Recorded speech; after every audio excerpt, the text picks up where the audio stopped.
Came back just in time to see some shit.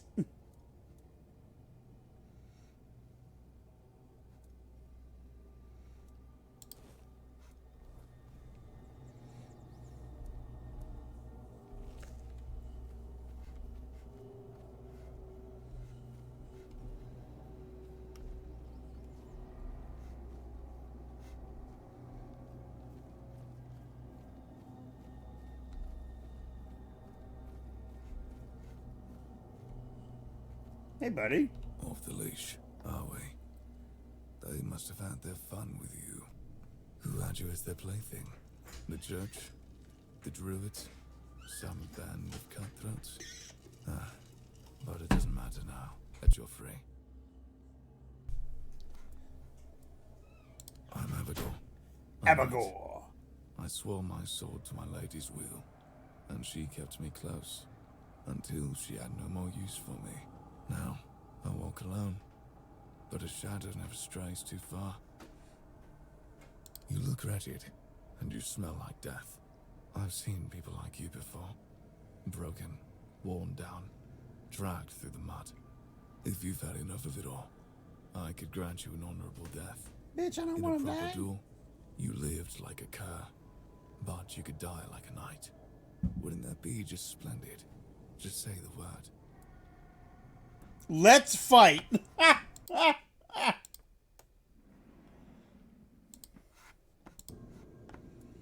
Yes, off you go.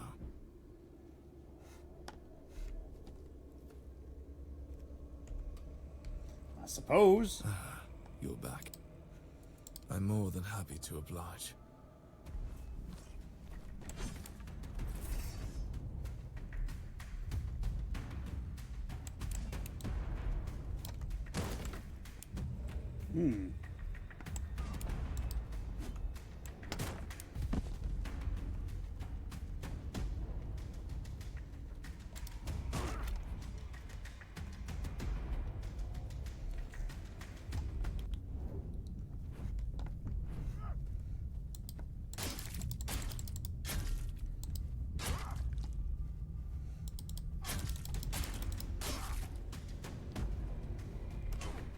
Jesus Christ, he did that much damage to me in one hit?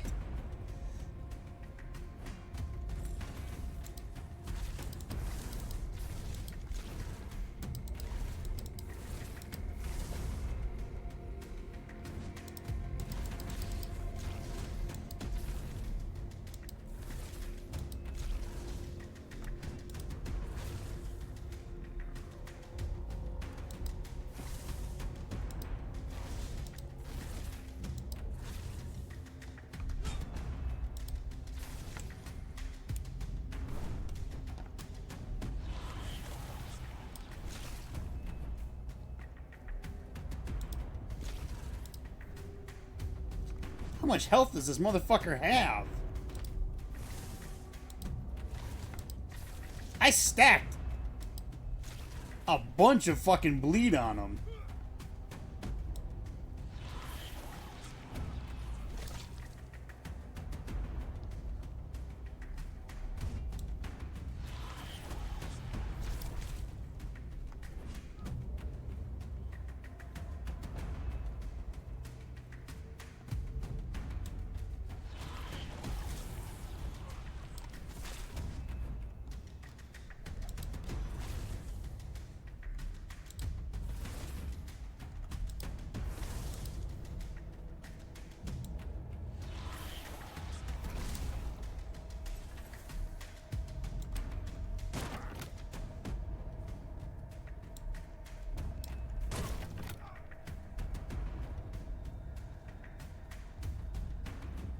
I like the deer that just is constantly running through the fight.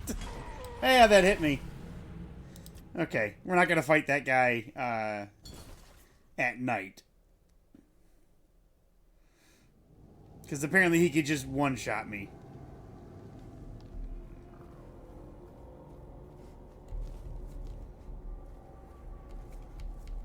Although I don't know if night actually makes him tougher. It might, but I'm not sure.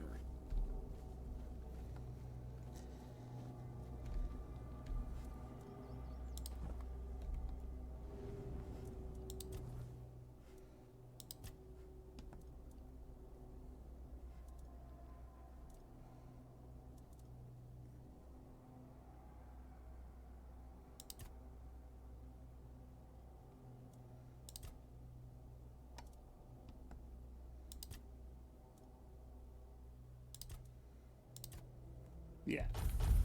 Give me more health.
There we go. It is daytime now.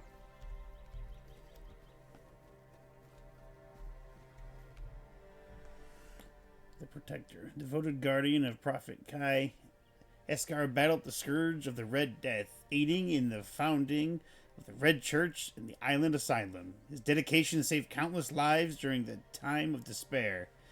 May his memory be praised and never forgotten. Oh.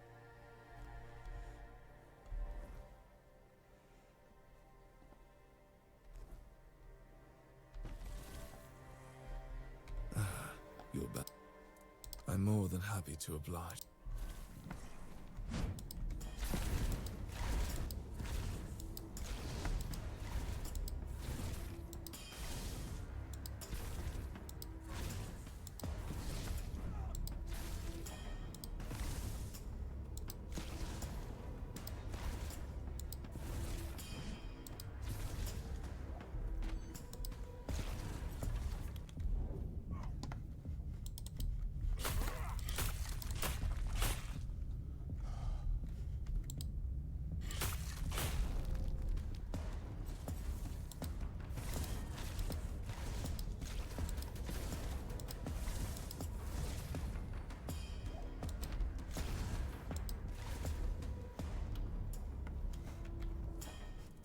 I want to try something.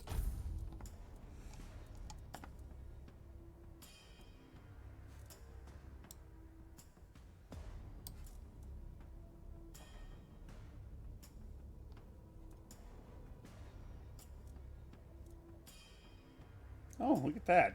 That's probably worth a fortune.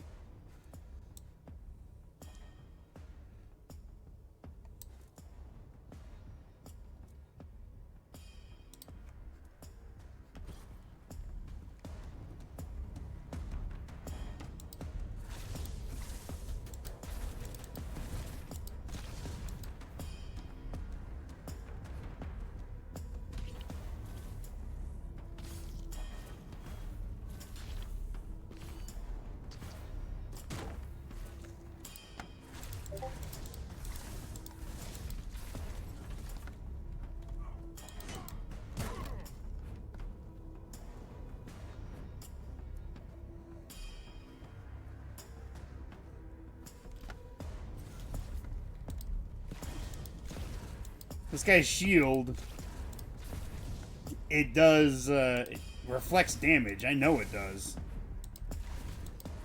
Because every time I hit it, I take a fuck ton of damage.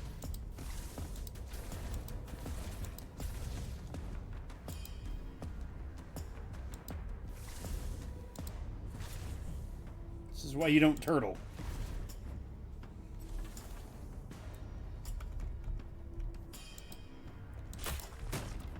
You prick.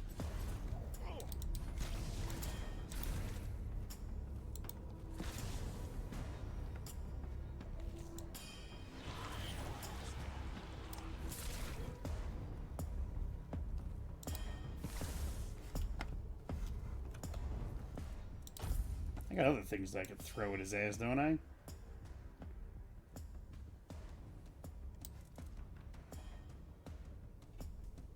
Targets within 5-meter radius lose a portion of their max stamina for 8 seconds. Banish the target, making it disappear for I could throw a carrot at him.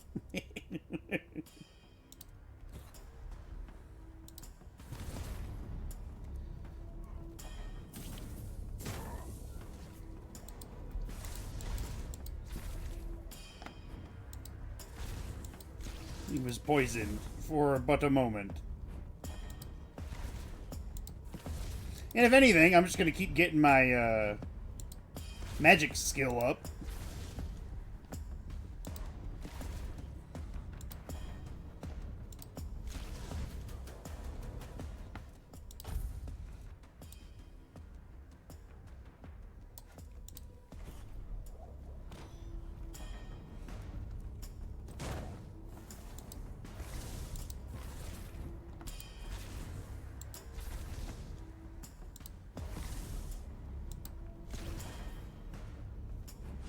I do like how this was supposed to be like a duel to the death.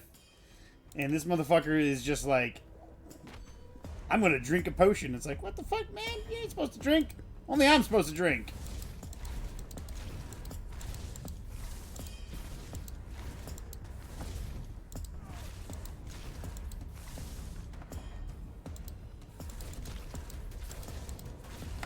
How many stacks of this bleed can I put on a motherfucker?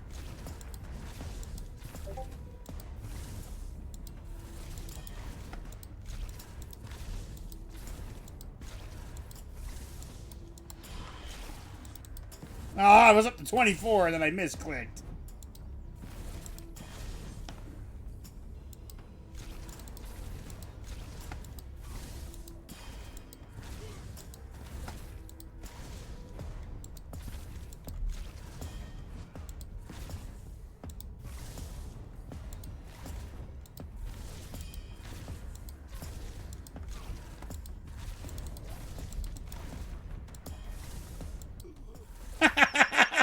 That's what you get, you fucking asshole. Yeah. I'll take all your shit. I am slightly over encumbered now. Let's take a look at his sword. It is Honorable Blade. It takes 8 strength. It deals 100% more damage if the enemy is below 25% dexterity. Or stamina. Alright, what about that shield? That shield looked very nice. Dual shield. On block, deals 20% of your armor as damage to attacking enemies. And a 75% on a successful parry. Son of a bitch.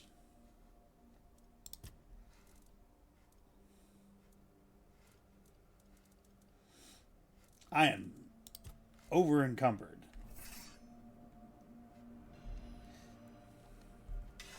And that's how you cheese.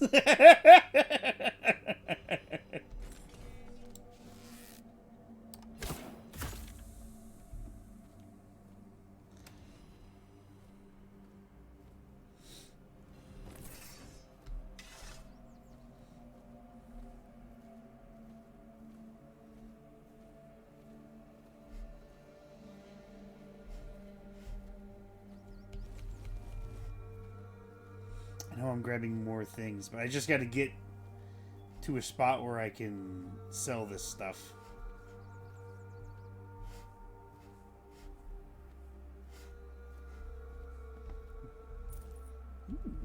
Thanks for the money, buddy.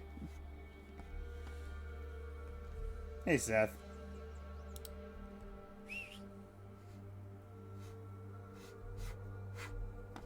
Hey, my horse! You're just like Roach.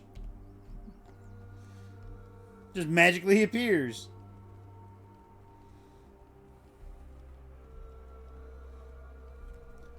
We're finally gonna head to civilization.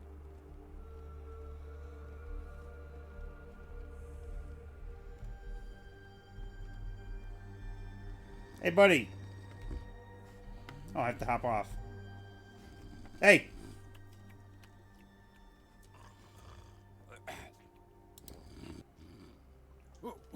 What's happening? In the name of the old mother, what are you doing? Could have stabbed you. Wait, I haven't seen you The before. bridge or whatever that is in the foggy distance looks like a dino. It's on the TV and you're half asleep. Ah.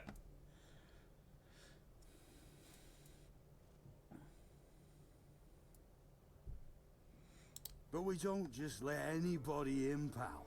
You need to have, things, proof.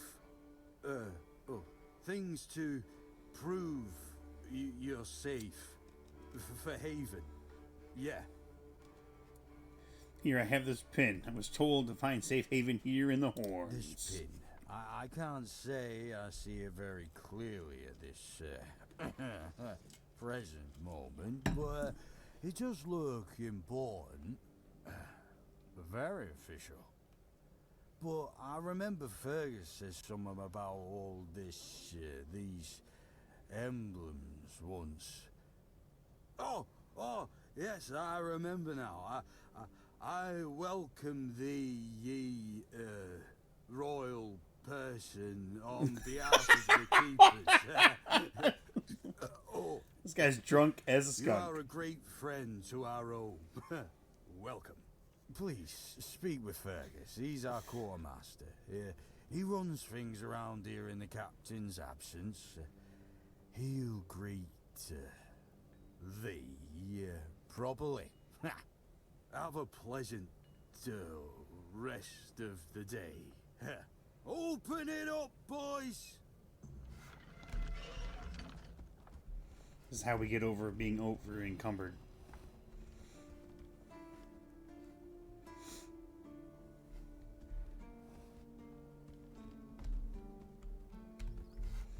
We can also set a bonfire real quick.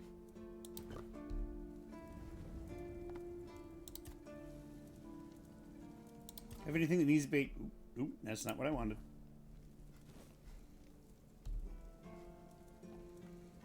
Have anything that needs to be identified? I don't. Alright, stash. Stash you.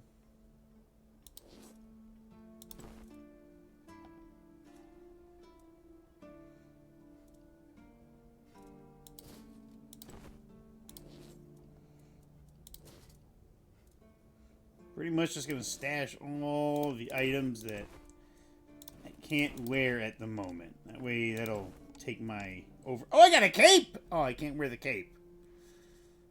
I'm gonna, though. I got very excited about that cape.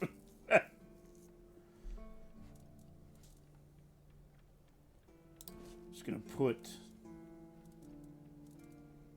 that away...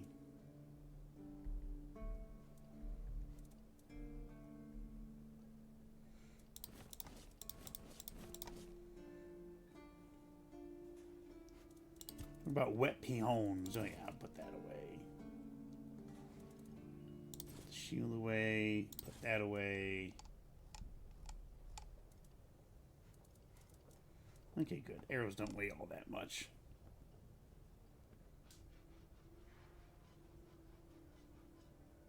I'm gonna sell that. What's going on, Arthur? Ah, the Horns of the South. The crown jewel of these lands. We had barely laid the foundations of Tintagel when Seawall and his men had already built a lighthouse, eager to guide our ships to them. He always had a competitive spirit. Of course, it helped that he took every sailor from the homelands with him, along with a handful of knights, so they could learn from one another. And thus, the Keepers of the South were formed. I decreed that every sworn keeper would stand as an equal to a knight Like of this the archer's Round like, Table. who's this guy talking to? Why did he make a bonfire in the middle of our fucking keep? What the fuck? But I am glad to see the keepers grown. In my time, there was only a lighthouse and barracks.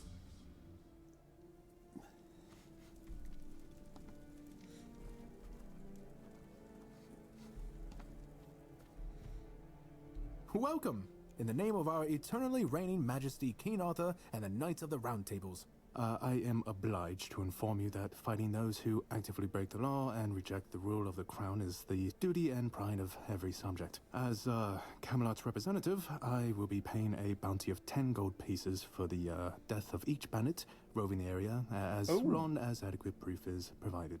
I also recommend checking the bounty board for information on wanted criminals, especially those considered particularly dangerous. Looks like you've got stiff competition. Some old codger brought in the head of Bold Kate, freshly severed from what I've seen. I hadn't even posted a bounty yet, but I gave him the reward anyway. Gotta keep that kind of spirit alive. Please, state your business. Boy, do I have some bounties for you. Really? You fought bandits and killed them? Oh, I want to hear all the details. Here's your reward, but promise you'll tell me everything. Oh, someone finally checked out the notices I was posting on the board. You managed to kill Rusty Argo? Mm-hmm. Well, well. A few months back, he supposedly took out a high-ranking red priest. So the big shots of Camelot were eager to see him dead. But it was you who finally pulled it off. And from what I hear, he was a tough bastard, surrounded by a gang of killers. Congratulations, and here's your reward. $100. That's the carcass of Fingerless Comb, isn't it? They've been hunting him for the slaughter of 2 keepers, and now they finally got him. Well, you have. Here's your reward. 200. Sinon the Giant. He used to rob travelers on the road, and if he wasn't satisfied with what they had, he'd crack their heads open. Now his hefty body is lying in pieces in a puddle of blood somewhere. I made him a pincushion. Sorry. No time for daydreaming, right? Here's your money. Go chop off some heads. Ha! None so far. The keepers don't want to risk being turned into pincushions for a mere 10 gold pieces. Besides, the captain banned them from leaving the Horns of the South without a good reason. Too many bandits and not enough keepers. Well, Camelot would send a group of knights with Sir Galahad at the head, and he's not interested in half measures. He'd probably burn down half the garrison, or hang them. He's done both. By the way, did you know that people who are hanged rarely die from strangulation? Usually the sudden jolt causes the backbone to snap, which separates the head from the body. A while ago I saw someone hanged in the village, and it's true. One snap, and it's done. Ah. Sir Galahad sounds like a dangerous man. Sir Galahad sounds like a force to be reckoned with. No matter what you say about him, he's very efficient. Brutal, even by my standards, but efficient. Oh, sure, plenty. Did you know that apparently if you cut off someone's head, they don't die straight away, but remain conscious for a few moments? Ah. If someone dies in a damp, closed-off space, sometimes, but very rarely, their body creates a thin layer of wax on the surface of the skin. I heard that a body decomposes in water 4 times faster than on land. I need to think. If I remember anything, I'll let you know. I just like getting information from them. That's correct. My name is Killian. I was sent here from the capital to see how the Horns of the South are handling the bandit problem, and also to encourage the keepers to fight. The situation with the Pict and Del Rita savages is precarious. Too bad we can't get rid of them as easily as we did the Druids. There have also been rumors that we might soon have a civil war on our hands, so Camelot cannot afford to spread our forces too thin. Well, you've probably heard about the Druids making human sacrifices by stuffing people into wicker puppets and setting them on fire. Well, the people decided to give them a taste of their own medicine. They rounded them all up and then sent them up in smoke. Oh, how they must have howled and sizzled. Too bad I couldn't see it. Most of them, the survivors have supposedly taken refuge with savages in the woods, and one of them is rumored to be hiding in the Horns area. But whether that was before or after the Charred Conclave, I don't know. Would you like to hear about him? His name was Slaudyard. He was lurking near Bloodlake, a small pond where they used to throw the bodies of executed convicts. They say he would fish them out and use his magic to turn them into undead monsters. Supposedly, he started needing some fresher corpses, so he slaughtered one of the keepers. The Horns organized a manhunt. They found him and sentenced him to death. People say that the moment his body touched the surface of Blood Lake, the water turned red and it's been scarred since that day. Some say that Slaughterjog came back from the dead and seeks revenge. But if you ask me, it's just a tale by local simpletons. I don't really have much more to tell. It's hard to get any updates here. This guy is I just only know like that a the new fountain of Lancelot has not information. been very popular, and that's putting it mildly. The Witch Morgaine would have been burnt at the stake long ago if everyone weren't so afraid of her. And then we have the commoners who seem to keep forgetting their place and loudly demanding changes. Everything is falling apart. There are rumors that the Reader tribes want to unite, and that would mean open war with Camelot. As for those pig savages, they've been growing bold, leaving their forest. For now, it's just been small scrimmages. But who knows how it'll end. Again? You really like killing, don't you? Do you shoot them with arrows from afar, or do you prefer to get right up close and watch the light fade from their eyes? I have so many questions, but for now, here's your reward. Incredible! You're a born killer, aren't you? Instead of just taking out bandit scum, how about hunting something bigger? There's an ogre, a really nasty son of a bitch, holed up in a nearby brook. I've heard that one swing of his hammer can turn a bear into a bloodbath. As you can imagine, the keepers aren't too keen on dealing with him, even though the ogre roams just off the main road to the north. When Galahad arrives, he certainly won't be pleased. If by some miracle you manage to kill it, you'll earn Camelot's gratitude and a hefty reward. Bring me the ogre's shiny eye as proof of the kill. The brook is right off the King's Road. Here, I'll mark it on your map. Alright. Did they resist? Oh, I hope they did. Oh, hey, before you go, I can see the bloodlust in your eyes, you know. It takes one to know one. So here's some friendly advice, free of charge. If you're seeking scum to slay, you'll find bandits in the ruins of a merchant settlement nearby. It's worth visiting if you haven't already. Alright.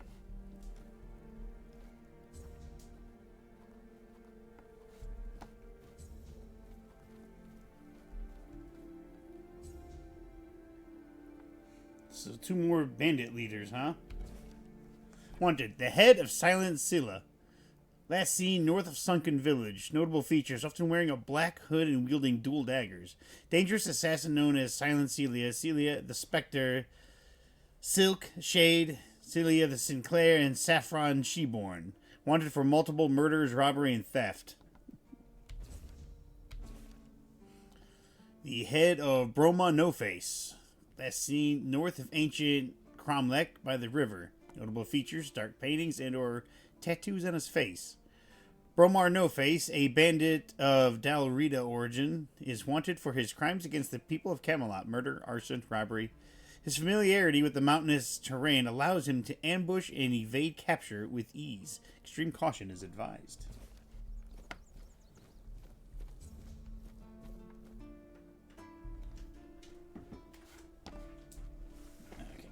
Okay, that's not gonna work out.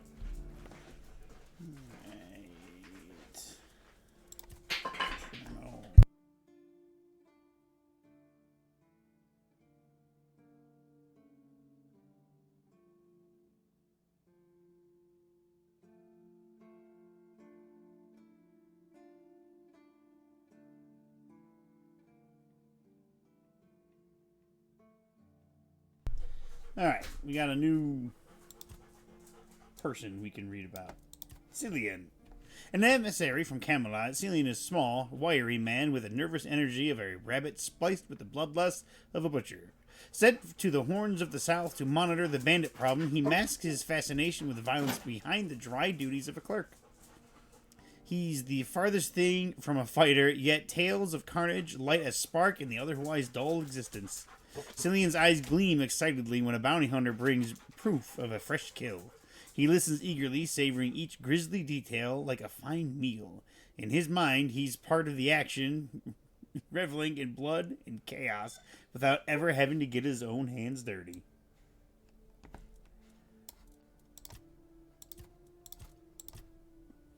Hold on. There's one tutorial I want to see. Parry. Tap block right before an enemy's attack lands to execute a parry. Alright, so... Okay.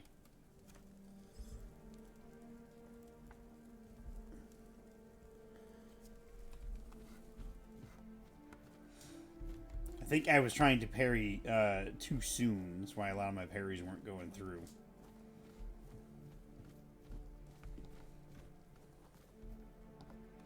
Oh, this will count as stealing. I don't want to steal anything. Hey, homeboy, why are you sitting down here? Oh, a new face. It's always nice to see someone new here. Welcome, welcome. Why didn't I notice you earlier? I don't know, you got glasses and everything. Yes, my apologies. Ever since breakfast today, I've been sort of lost Alabella. in thought. I keep thinking of my dear mother's cooking, especially her famous pie. You see, all we got here is venison and fish. Venison, then fish. Then fish, fish, and more fish. I can live with all the bullshit that's thrown at us soldiers. But the longer I live, the more I realize there's not much to live for, except food. And I'd kill for a slice of that pie. Well, that's sad to hear, but I have to go. He could just say, yeah, it sucks, I'm out. As if it were that easy. I ain't much of a cook. And Rorik, the one we have here, well, he says we're soldiers, so we can stick our complaints up our asses. I could try if you remember the recipe. Really? Sure, I remember it well. Here you go. Cool. Mom's finest pie.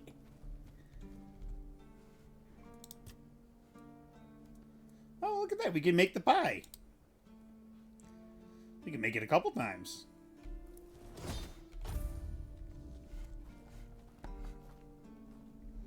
Excuse me, Bowman. Yes. Still tastes like shit. Ah! Exactly how my mother would make it.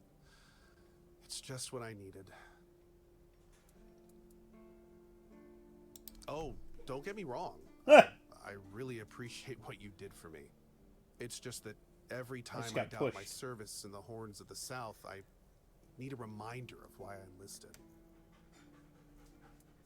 My mother wasn't much of anything, to tell the truth. She always said I was good for nothing and that I should be glad she even kept me. And every day she'd bring back home a new uncle. Ah! Many of those uncles like to kick me out of my own house when they were drinking and getting busy. Then, when she'd sober up and got rid of an uncle, she'd bake me that pie as an apology. It always tasted like shit. If the other villagers hadn't been feeding me, I would have starved to death. Hence the pie. It sounds like your mother was a terrible, terrible person. I wouldn't know. When I left my village, I decided to never look back. So I just assumed one of those uncles finally beat her to death. Wow. Ooh, fuck, he teleported. Oh, he's right there.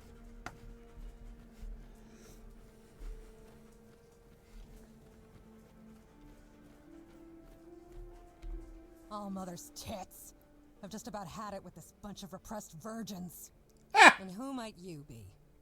You don't look like one of them. Oh, do I now? You would be too if you had to deal with those sniveling morons when they're up to something. Don't look at me like that.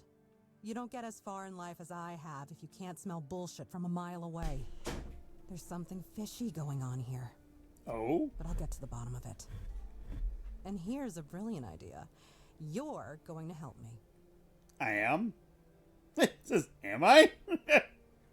I might, but not for free. Straight to the point, huh? Don't worry, I'll pay you. And who knows, you might even get a discount on my wares. I just need you to go to Brandon and find out why that slime ball is pretending not to know I'm here. Tell him I'm waiting with his delivery. Although I'm pretty sure he knows this already. You don't know? No, man, I just got He's the here. captain of this entire circus. I thought since they let you in, you must have an in with him. But it turns out you know even less than I do. There's something going on, you know? They don't want anybody to know, but I can feel it. I've been doing business with the captain for years now. Then suddenly I found myself stuck here. They won't let me further in, not even to set up camp in the village. But they won't let me out either. Anyway, good luck to you. Come and visit if you need anything. You're back. Did you bring my goods? I'm back. I didn't even go anywhere.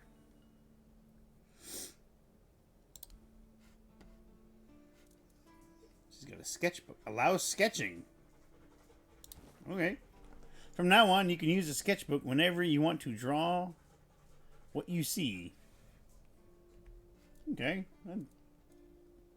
Allows wood cutting.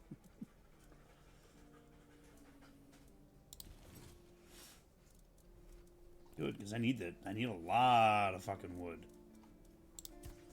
Alright, I got... You can have that. You can have that. You can't have my cape. That's my cape.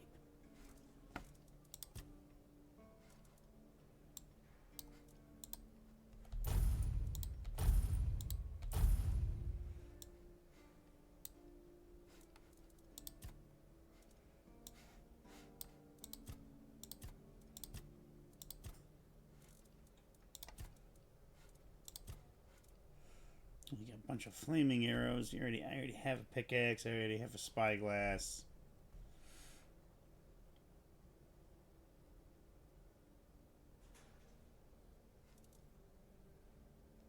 How much money? I got $4 grand. You got some traveler's boots.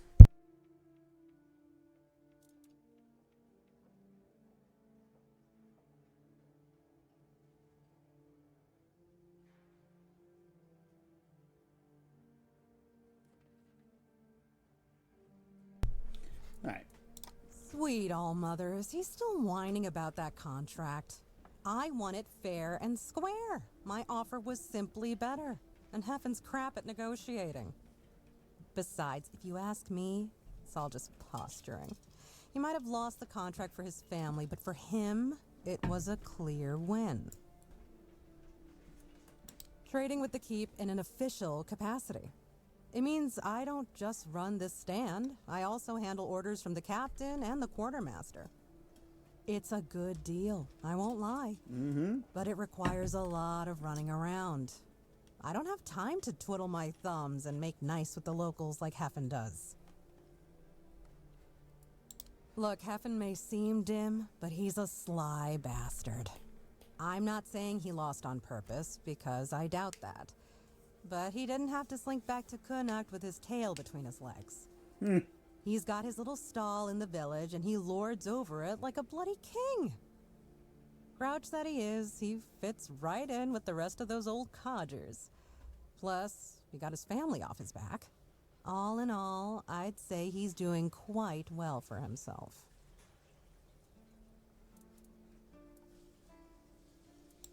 Name's Orla. I'm a merchant. Or I try to be, when my business isn't being Suppose held I should have done that when I hostage by a first bunch of started idiots talking who to her, seem huh? to be terrified of women. What was I thinking when I decided to leave Timberwall? Should have stayed there. You've never been to the merchant capital? Nope. Well, you didn't miss much. Yes, it's rich and extravagant, but only if you're rich and extravagant, too. Other than that, it's a place like any other. The same pain and misery hiding It was a behind weird gilded beat that we walls. had between It's not as sentences. exciting as people think. Or, well, maybe it is if you like living with a bunch of backstabbing crooks.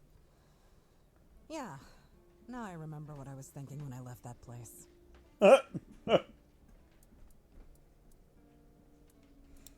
I have no home in Timberwall. Well, we have an estate, but it hasn't felt like home for a long time.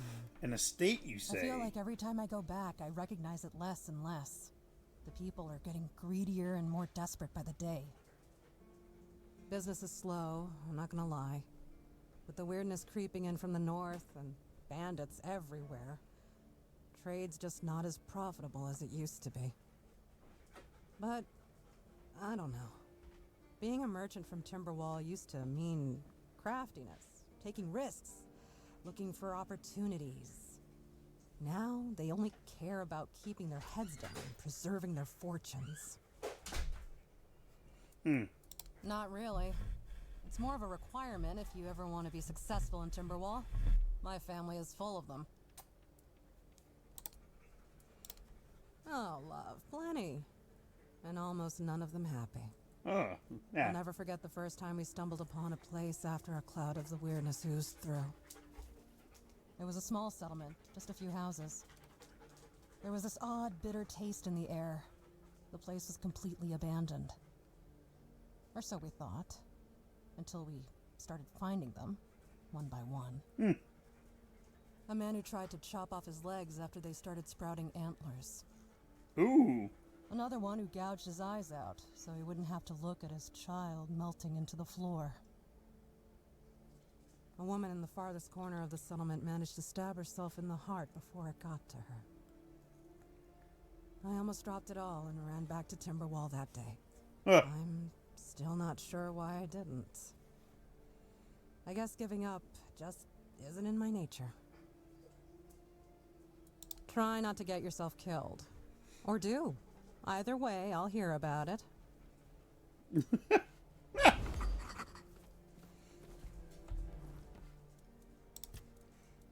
We got people.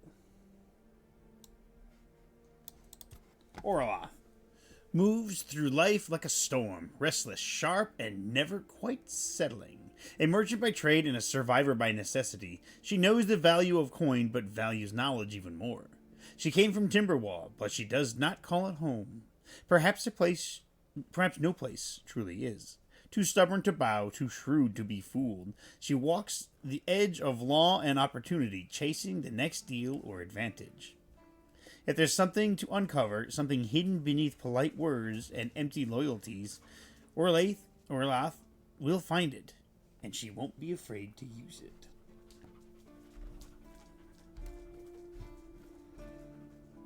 Keeper Hroth. Let me guess. Camelot, no? Timberwall, also no? So you're not from the north? Ah, of course. You must be from Quanacht. I should have guessed right away. So, who's in charge there now? I have no idea. I have no idea. Nowhere? Never heard about it. This shithole like no other. And I think I won't learn much about politics from you. You know, people are talking about rising unrest in the north, and a secret coalition preparing a coup at the highest levels of power. That was a weird conversation That whole plague switch. thing is just a tool to reach their final goal. The Red Priests are also trying to get something out of it. And to be honest, it's not gone too bad for them. The Druids are out of the picture already. Well, sure. They want to establish a new order on our island. And it's not clear who's involved in the whole mess. Maybe. Maybe our captain is even involved. Hell knows. They have their people everywhere. Damn it, you could be one of them too. Although when I look at you, I don't think so. You have such a stupid face. With all due Wow. respect, of course. Fucking call me a stupid face. Wait a minute. I'm not suggesting anything here. I'm just thinking out loud. It doesn't make sense that the plague appeared just like that. Out of bloody nowhere? Hell no. It's a high-stakes game. So what's at stake? Power over us, of course. Over our bodies and souls. Over Avalon. Over the whole damn course of history. Oh yeah? That's the case. Those sons of bitches are good at hiding. They kinda blend in and live among us. It's hard to tell if it's hideous magic or some other tricks. You know, you don't look all that smart either. You see? It takes one to know one. And that means we're just pawns. Folks like us won't change anything. But we have to talk out loud. It suits them when everyone keeps their mouth Hi, shut. baby Ella. You know, I've been thinking lately. What if King Arthur is just a stupid fairy tale? What if the nobles and others involved in the whole conspiracy just made him up? And us peasants eventually just started to believe in it. You know, one story for everyone. They drilled it into our heads, and drilled until it finally stuck. And then they built statues, wrote books, and everything else. You might be right. That's bullshit, you know. It's impossible to make something like that up. Do I indulge him? I'll indulge him. You finally get it. It's just a pity that there are so few like us. Well, we just have to keep going, eh? And while we're at it, I have to get back to work. I'm on duty. Keeper Rolf.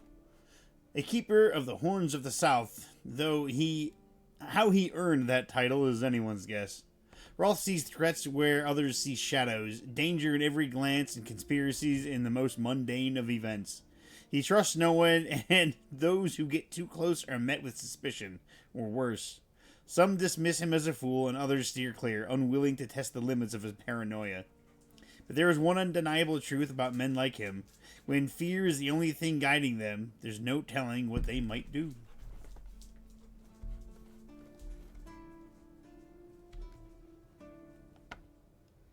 An abandoned house, huh?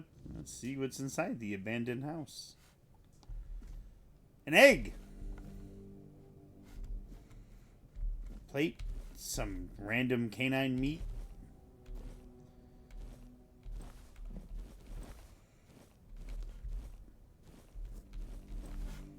Fuck yeah, give me all that shit.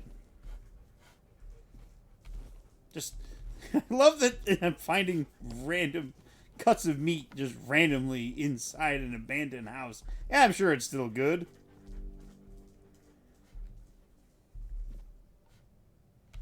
Oops.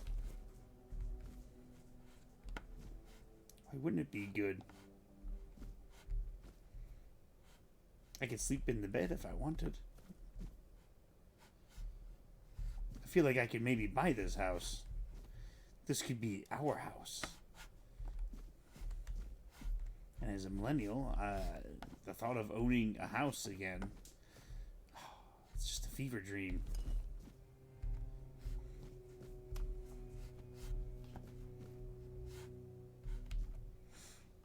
That's why we can buy houses in video games and feel like, look, I own something.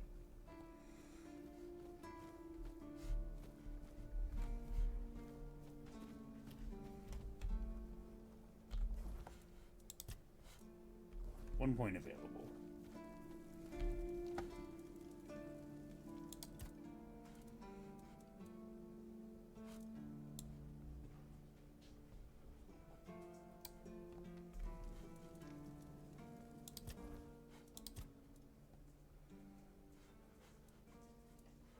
Was it practicality or perception that I needed to put a point in to use something?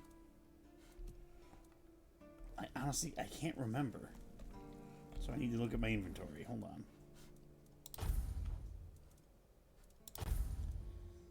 Well, that's strength and endurance.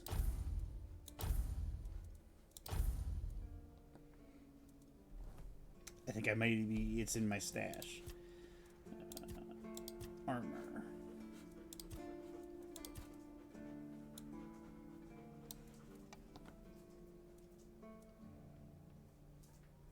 To perception, and then I can use that. Which I might.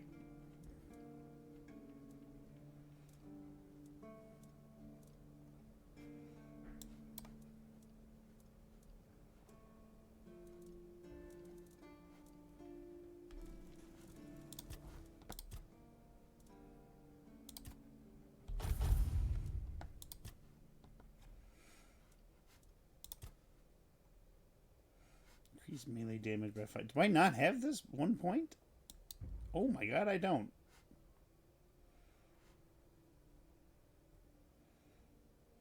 Stagger damage take 30% increased damage.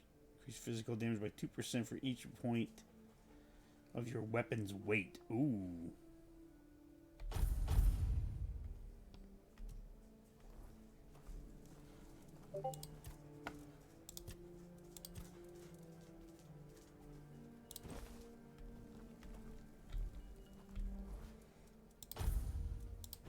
Yeah, we lost a little bit of armor, but we gained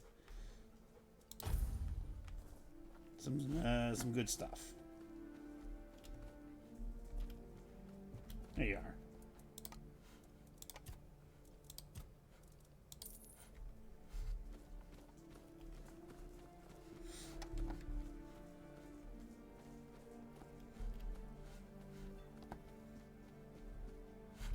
This lock seems to be broken.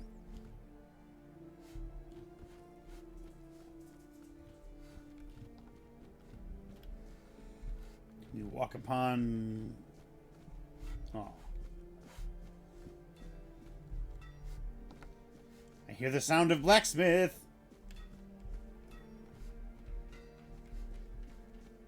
Just another peaceful moment.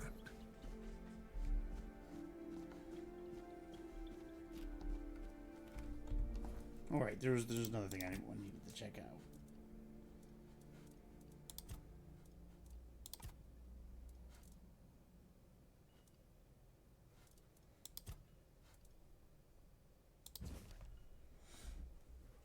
Tanner's trade, hide to leather. A good hunter knows how to kill a beast, but a wise one knows how to use every part of it. Toss a fine hide to maggots, and you're a wastrel. Tanning is an art, and not one for the faint of nose. Start with a clean hide, wolf, bear, deer. Scraped, stretched, and dried. Soak it in a tanning solution. Boiled tree bark if you're poor. Oak or willow works best. Or monster brains mixed with water if you've got the coin to spare. Then work the hide like it owes you money. Stretch it, rub it, curse at it if you must. Patience pays off with supple leather for boots or armor. A well-tanned hide is a second life given. Respect the beast, or its spirit might one day come a-knockin'. Death from Afar, Volume 1. The weirdness spawns all manner of freaks, each more dangerous than the last. Sure, you could face them with a sword, but why risk it? It's smarter to pick them off with arrows from a safe distance. The problem? The creatures often have tough hides, shells, or even armor that ordinary arrows can't penetrate, no matter the wood or the tip. That's when you need a little extra help. Many might turn up their noses at magic, but the creatures of the weirdness don't care, and they'd happily bite those noses right off. Volume 2 of Death from Afar. I remember fighting a horde of undead that had taken over a crypt near Kunak. There were over a dozen of the damned things lurking around. I wouldn't have dared to charge into battle against so many foes with just a sword. I'm not that crazy. But on the other hand, ordinary arrows wouldn't have done much good against them either. I don't know if you've ever tried shooting an arrow at a skeleton, but it's like trying to fight a parchment with a sword. Poisons don't affect these abominations either, as their blood no longer flows in their veins, so I had to resort to my magical arsenal.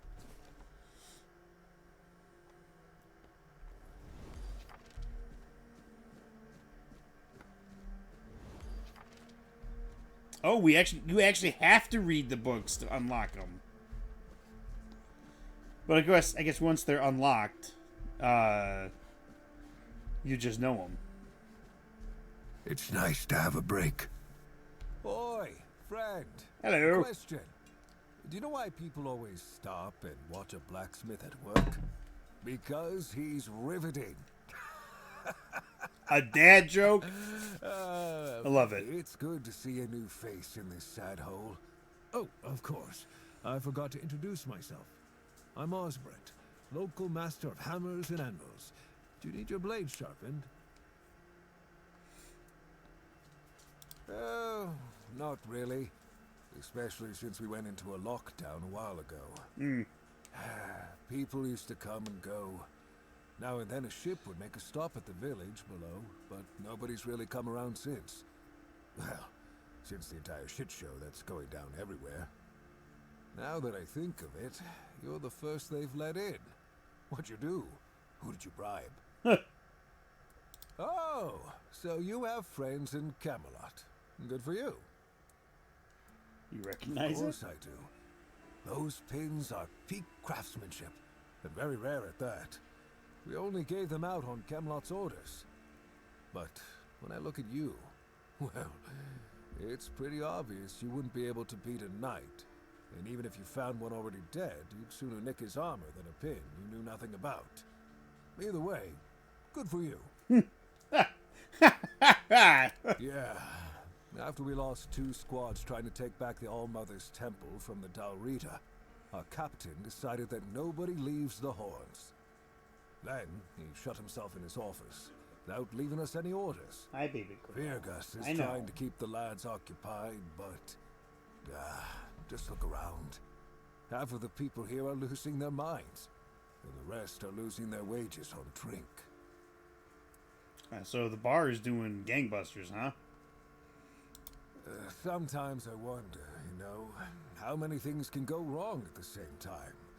They say that misery loves company, but here, it's like we've done something to anger the gods, and they're taking their sweet revenge. First, started hearing that the weirdness was spreading near Grubwood. Soon after that, we saw waves of bandits approaching from there. Desperate people. They took a lot of our territory. Then, the Dalrita tribes took over the All-Mother's Temple.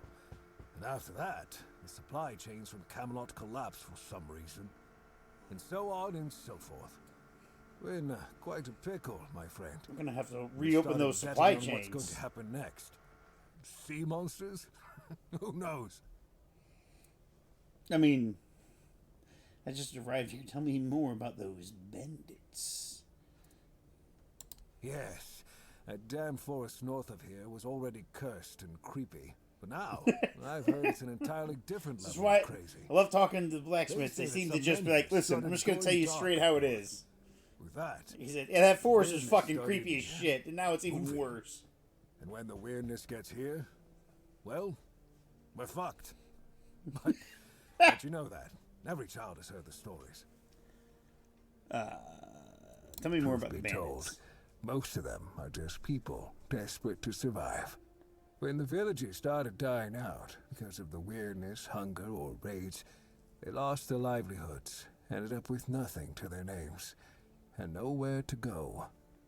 So they banded together and started raiding whatever was left.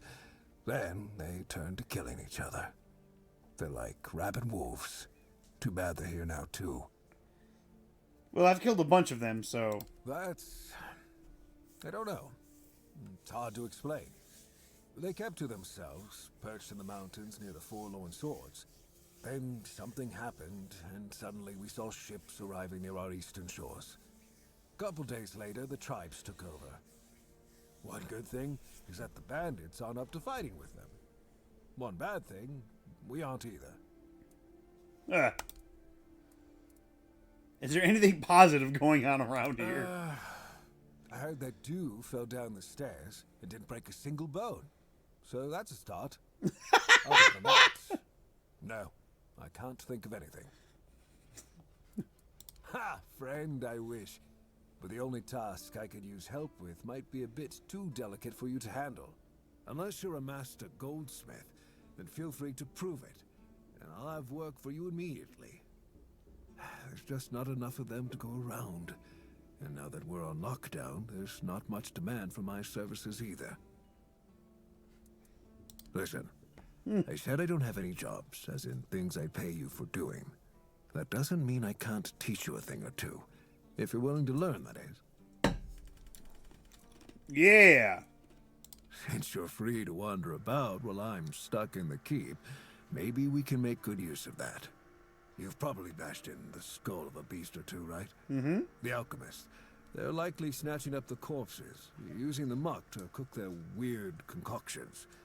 But perhaps you'd rather craft yourself some armor from those hides, huh? We should start with something simple. Let's see. I'll give you some notes on how to make armor. You gather the materials and get to work. And when you're done, you can bring it over so I can see what you've made. Ooh, all right. Corpse Eater armor.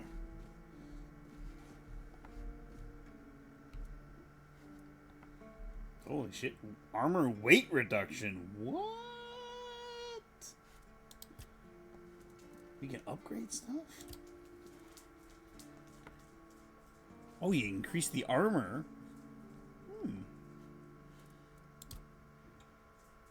What does this increase? It increases stamina regeneration by 2.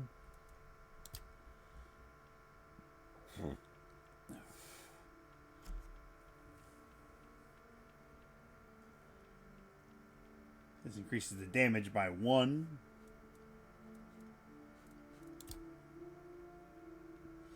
That would increase the block. Wow, that'd buy a significant amount, to be honest. Cost me $100 to do it. What about with shovels or anything? Is that fishing? Pickaxe? Wood cutting? No? Okay.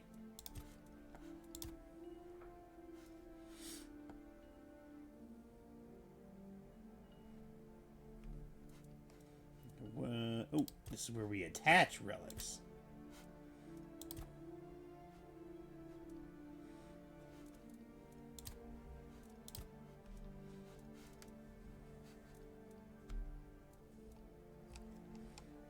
Transmog, wow.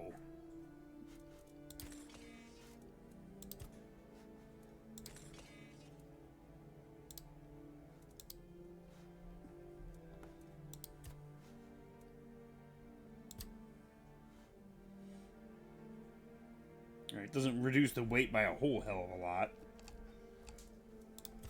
Handcrafting. Corpse Eater rags. Is that what I need? Oh, I need. It just disappeared on me.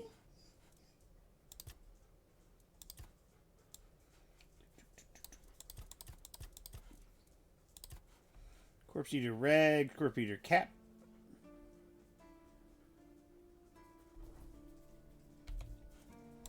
Handcrafting. Okay.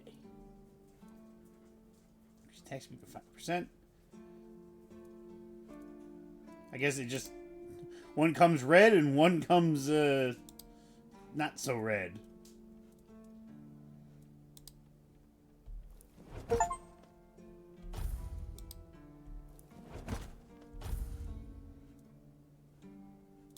can make a leather jacket, some leather gloves. Festering chest guard. Flayed Drowner carapace. Ooh. That actually is not a bad set of armor.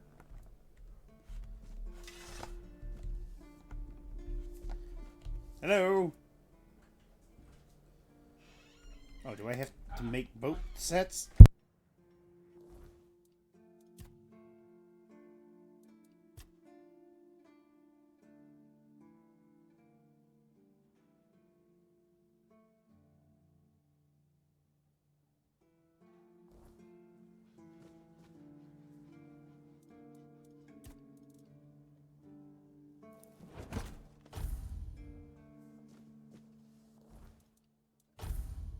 Do I have to put these on?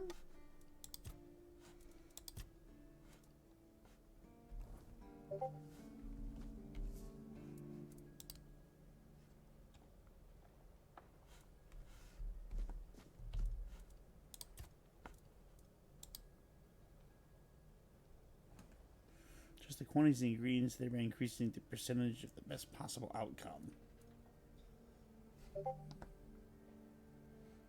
Expected outcome, garbage, 72%.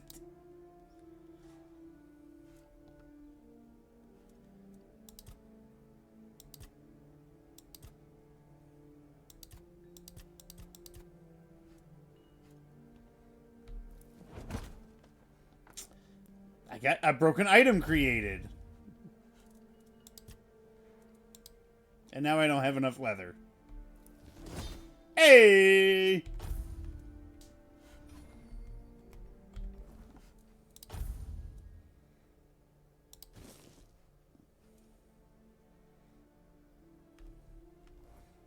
They're weak versions, but, you know,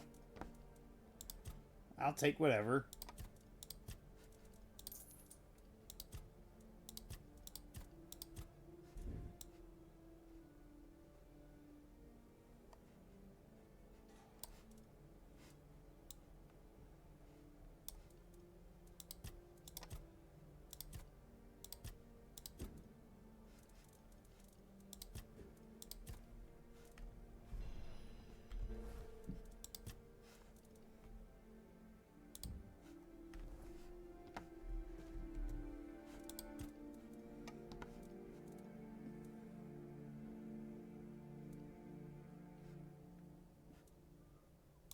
I just want to make some lockpicks.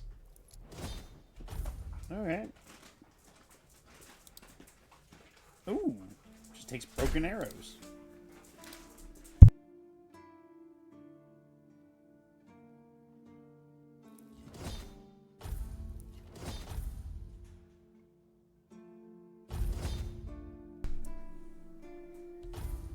I hope we made more than one.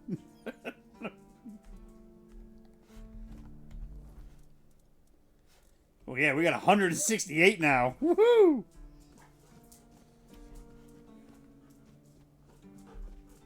What is this? Seawall First Foot. He who first set foot on Avalon under Arthur's command. He who forged a path for the king and his loyal subjects. Glory and honor to the founder of the Horns of the South.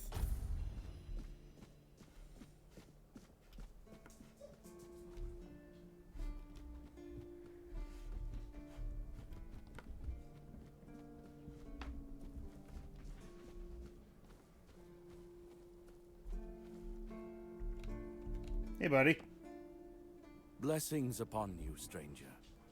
May the word always resonate within your soul. Ooh. As prepared as any men can be against something they barely understand. Swords and fire will hold back beasts. But what of the creeping rot that twists flesh and mind alike?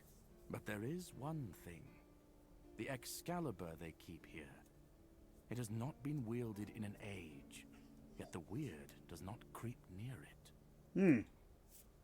Well, even as it rests upon its pedestal, the air around it remains untouched. The tendrils of corruption that strangle stone and steel refuse to claim it. The keepers may not see it for what it is, but I do. There is power in that blade. Something ancient. Something beyond the church's teachings. And if it truly holds back the weirdness, then perhaps it was never meant for men alone. Safe? No. But safer than most, I suppose. But tell me, what is safety, truly?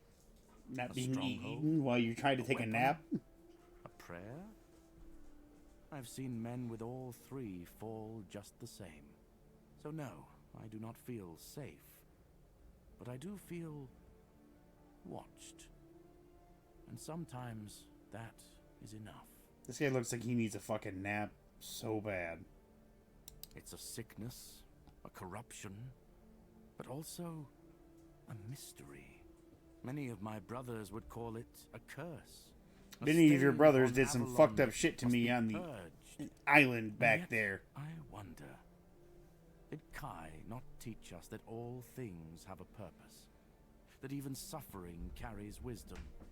The weirdness twists and warps, yes. It consumes and it takes. But it also gives. Life grows in its wake. Strange and terrible, but life all the same. If we are to fight it, we must first understand it. And that is what frightens the church most of all. Not wanting to learn things? What do you mean, my child? You're a red priest. I think you have a pretty good idea what I mean. Must have been a long time since you last visited Island Asylum. Back on the island, I saw lots of records describing experiments. What do you know about the underground four-dweller vaults in the Island Asylum? I don't doubt it. We have many research teams there. Of course, our main area of interest is the Red Death. Each team keeps detailed records of their studies. We also have herbalists, researchers of the weirdness, keepers of druidic knowledge. In a word, everything that can be encompassed by the word. Because the Prophet teaches us to respect all knowledge. Ah, that repetition was unintentional.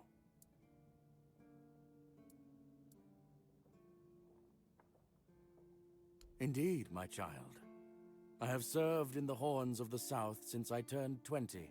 So, it's now my 40th year in the service of Kai and this noble abode. As for the asylum, I only know as much as my brothers deem necessary to relay to me in their letters. I only receive reports on their progress towards curing the Red Death. I'm afraid that I simply cannot believe your blasphemous words without proof.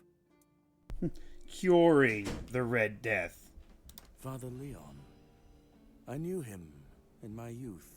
He was my mentor, a truly devoted servant of the Prophet. Back then, he was already showing signs of being overly devoted, let's call it. He followed the word and the word alone, which might seem commendable, but it doesn't necessarily make for easy, everyday communication between brothers. He answered questions with quotes. Can you imagine? We never knew whether his faith was truly that strong, or if he was just mocking us. So, this letter, well, it doesn't prove much. It's true that it's written in a normal way, and not using quotes. But the seal matches, and the handwriting too, so I dare not question its authenticity. I dare say, however, that Father Leon's devotion might have turned into madness. Why shouldn't it? Certainly. What you got for Kai's sale? blessings know no bounds, but sometimes it's useful to seal them in a handy flask. Yeah, 7 Commandments. Yeah, I'm gonna buy that. Mother's Embrace. Heals you instantly. She only heals you over time. Prolonged channeling increases healing by up to... Ooh. That probably wouldn't be bad to have. Creates a magical shield fully negating the next received damage for 120 seconds. Wow. Monster Brains. And Monster Blood. Don't drink it. You lose 7 health. I love that it gives you the option to drink it.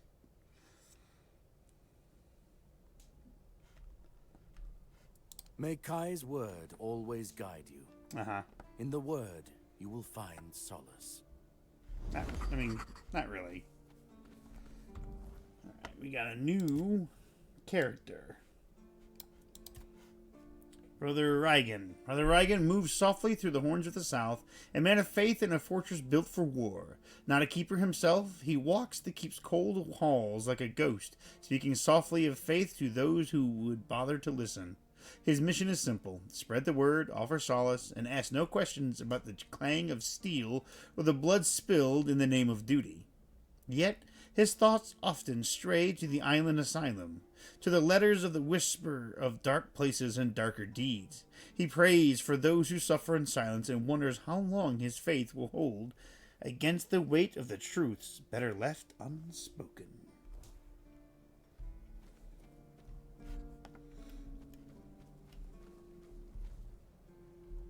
Oh, look at that.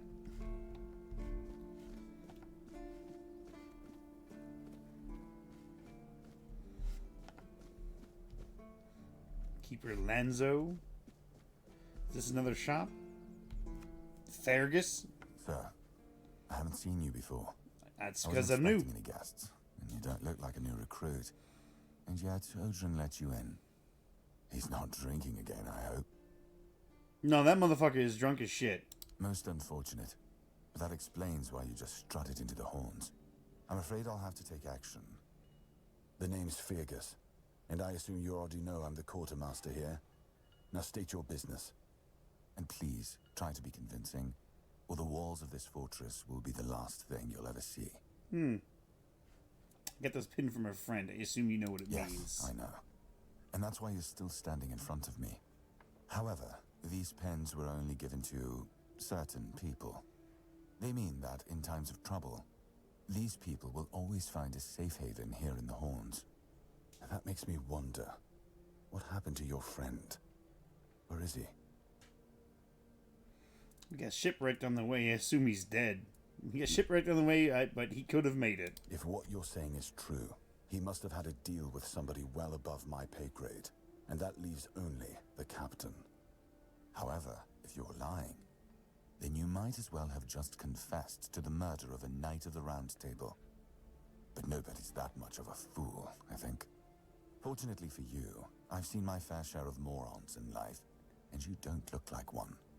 Fortunately for me, this pen only means that I'm to make sure you're safe in the Horns. Nothing about helping you out with whatever you're up to. Anyway, welcome to the Horns of the South. Make yourself at home. Let's see. I'd like to speak to the captain. Is there anything I can help? We've been having trouble with the dead lately. The kind that don't want to rest in peace. There are more and more of them roaming the area. It might just be the weirdness, as it has been steadily creeping closer from the north, but somehow I doubt it.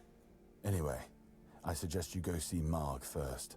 He knows best what's going on there. I think I already talked to that guy.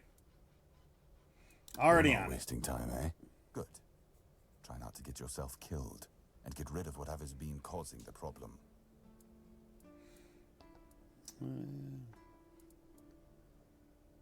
Ninian. Yes. I knew the Red Death would take him. Damn shame. He was one of the good ones. You did right bringing this back. The Horns look after their own, even after they're gone. But, now that I think of it, how did you manage to get hold of his tag? He wasn't taken by the Red Death. The Red Priest tortured him in the island asylum. Tortured? In the asylum? Yeah. You can't expect me to take that at face value. Brother Rialgan said Ninian was too weak to survive the journey. They came for him, and we even held a symbolic keeper's burial for him. And what were you doing in the island asylum? You look fine, but if you were there, near him... It was a misunderstanding. The Red Priest caught the wrong person. I was cursed by King Arthur, and now I'm immune. I honestly think your sense of humor is the worst. I have to respect your unwillingness to share your story. Still, you have to understand, now that you've told me this, I'll be keeping a close eye on you. No risks can be taken when it comes to the Red Death. It's fine. I found this piece of metal with an inscription on it. Do you know what it is? That's one of our tags. Every soldier gets one when they pledge their loyalty. I just hope the body you took it from was already cold, because killing a keeper would land you in some serious trouble. You know, here's what I'm thinking. If you stumble over any of our fallen keepers out there, bring me their tags. Sure, they all swore to stay here until the bitter end, but they have families who deserve to know what became of them. It's part of my duty, but since I can't send any more beyond these walls, maybe you could lend a hand. It's good, because I got a bunch. I'll pay you for every tag you bring back. Pay me for every tag, you say? I just heard that some old man named Morris showed up at the keep, dragging the head of bald Kate, just so he could be with his wife in the Horns. Can you imagine? I still can't tell whether it's bravery, or he's just out of his mind. Probably a bit of both. It's you. Mahone is getting better. I don't know what you've done, but your results are remarkable, at least for us. Unfortunately, Cole isn't improving. No, he's but I'll not. allow the refugees to stay.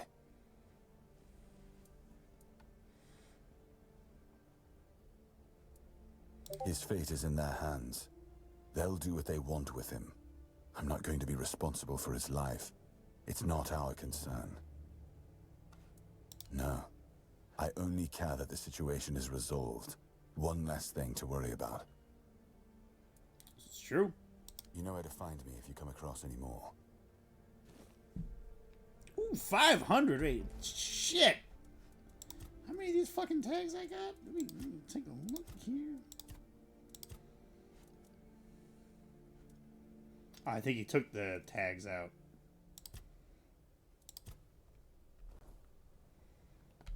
I think it was 100 a tag. God damn, this guy's got a lot of dialogue. Captain Hagen. Well, he was a man driven by pride and a certain disregard for caution. He sent men to explore those old tunnels beneath the keep. Somehow, He got it into his head that there was something valuable down in those tunnels. I mean, there probably Treasures, is. relics, who knows what else. But the truth is, we know what was there. In the Age of Legends, it was just a hospital. There was some kind of outbreak or plague, and the place was sealed off. Nothing left to find, or so the records say. Ah. Yes, it weighs on me more than I'd care to admit. If I could, I'd see them laid to rest. But no captains ever bothered. But instead, we It just seems kind they of thought it was a sealed the fool's tunnel. Said, Maybe sorry, not worth the buddies. risk. If you're mad enough to try, then by all means, go ahead. Just don't expect any keeper to follow you. I really don't have men to spare. But maybe it's time to make it right. So, thank you, I suppose. You're welcome. He gave me the key. Do you know why do you keep him stationed at the front gate? He's not our first line of defense. The archers are. Every man here needs to have a job. And no offense to Odrin, but let's just say we can afford to lose him. Ah. I'm sure the hordes of visitors clamoring at our gates can survive the insult. Ah.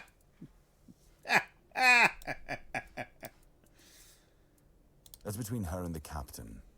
Were it up to me, she'd be long gone. Her presence here distracts my men. Oh, is that so? Fine then. This is the keep. Anyone sworn in as a keeper lives here, unless they're no longer fit for service. If that happens, they get transferred to the village. Otherwise, they're not allowed to go there without my express permission. So if you ever see any of my boys down there looking shifty, feel free to report them. You're allowed to walk around the keep and the village, but if anyone catches you stealing, I'll take your hands. If you attack any of my men, I'll take your head. That enough for you? What if they attack me? There are a few retired keepers living there. They might tell you about the good old days if you ask them nicely. There are also some refugees from north of the island, since we had nowhere else to put them. I don't really know much about what's going on in that place. I just make sure they have everything they need, more or less. You can always go see for yourself. People fleeing from bandits, from the weirdness, you name it. I wasn't exaggerating when I said we were the last beacon of hope this far south. For these people, we are. Don't know how many more we can take, but that's a problem for another time. If you need rest, you can sleep in the barracks. It's no royal chamber, but it's better to sleep under a roof than under the stars, right? Especially in this horrible weather. Alright. Alright, cool. Hey, buddy. If you're here to see the healer, don't bother. He's a quack and a butcher who likes to watch people suffer. That's not good. And I mean it. He's a know-it-all from Camelot, but the truth is, he doesn't know shit. All of those academic types think they're better than us village folk, just because they read a book. We've been getting by just fine without any of their crap. I came to him with a toothache, asked him to make me something for the pain, and you know what he did? He said my tooth is rotten, and then sent me to Osbrit to get it pulled out. Sounds reasonable. Sounds like horse crap. My grandma was smarter than your lot, and she couldn't even read. She knew how to make a proper potion for toothache. If I were any good at mixing that stuff, I wouldn't need to deal with quacks like Heber. I even gave him my grandma's recipe, but he said it was no good. Do you still have the recipe? No, Heber took it, the plonker. Said if I don't know how to make it, I shouldn't have it. And that he doesn't want some questionable homebrew medicine spreading through the keep. If you just remove the tooth, why you wouldn't need the potion? Oh yeah? And then what? Another and then another? Give it a few years and I'd be left with no teeth at all. Ah, leave me alone. Alright. Be a little bitch. Oh, good. That is my stash.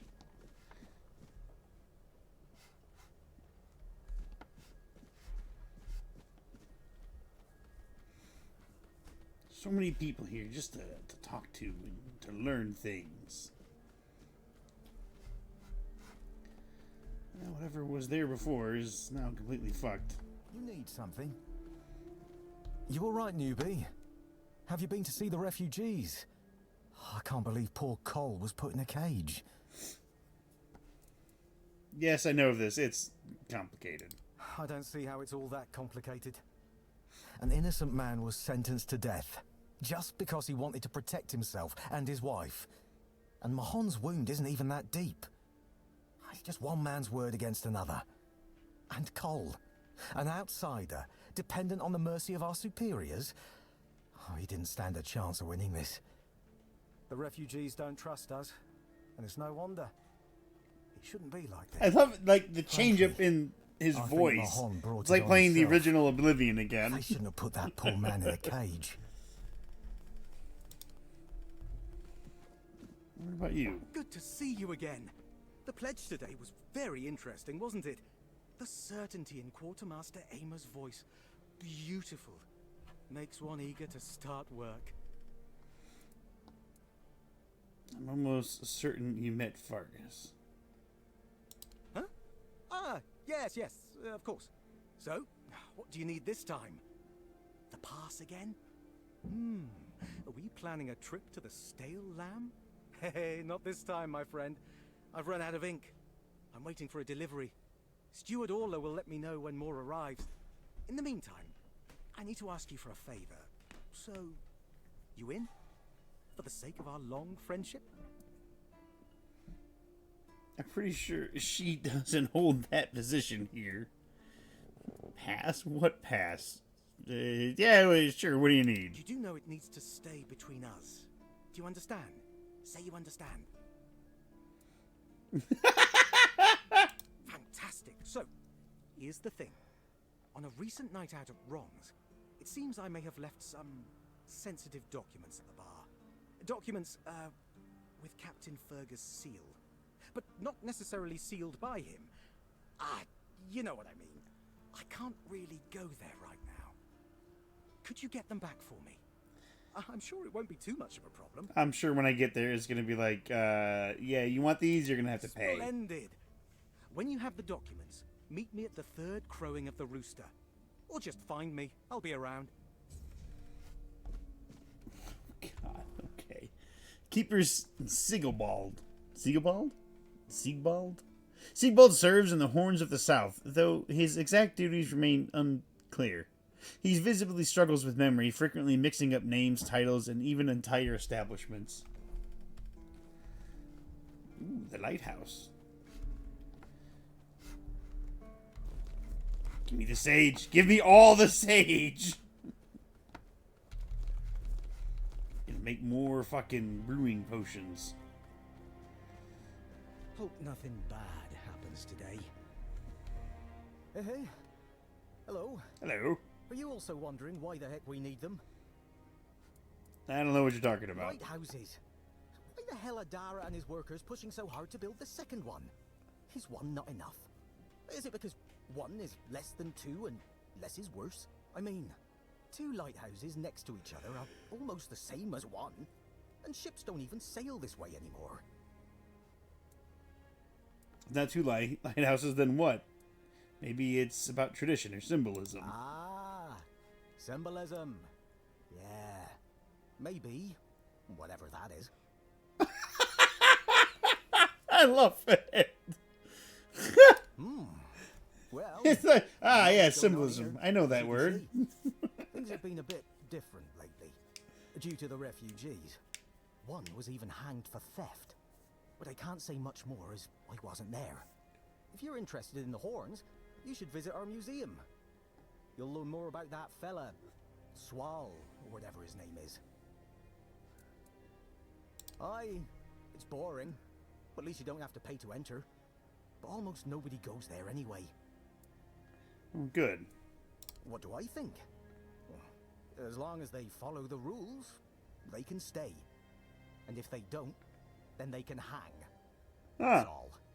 Folks are saying that there's some other group probably more dangerous, not so far from here. I know I haven't had a lot of action or anything going on in this stream. It's just been a lot of talking. But it's part of the whole fucking thing. Aye, why would they? The waters are treacherous, so no ships. Storms and the weirdness are a deadly combination. Besides, who'd have the time to build or repair them? There are enough problems on the island. We don't need more. You can stay here and serve. Sit in the tavern, drink and eat something. If you're looking for an adventure, you'll have to go elsewhere. There's always something happening out in the world. But you know what? Here in the south, everything happens late. It's a big world out there, and a small one right here. From a financial standpoint, it makes absolutely no sense. He's still talking about the fucking making 2 lighthouses.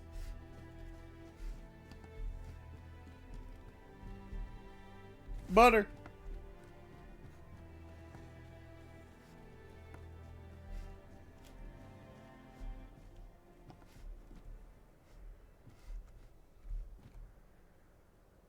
Oh, I think that's...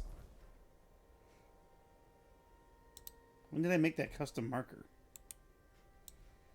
Oh yeah, that's the path down to the village.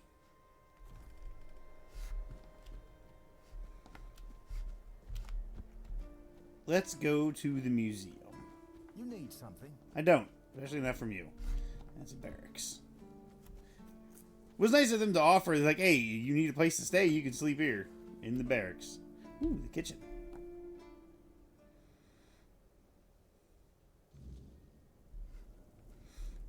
Hola! You? Ah, shit. Another mouth to feed. Fergus must have been off his rocker if he thinks I can feed everyone with the little he gives me. I'm serious. If we don't open the keep soon, we'll have to start eating rats. Not that I can't cook them in a way that makes you think it's chicken. Could you teach me some recipes? Oh, this is new. Maybe we'll get along after all. The dimwits here never want to learn. Only eat.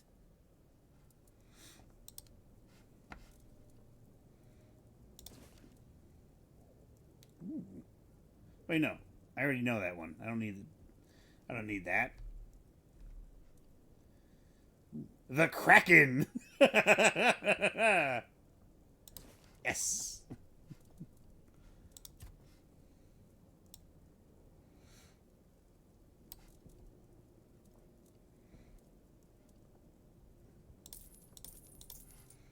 I don't need those anymore.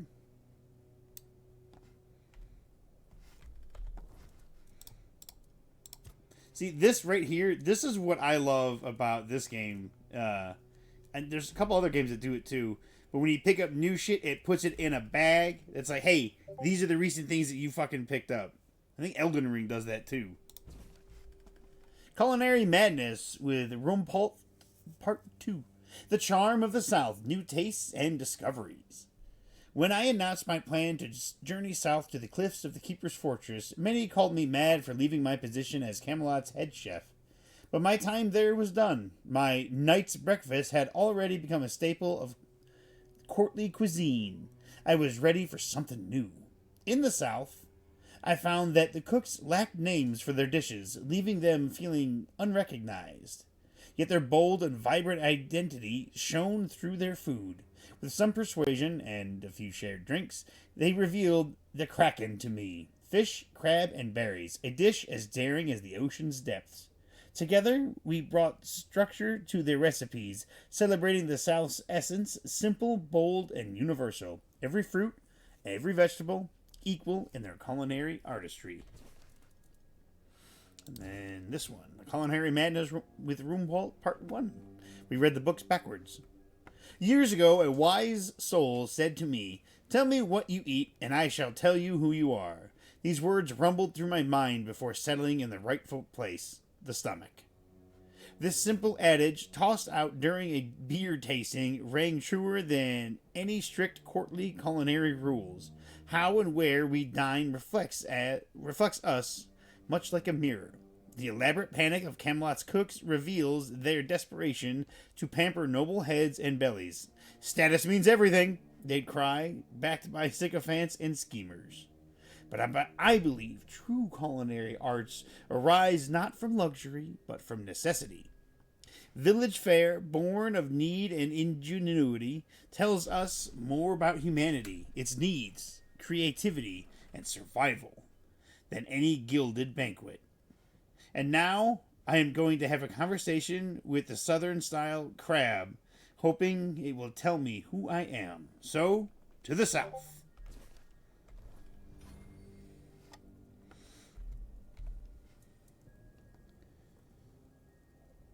Oh, you're trying to piss me off, aren't you? If you don't like my food, then get lost. Go to Ron's Tavern and stop wasting my time. What do you think they serve on the coast? The same damn thing as here. Bloody fish! Just don't come crying to me when you start missing my fried cod. In the fishing village. That's where the guards retire to sit on their asses and fart. Or sit, fart, and drink themselves into a stupor. Sounds like a good life. Hell no. I'd rather stay useful here and drop dead at my stove than waste space over there. If someone's still fit to work but chooses to laze around all day instead, they should be kicked out. Not rewarded with free beer.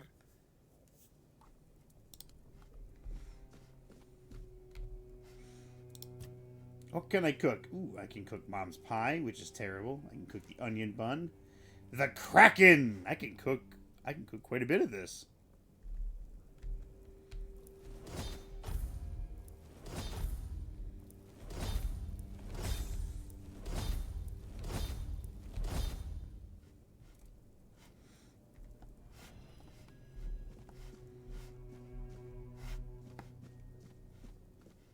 What do you got back here?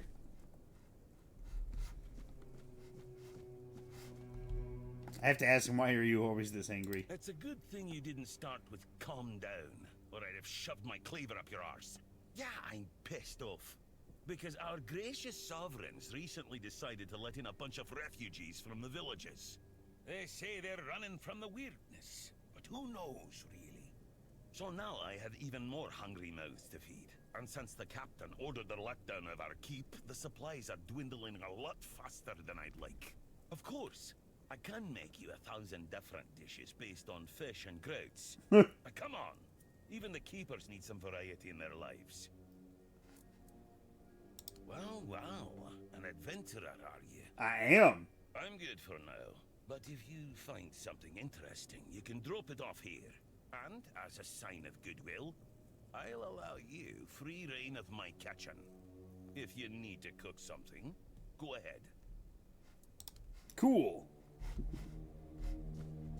I have to find him something interesting, though. We also got to go monster hunting and get more materials. Because, apparently the crafting, you have a very good chance of making just absolute shit.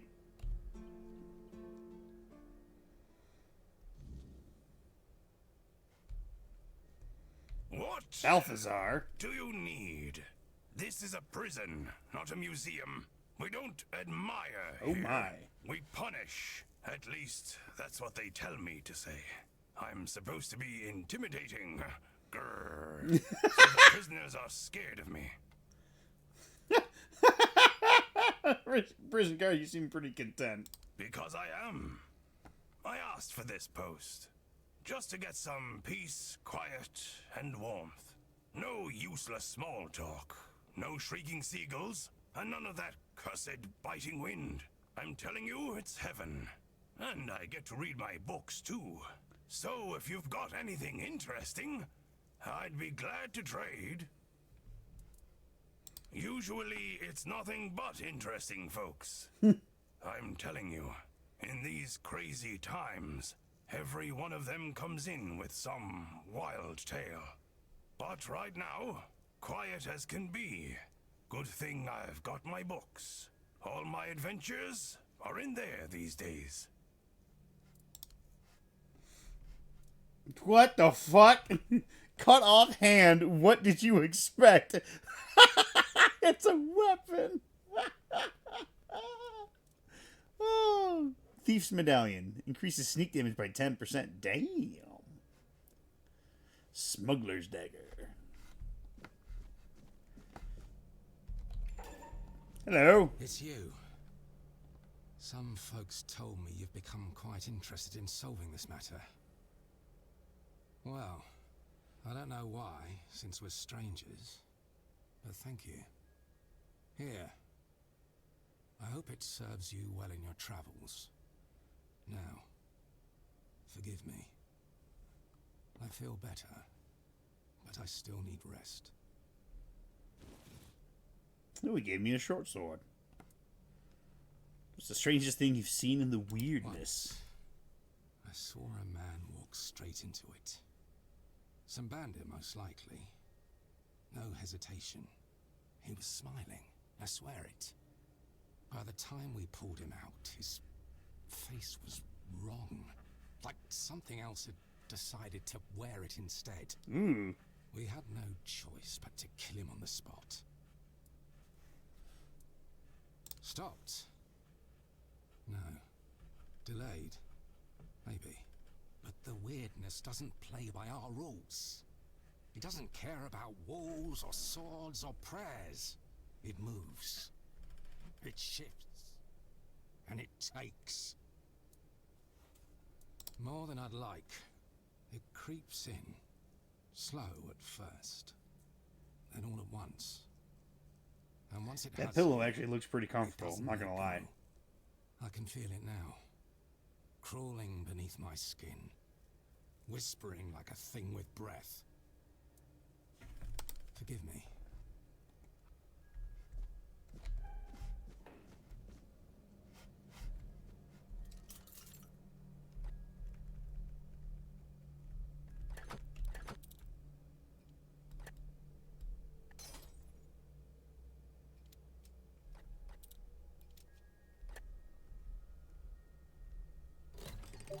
Ooh!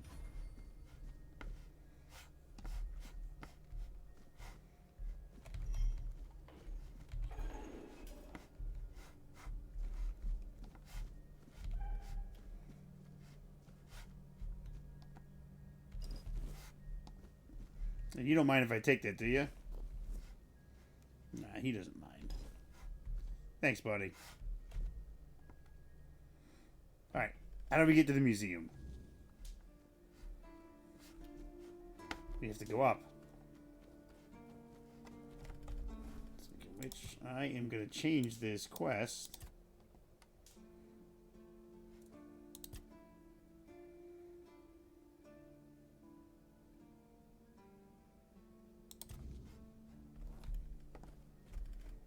Actually, yeah, that's fine.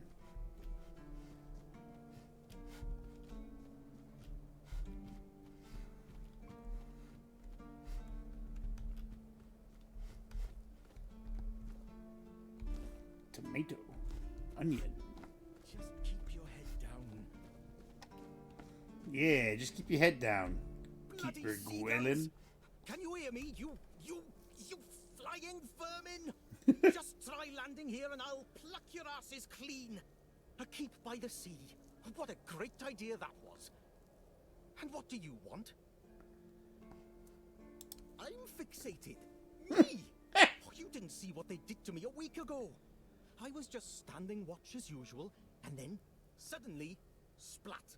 A dozen of them flying overhead, screeching, shitting and whatnot. So, I yelled what I think about them, shaking my fist. And then another 4, splat. And they kept screeching. I tell you, they're laughing at me. I spent all night cleaning my armor. Sewell didn't think it through when he decided where to put the keep, mark my words. Come on, they're just birds.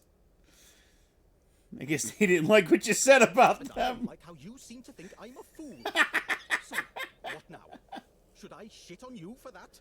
I don't think so. I once managed to shoot a few. I thought they'd learned their lesson and wouldn't be flying over here anymore. And guess what they did? They kept shitting. With increased force. Like they're planning it. Vengeful scoundrels. I need to try a different strategy. Find something that will make them feel real terror. Like the way crows are afraid of scarecrows in fields. I'm sure seagulls also have something that scares them. We just need to find out what it is. I'll take care of your problem for a fee. Well, tough luck. You'd have to survive. I don't know. Don't you think you're overreacting? Come on. Have mercy. I'd have dealt with the damn creatures myself. I don't have the time. They're not even good for anything. Less meat than a squirrel. And what's there is dry as a pilgrim's foot. I'm not asking a lot. I just need something to scare them off. A fee? I'm not asking you to hunt down a monstrosity from Grubwood or the Sunken Village. Ah, whatever. As you wish. You'll get your fee. You must think yourself an expert, damn you. I just need you to bring me some kind of a bird scarer. They'll learn their lesson and keep away from me. I don't know. I'm not sure if there's anyone crazy enough to take up something like this. I could probably go ask the druid. There is one guy in the museum, Riderick. He's supposed to know everything. Alright, well, there you go. I'm already heading to the museum. Butter. Carrot. More butter. Wow. I'm finding a lot of butters. Hello. Were you at the pledge? I didn't see you.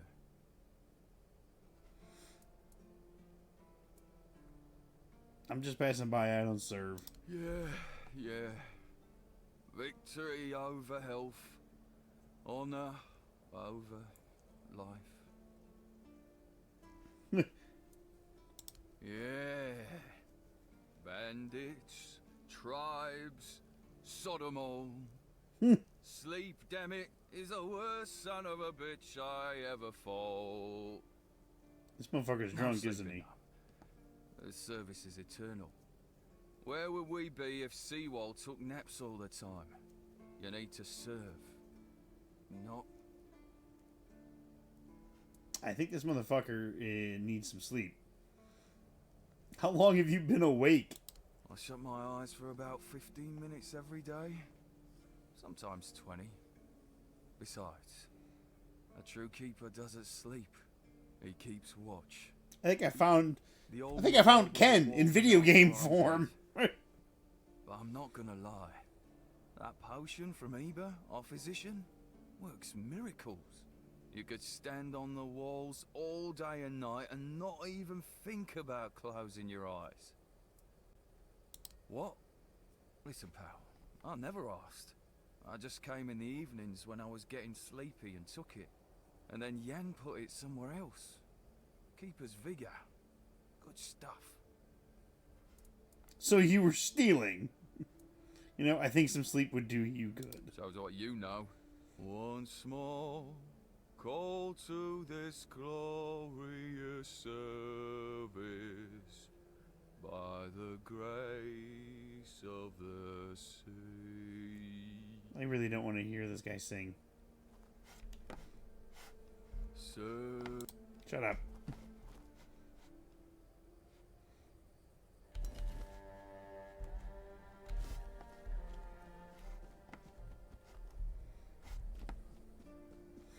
I did want to walk across the battlements, so here I am.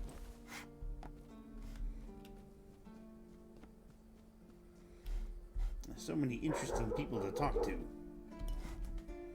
I don't know how good that milk is going to be since it was in a sack. This probably won't kill me.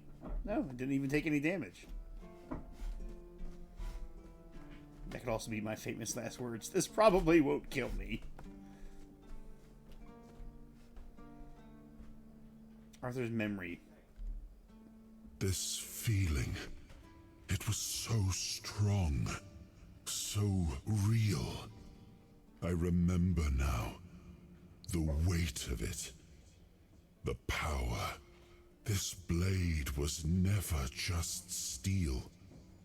It was a part of me.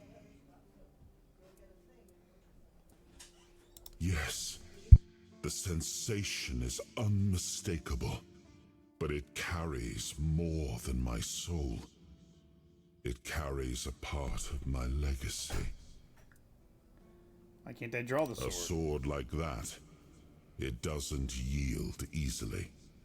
It demands strength of body and of will. Fucking Ella. You'll need to grow stronger before it will choose you.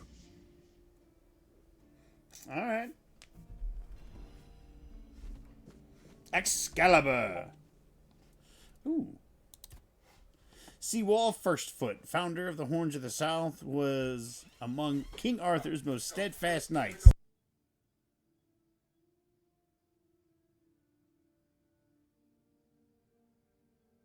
I'll be right back.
I'm back. Sorry, I had to help with some groceries and stuff, and now I have peanut M&Ms. Alright, where was I? I suppose I should just start over. Hold on. Alright. Seawall Firstfoot, founder of the Horns of the South, was among King Arthur's most steadfast knights. Tasked with securing the southern frontier while Arthur built Tainted. He forged a fortress from the wild lands, shaping it into a bastion worthy of the realm. His unwavering loyalty did not go unnoticed. When the war raged on, Arthur ensured that the horns stood as Camelot's equal, a symbol of strength at the kingdom's edge. As the highest honor, Excalibur itself was enshrined within its walls, a testament to the knight who made the South his home and his legacy. Excalibur.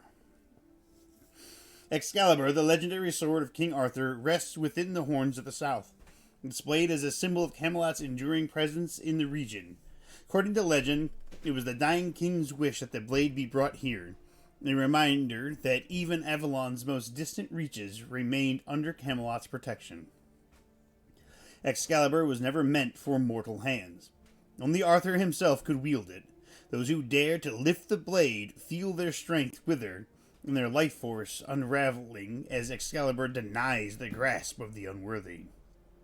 Once, the sword drew pilgrims who traveled to the Temple of the All-Mother and visited the keep to lay eyes upon the sacred blade. Some prayed before it, seeing it as a divine relic rather than just a king's weapon.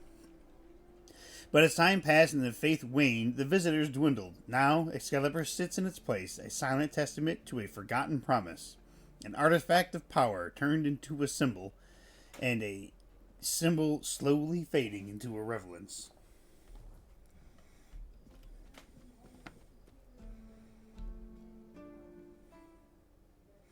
I've entered the captain's quarters.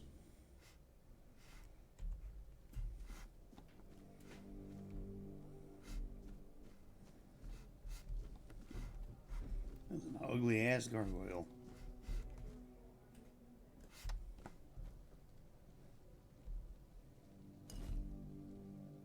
Look, nobody knows I'm taking this shit.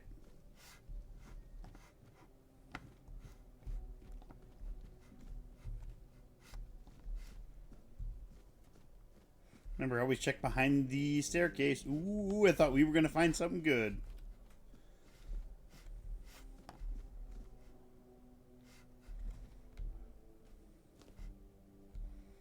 Ooh, butter, jute fiber, leather.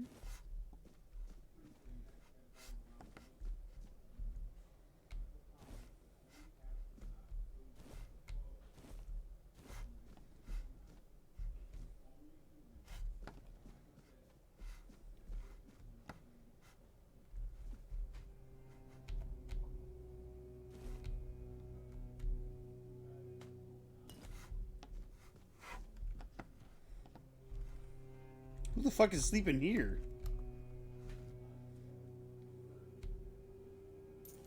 Well, he's not gonna need that.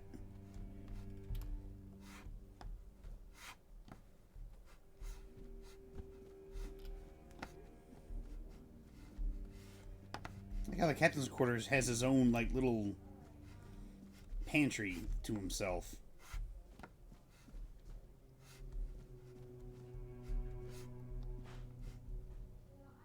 Why is there a spoon here on a pedestal of reverence? That's weird. Wait, where'd that guy go? Welcome to the Museum of the Horns of Oh, this is the South, museum. the southernmost keep I'm out under of water. Camelot's jurisdiction. My name is Ridderick. Oh, I stole... And I will be happy to introduce you to the rich history of this fascinating place. Could you, like, talk a little bit quicker? That began 623 years ago. This is how long it's going to take to tell me? The first keeper, Sewell Firstfoot. I'd also like to bring your attention to our numerous exhibits that are, as I like to say, inanimate witnesses of the history of the Horns of the South.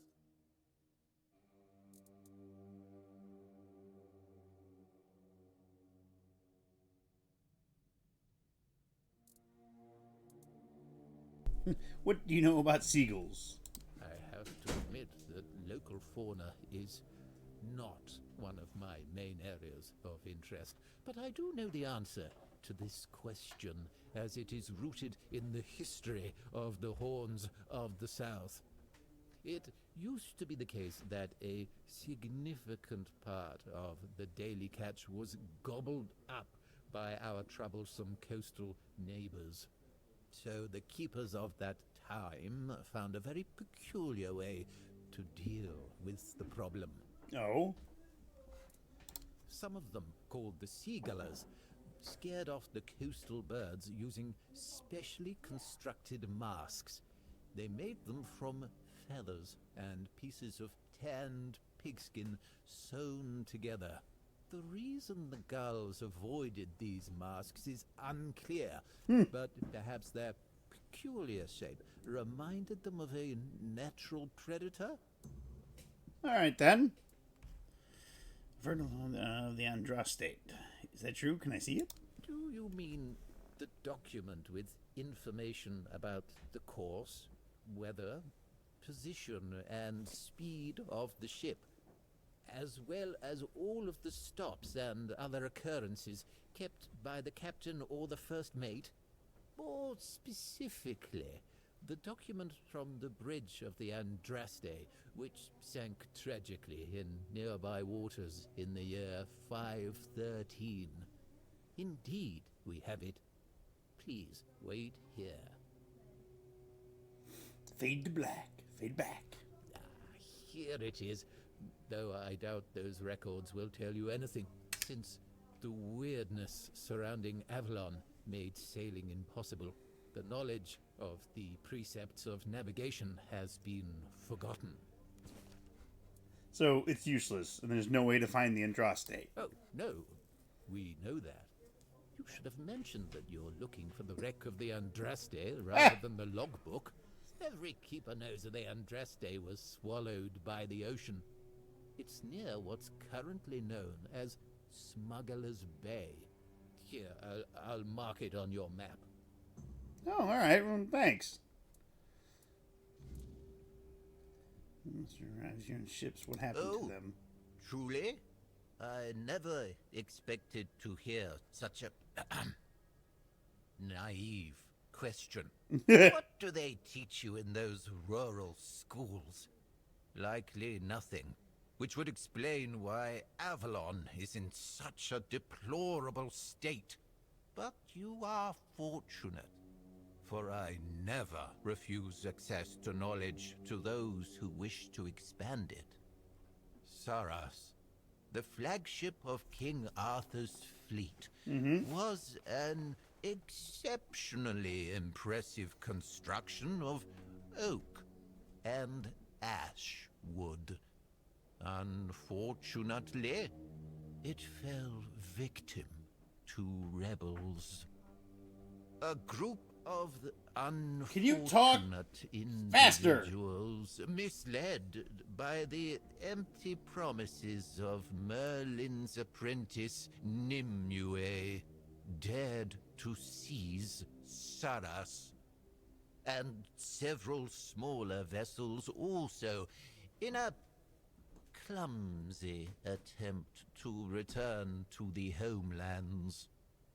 All of this in the midst of wartime turmoil on the eve of victory. Naturally, such treason could not go unpunished. So King Arthur ordered Merlin to summon a terrible storm that dragged the rebels to the bottom of the sea. Oh my. He did so to prevent anyone else from following in their footsteps. He wisely believed that returning to their homelands amounted to little more than a romanticized form of extended suicide. Honor and glory to King Arthur for that decision. Had more people followed the rebels' example, Avalon would not have retained enough population to maintain stability. I hate and talking to form this guy. a I really do. Functioning society. Alright, that's it. I don't want to talk to you anymore. He fucking bugged the shit out of me. Motherfuckers.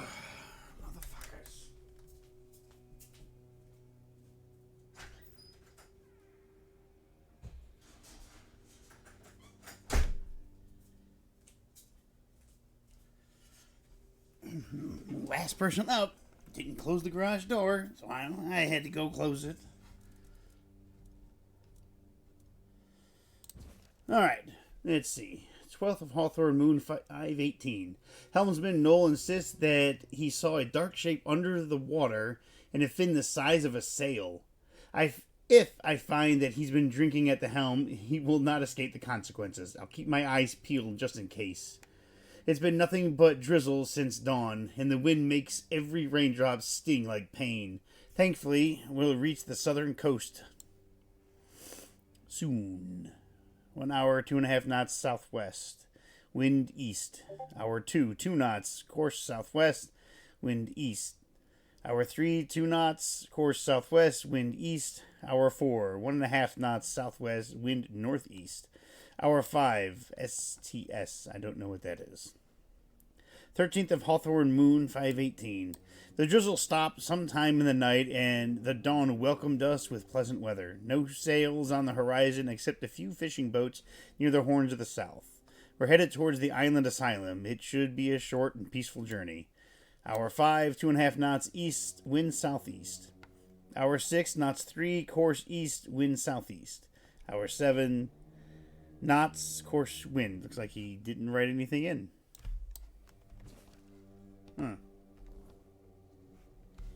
Alright, well, I got the logbook.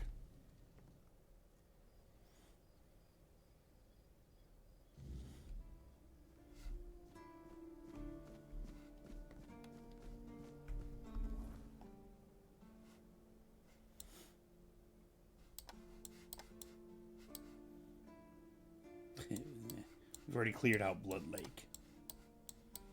I gotta go kill a bunch more monsters and shit. This is the part where ye run away.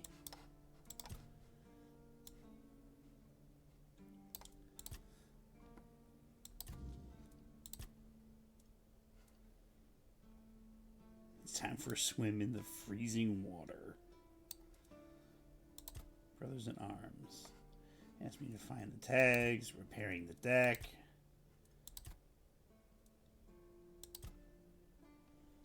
That's Bandit and Cillian's list. No face. Asked me to slay an ogre. Cillian, a man sent from Camelot, is paying bounties for each bandit slain.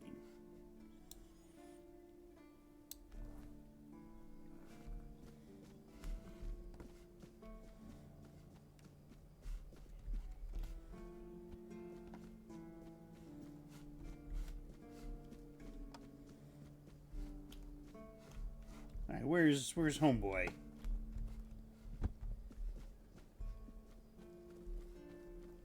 You trying to show off? I'm trying to show off. Bitch, I'm running. I'm a runner. I'm a track star. Is he still up here? He is still up here. Attention, the better. There you are. Finally. Do you have what I need?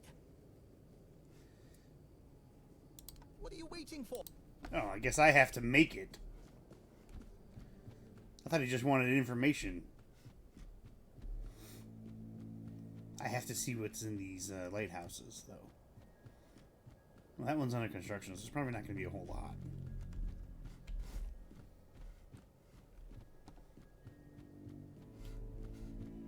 In fact, I can't even climb up to it. But I should be able to get inside this lighthouse. They need to repair that staircase down there to the left.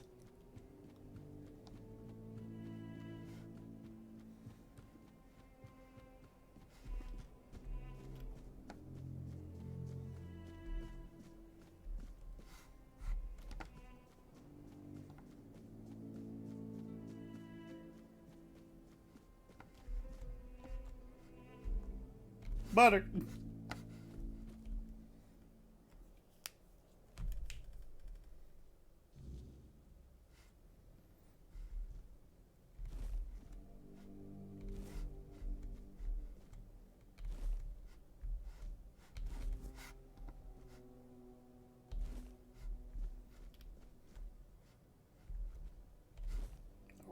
fish.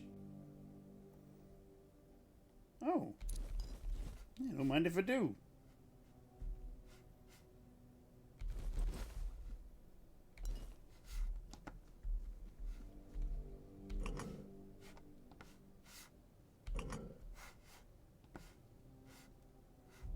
It didn't seem to do anything. Oh, no, it brought the elevator. I didn't even know there was an elevator.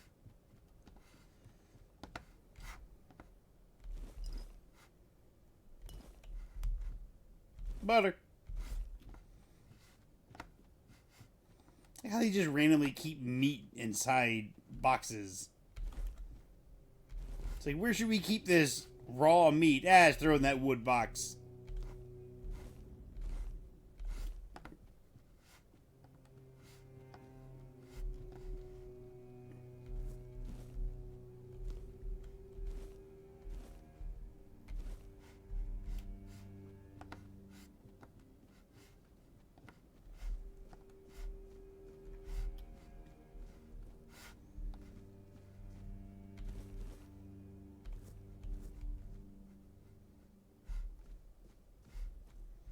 Hello? Is there anybody up here? Just got raw chicken in the cabinet?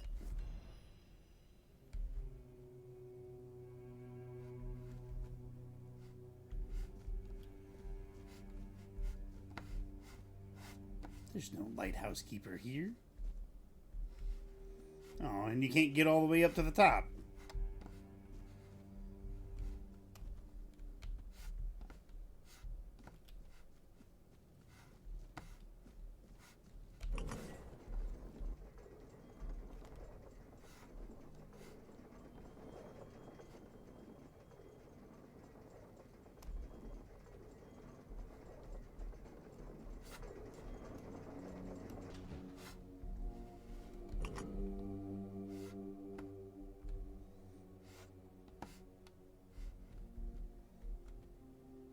I think they deliberately made this elevator slow. So when you will pull the lever, you're like, all right, well, I don't know what it's doing. And you would just run up it, and halfway up, you'd notice, oh, there's an elevator.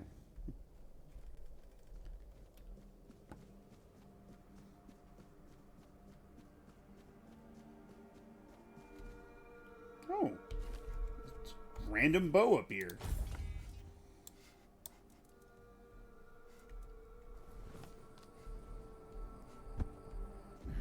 Just another peaceful moment.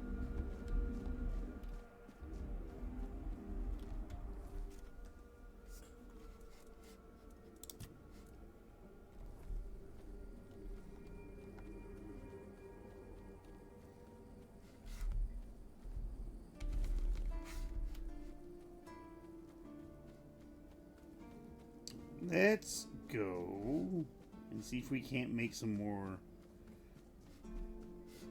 leather and shit.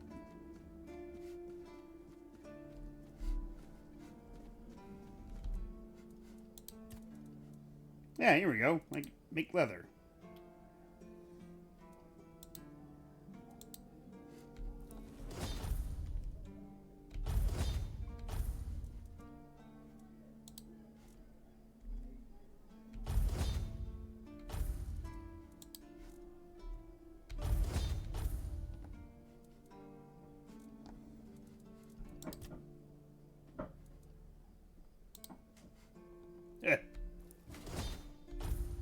There you go. I made a seagull mask.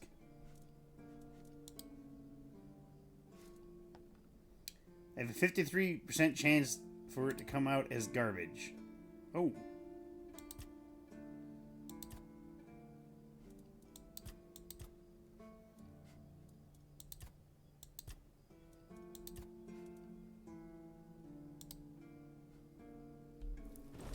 Hey!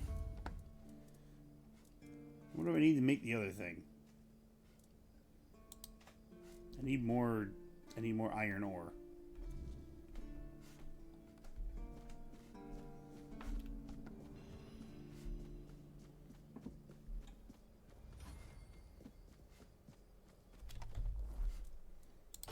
Should I put on this hat? I will. Hey, there's that pretty face. That's Flanders.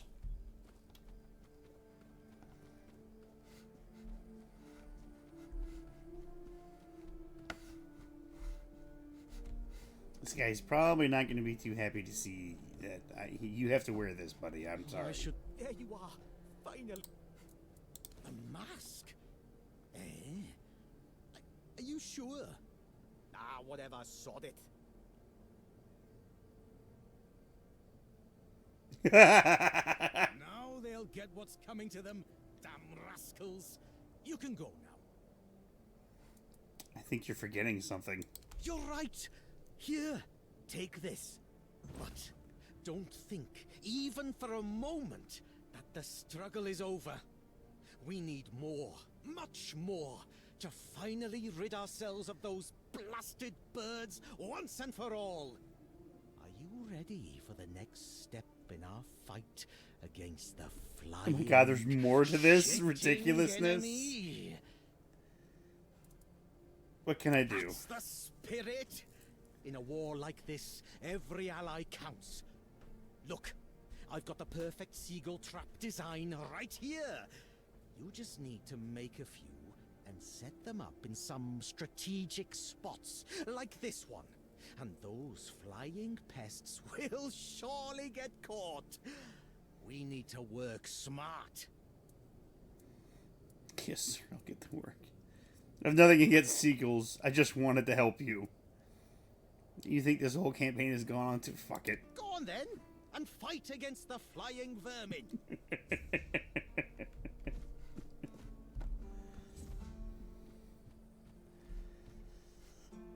What's the feat?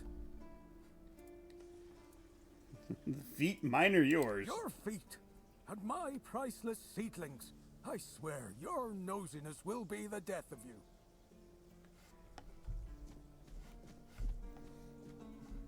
Got a couple of chickens.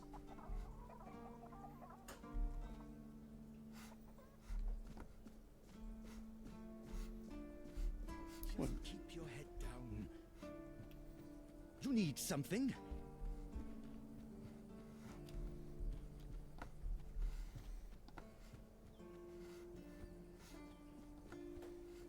Suppose I should maybe put some points in the crafting, huh?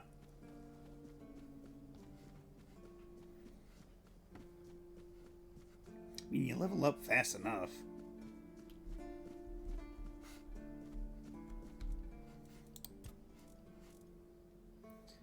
The bird trap. Now I become death, the destroyer of seagulls. How many of these do I gotta make? Did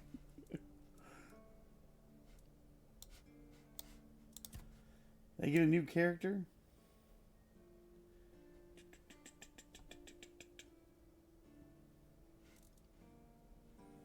No. I gotta make 4 traps. Okay. I can only make... Oh, I think I can make just enough. Oh, I need another bone.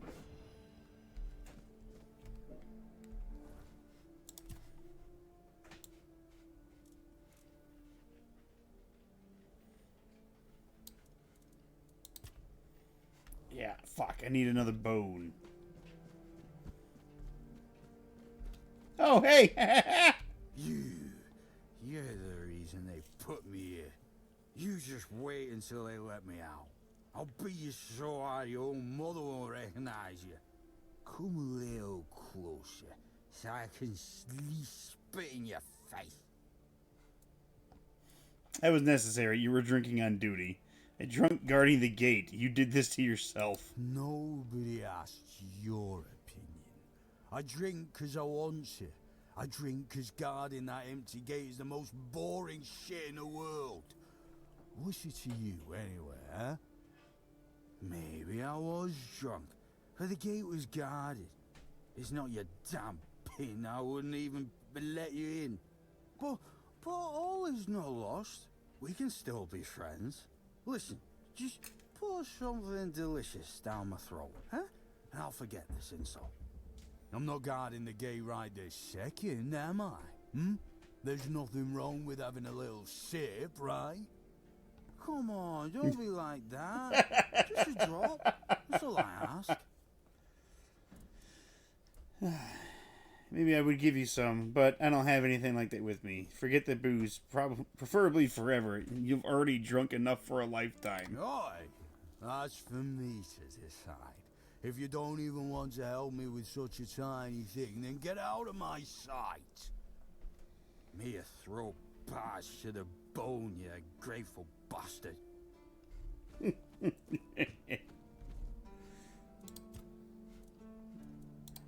Kraken! Oh, we can't make any more of the Kraken. We can make some cabbage rolls, though.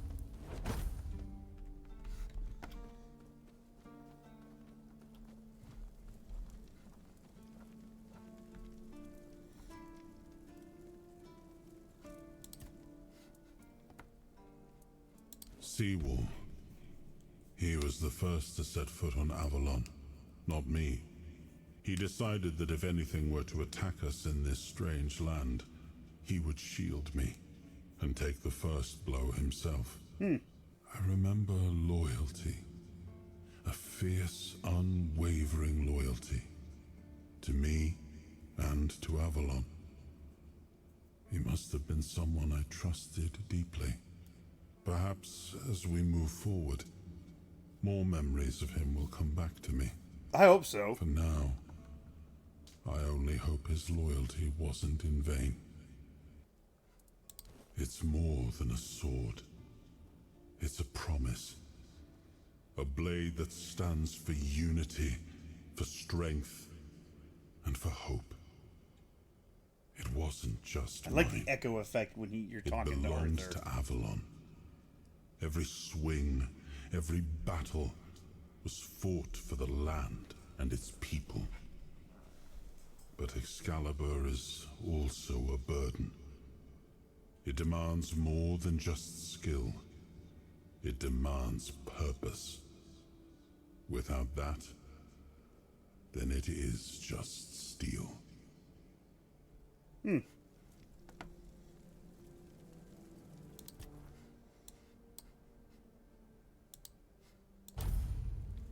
going to the village.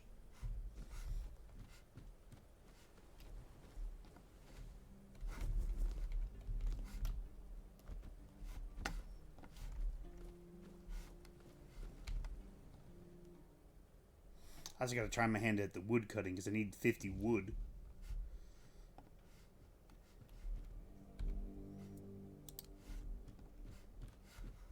Well, I thought I had to come here for something.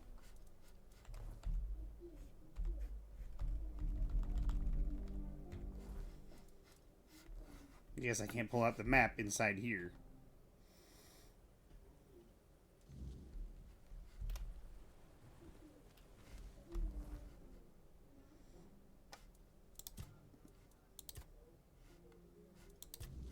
Yeah.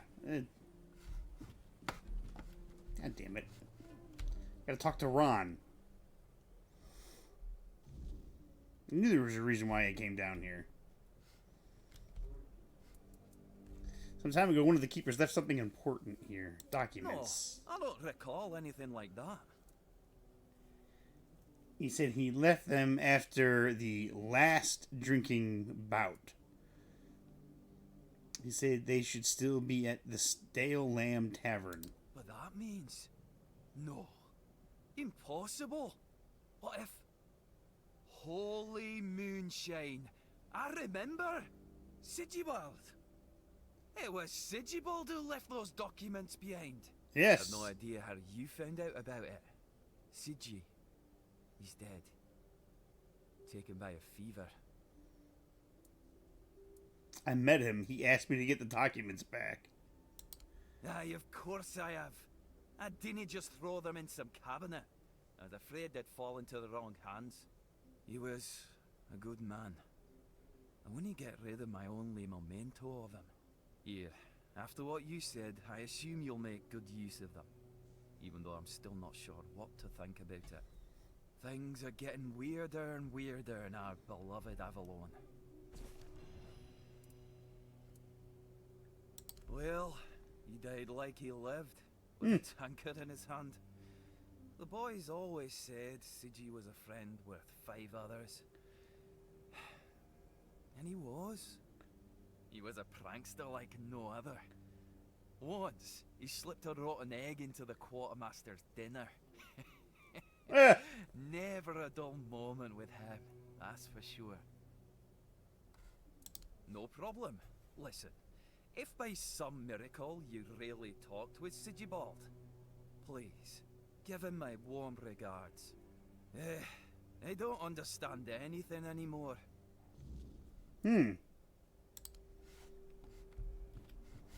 Perhaps that person isn't even really Sigibald.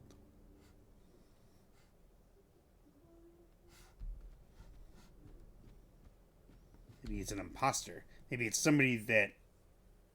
I should talk to the quartermaster. That's what I should do. Tell him, hey, something weird is going on. A giant feather. Encumbrance limit. Oh! +5 to encumbrance limit. I have to consume it. Woo! Sigibald, I never thought there would come a time in my life when I would write this letter. Until now, I believe that all the bad things that happened since you left were caused by your poor decision. I also blamed you for losing Aaron. It's funny how things change over time. It seems that I've changed too. I don't even know if this stupid letter will ever reach you. If it does, I'm sorry, and I accept your apologies. Roz.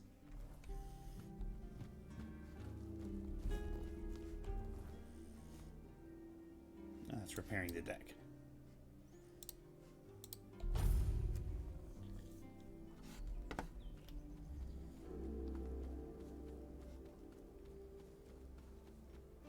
I am going to go talk to the quartermaster before I talk to Sigibald.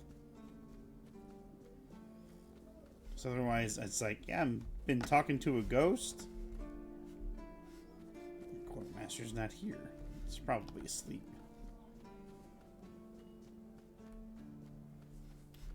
Get out of the way. Right, I forgot. I never went to go see the medic. Which the door is locked. I gotta do that still.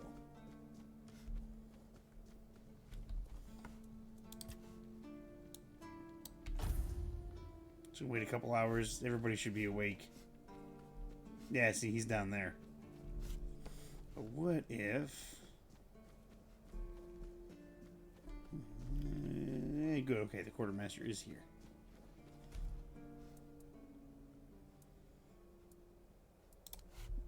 Okay, he's got nothing new.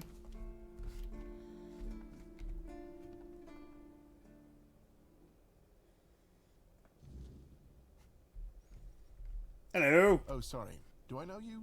You don't. I'm terrible with faces. Either way, glad to make your acquaintance.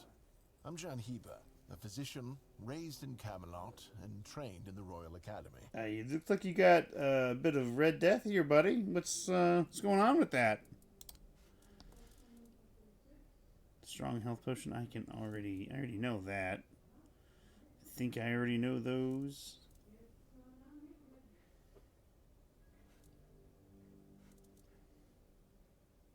I don't know those.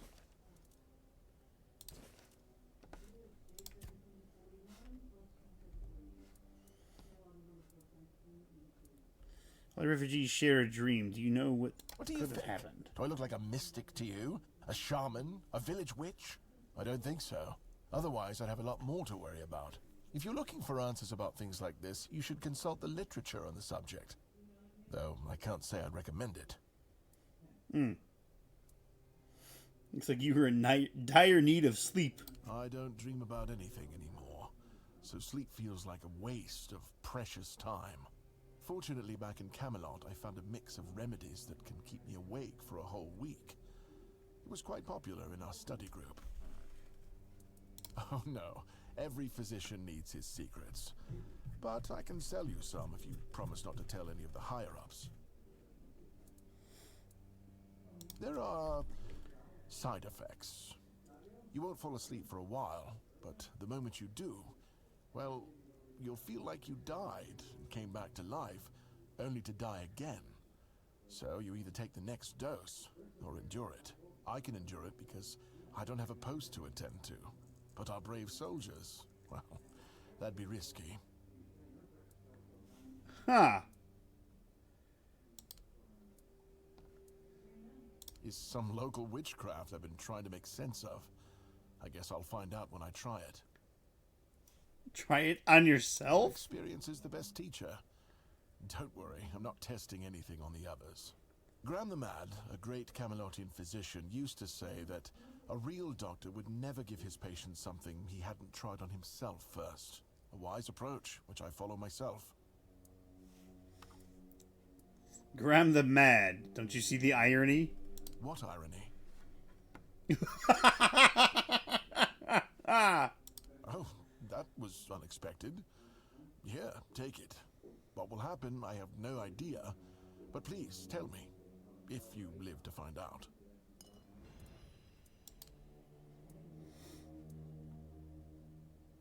I was classically trained in the proper art of medicine by the scholars of Camelot. The things they do here, they make no sense. No sense at all. Most of this stuff shouldn't even be effective, yet it seems to work wonders on these simple-minded, tough-bodied people here in the south. Shipments from Camelot are late, so I'm running low on supplies. If I'm not able to treat them, they'll start complaining. And Fergus doesn't like when people complain, especially when it comes to their health. He truly cares about them, I've got to admit. He doesn't care much about anyone else, though. Why would you, though? Don't you have better things to do? Not really. Another one I'm trying to get in the Quartermaster's good books. Aha, got it. So you're up for work not out of the goodness of your heart, but for your own selfish plans. That'd be a good summary. Oh, now you're speaking the language of Timberwall. It does pay, but we haven't settled on a shared definition of well, have we? I guess we can see about it after the job's done. But all right, if you're a mercenary, then I do have a job for someone who'd be willing to risk their life in exchange for material goods. Alrighty. Back at the academy, I found an ancient scroll written by the Druids. Forbidden knowledge, especially now, after the mob forced them all into a wicker man and burned every last one of them to ash. I finally deciphered that was terrible. it a while ago. It describes a ritual that needs to be performed at night within a stone circle. And guess what? There's one in the nearby forest. I guess you already know what I need you to do. What's the purpose of the ritual? That is an excellent question. But I don't know. From what I've been able to decipher, it's a summoning spell to bring something or someone to our world. That being will share its great knowledge with the one brave enough to summon it. I need you to remember what it says and repeat it to me after you're back, word for word.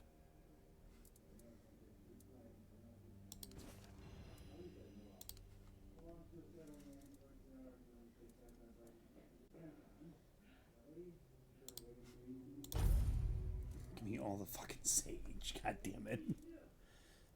Venom Flick.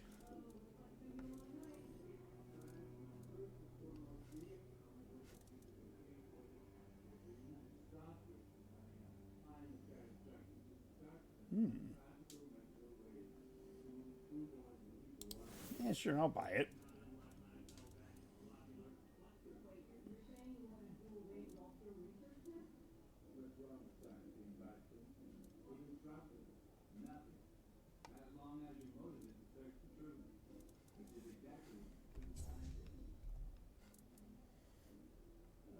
Healing diseases, sometimes cutting people open. Oh, and pulling out teeth seems to be a leading cause of concern for everyone around here. Me pulling teeth in the arse end of the world? My friends back in Camelot would laugh their brains out. In Camelot, maybe, but this far south, nobody cares. I've spent my entire life digging through scrolls and books in pursuit of their knowledge. I've been reading about their rites and the descriptions of their rituals. Look, I'm sure they were onto something. they knew much more than we do, but it feels like there's a veil wrapped tightly around that knowledge. It's like I need to find the right spell, the right ritual, something that will unwrap it for me.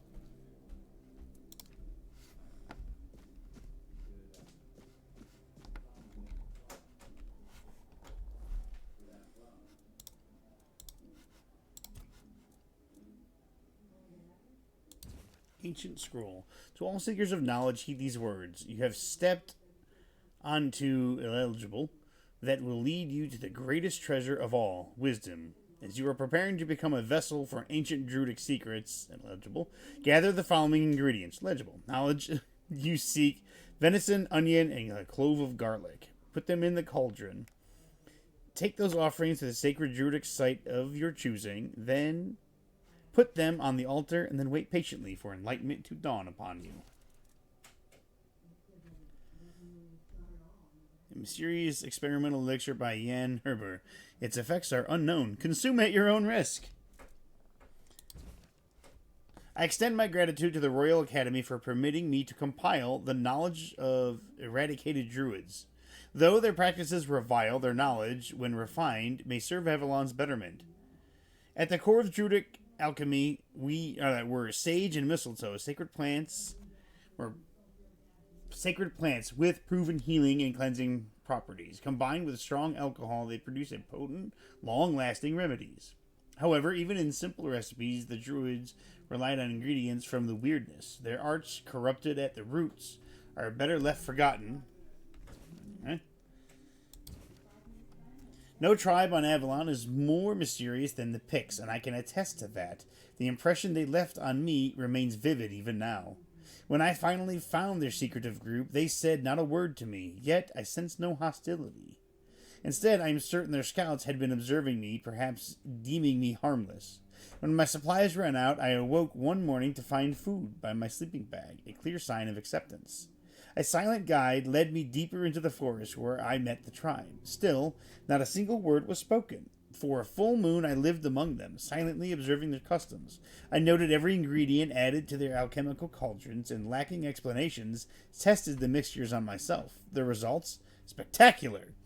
In the next section, I'll share the best Pictish recipes and their uses. Remember, proportions are key.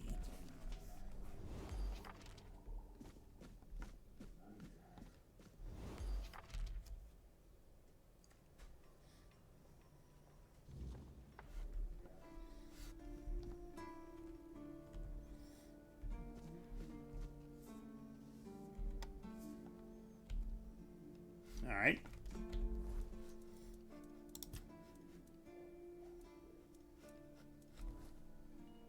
That was the wrong button. Let's try Venom Flick.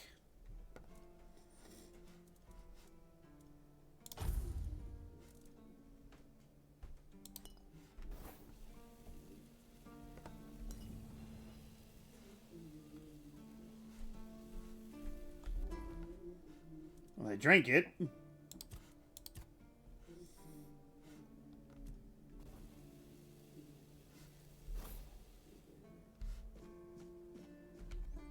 Nothing seems to have happened.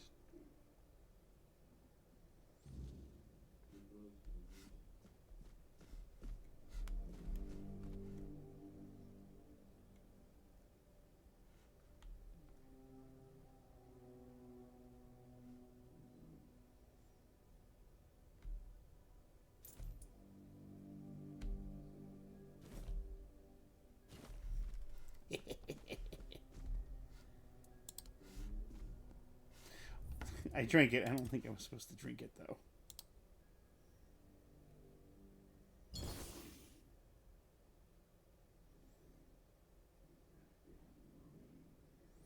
Does this save on every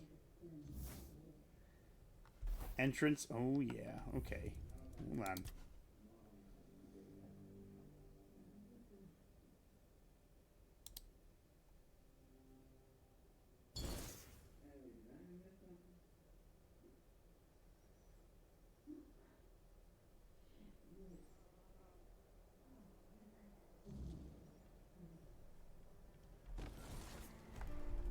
Okay. I still haven't drank it.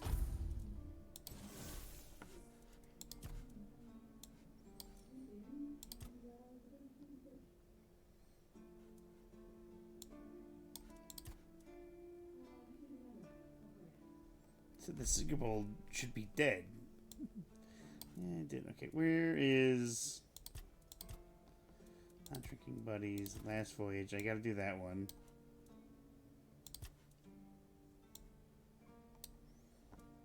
Repair the deck. No face. Murder on demand.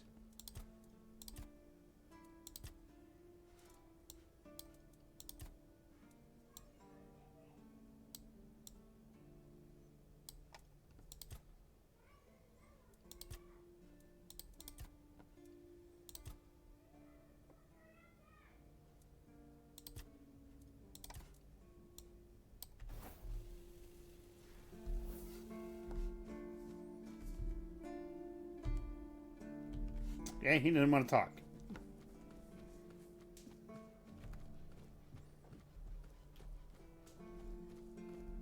You're back. Hi. I told you, Ron is a good guy.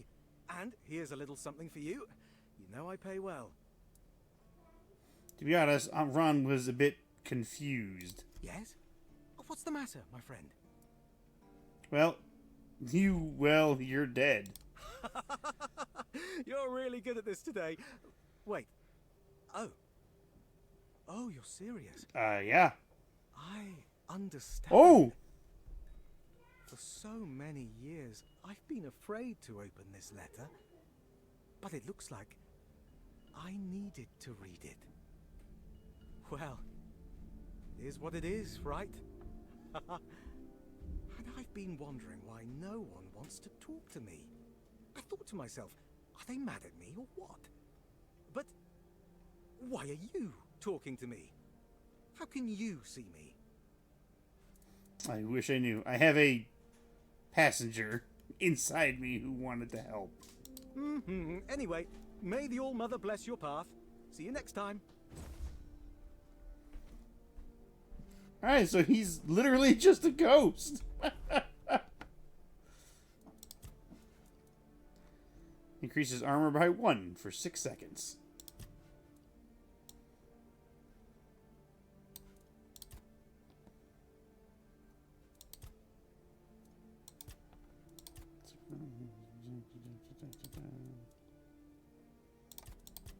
That's the one I want to do now.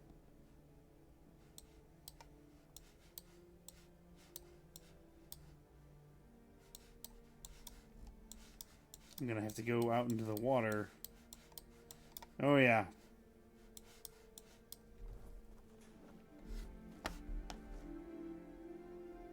That is actually really cool. And it's weird that his sword just kind of popped out like that, though.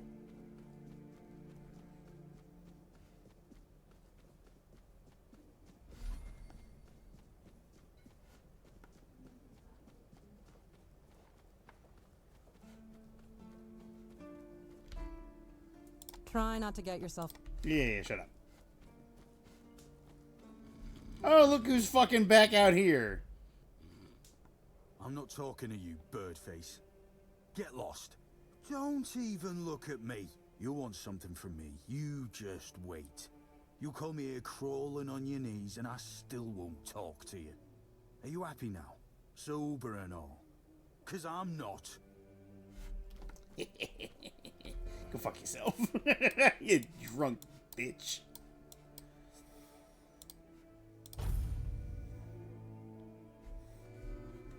Stay sharp.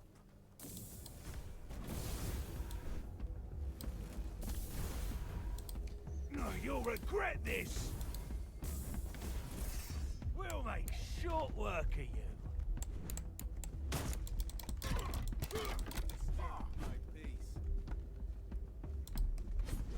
This is going to hurt. You'll fall to my sword. Oh shit. What? What? They came back. We'll make short work of you.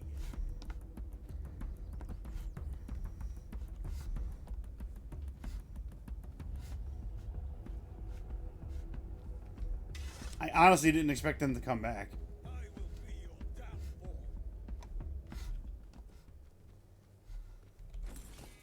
Ooh, iron. Good. I need that.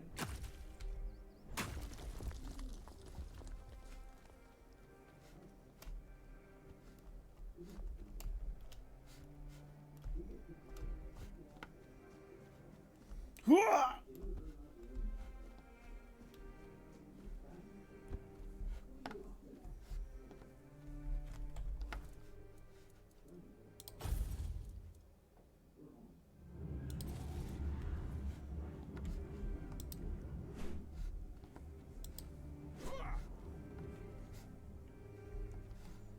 It must be like other things that when I get close to it, it'll be like, oh, you can cut up all this.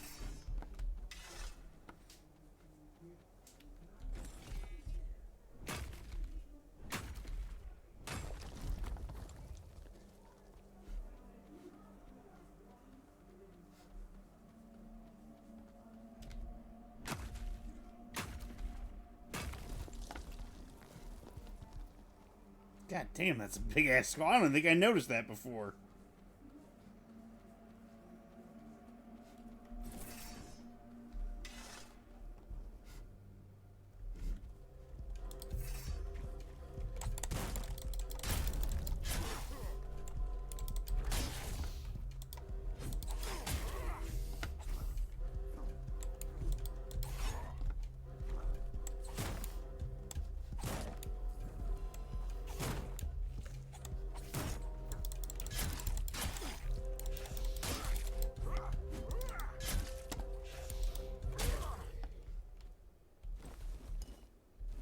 Bitch. Take that off. Put Kraken on.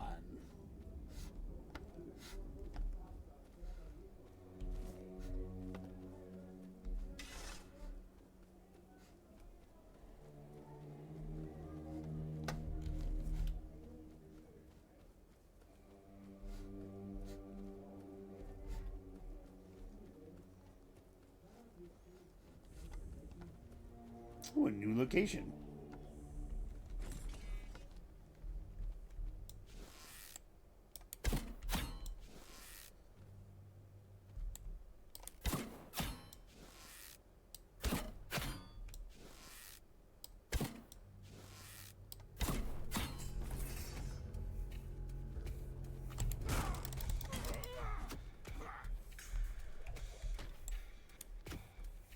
Oh, fuck me! That's a lot.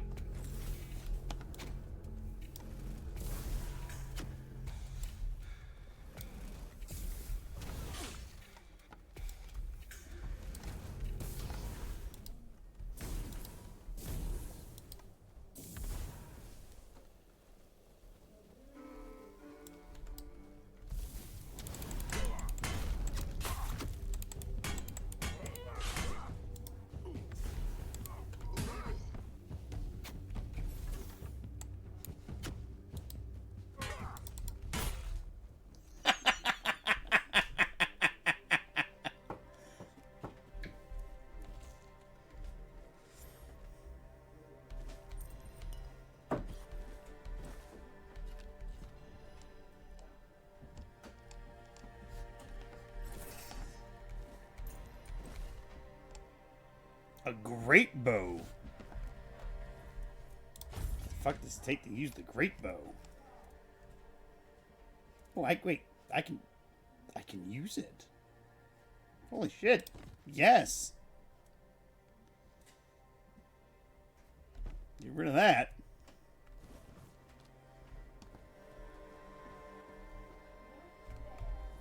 Might take a little longer to draw it, but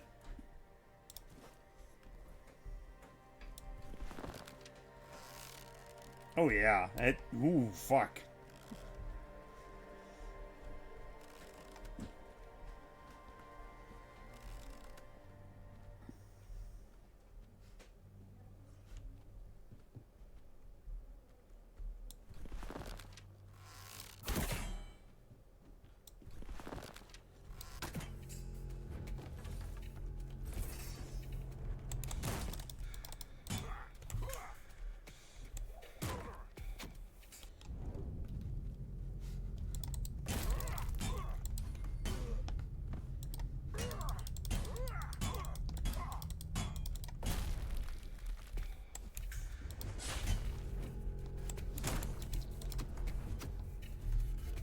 Ah!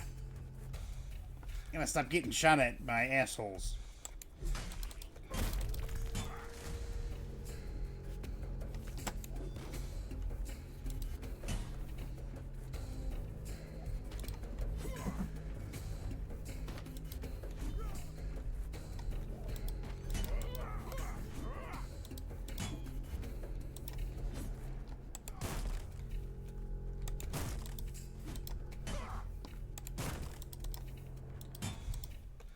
Oh! Yeah, bitch, get parried!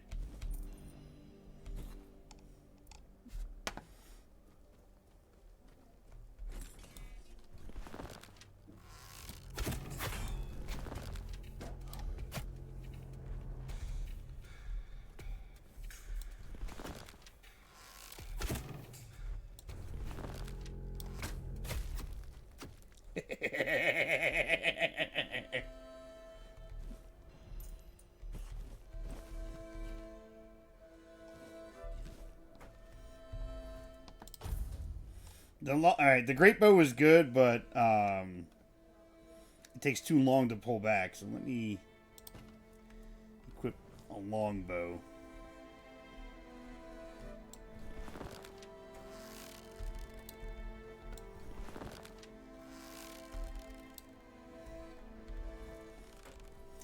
Shit, where'd I drop my other bow? I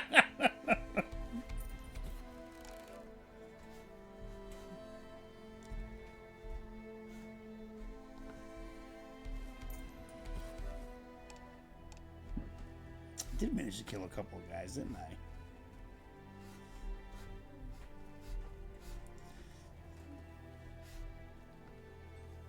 Well, fuck it. I'm gonna have to... Might as well just use it.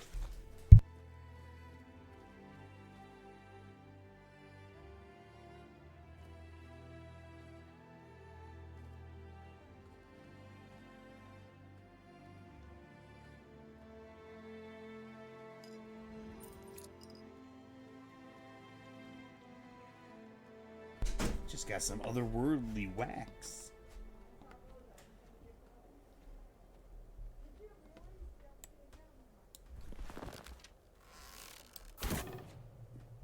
I missed.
Ow! What the...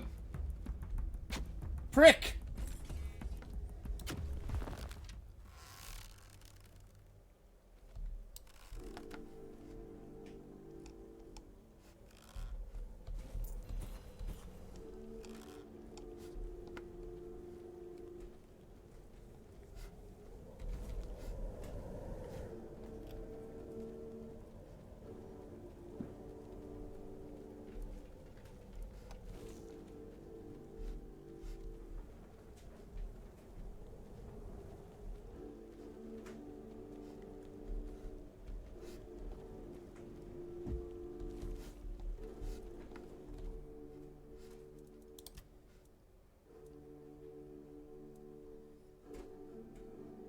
So it's 25% health. Ooh.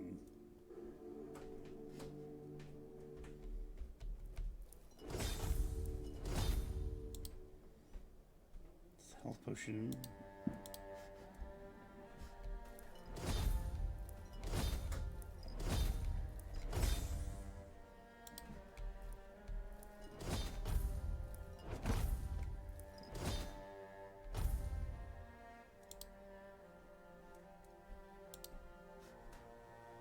Oh, that did take sage. Son of a bitch. Well, this doesn't take sage. This restores 25% health.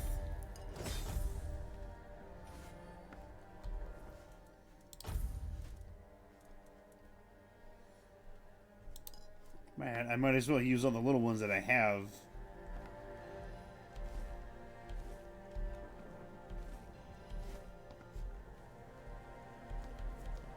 Woo!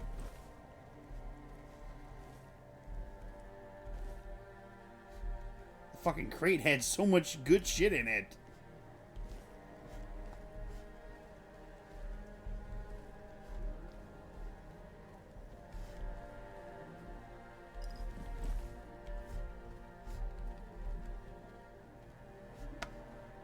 I'm gonna sneak.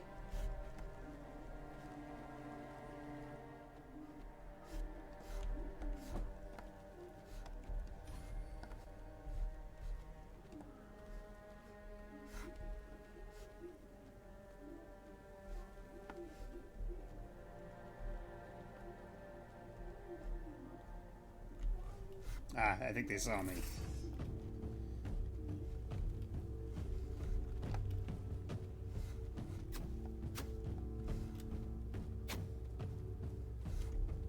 Come, you little shit.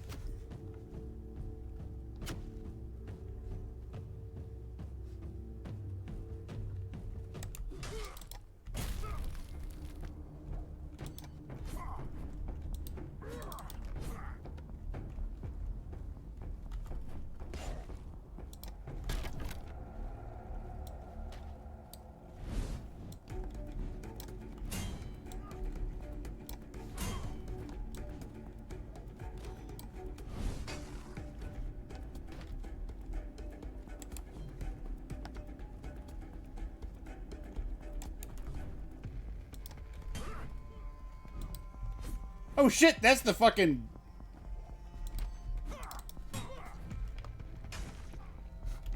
Got stuck on the fucking wall.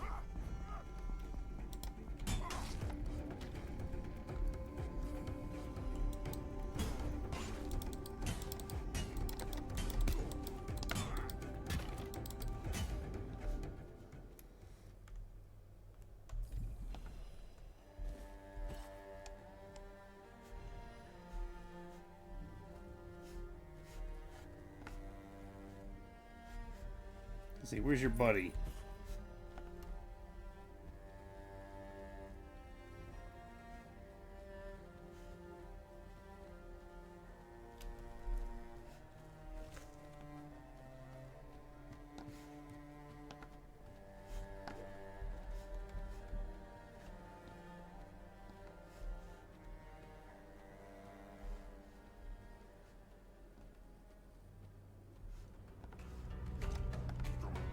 Really?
Ha ha! Give me your head, you bitch.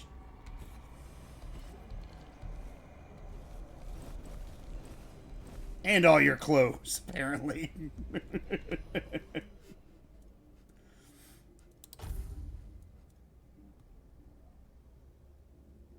This effect won't work until you reach the requirements.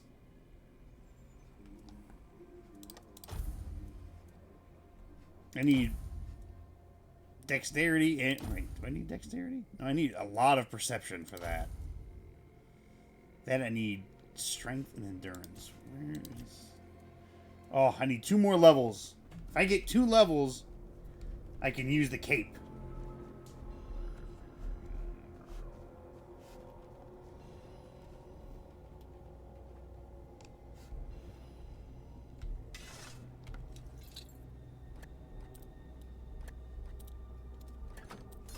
I was winning that battle pretty handily until, like, the very end when I made a couple of miscalculations. Damn it.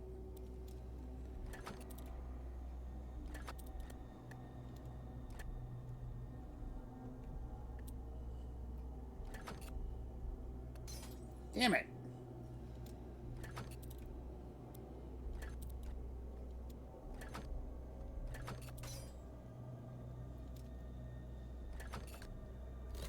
There we go.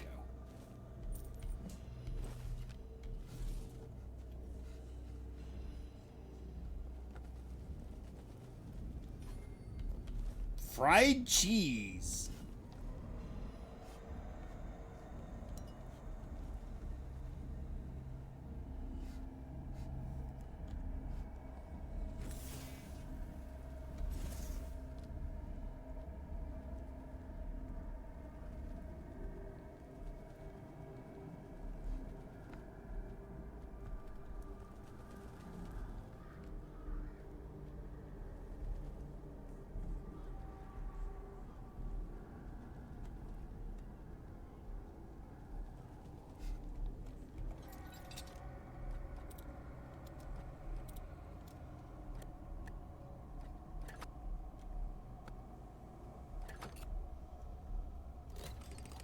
First try. Fuck, I've already picked 50 locks?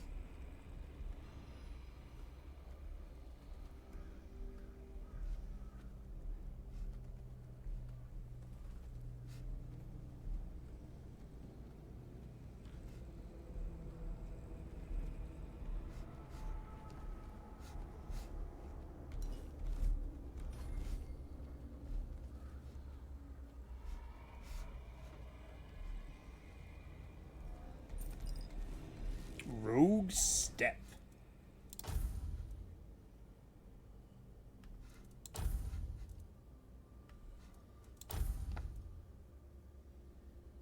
Ooh.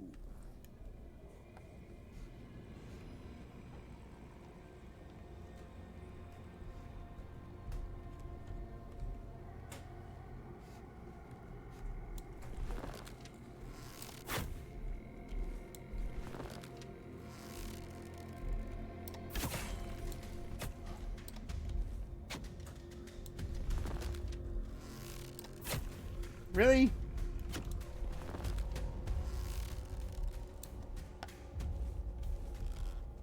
Where's he going?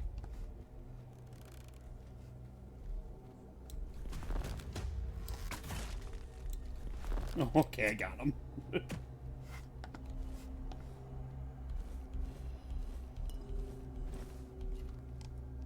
Okay, so yeah, you do get unidentified items when you kill people at night like this. Okay. I think I figured that out last time I played, but it's good to 100% confirm it.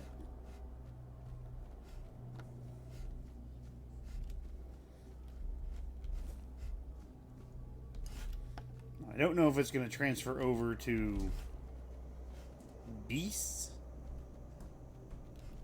Little bag. Oh shit! I fell. fucking gravity.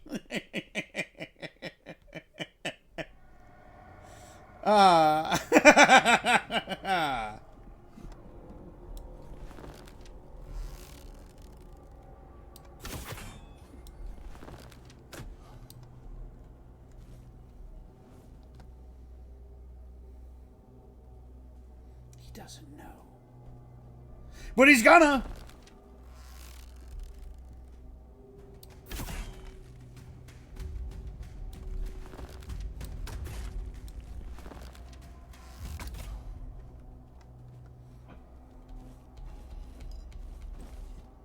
Okay, let's...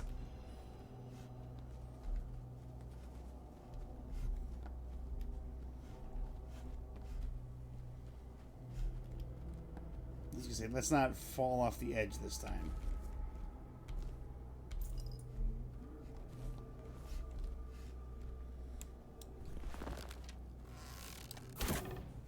Oh, I just missed him.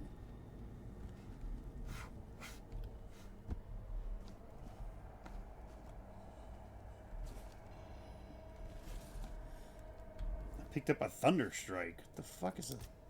Oh, that's a thunder strike. Thunder. Scorching blaze. Howling crest.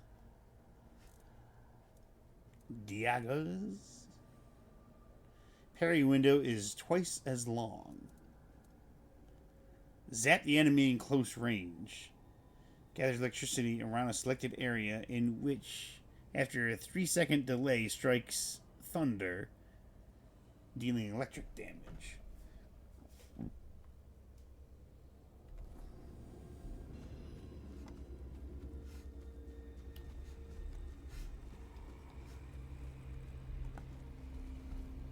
I guess I can't use that to cook.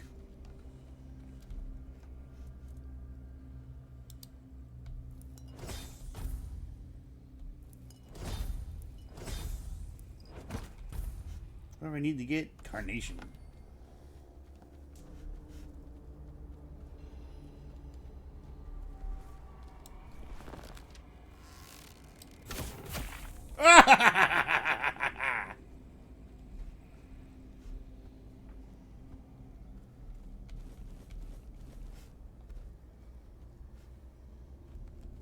I sent his ass flying.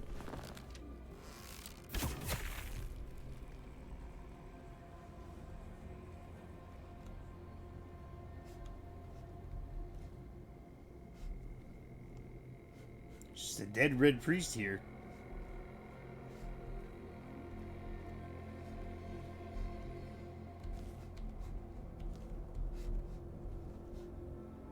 Where did that wolf's corpse go? I hit it and... Oh, there it is.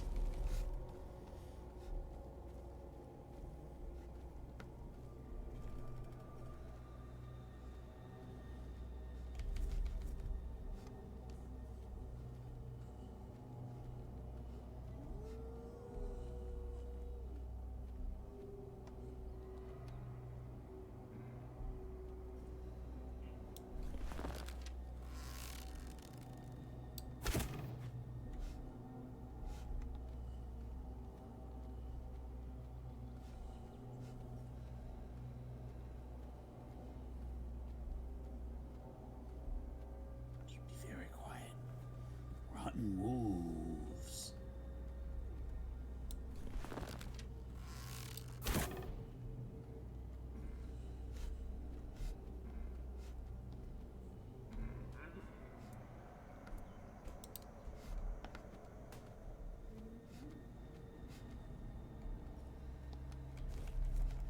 Yeah, give me all those carnations.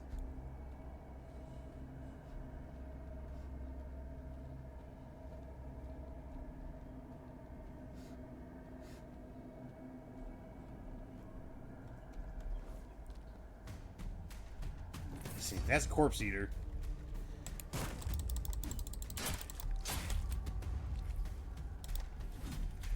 Oh my god, skeletons!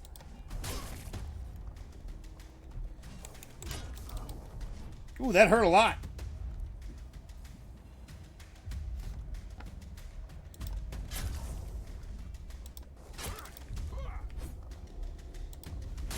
I got a bone to pick with you, gentlemen.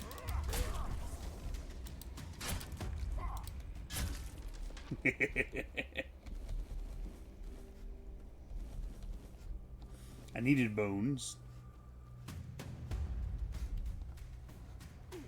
Ow. Ow. What the fuck? Was there another person there? There had to have been, because I didn't see him.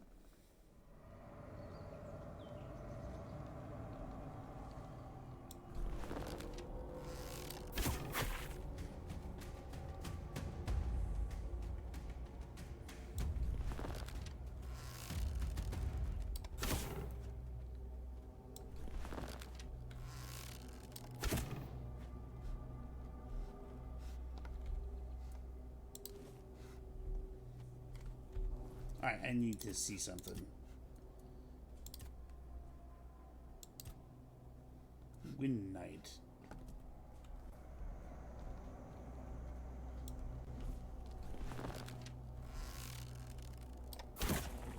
Ooh!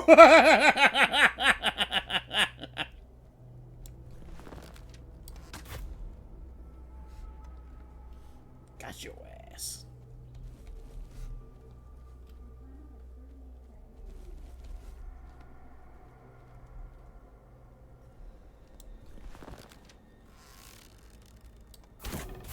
Whoa!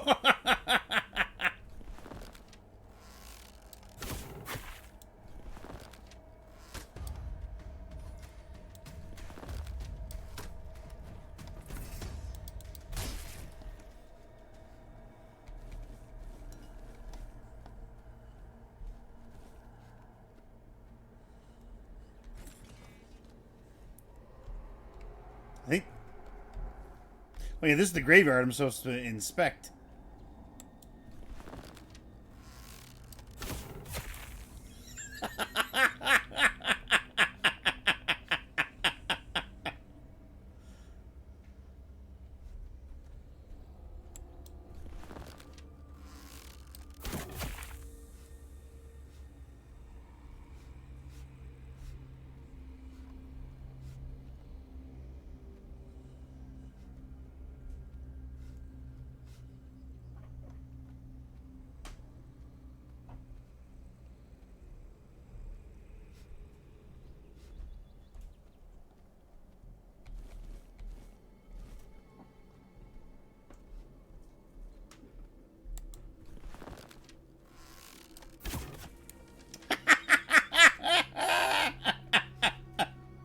It doesn't get old. I don't care what anybody says.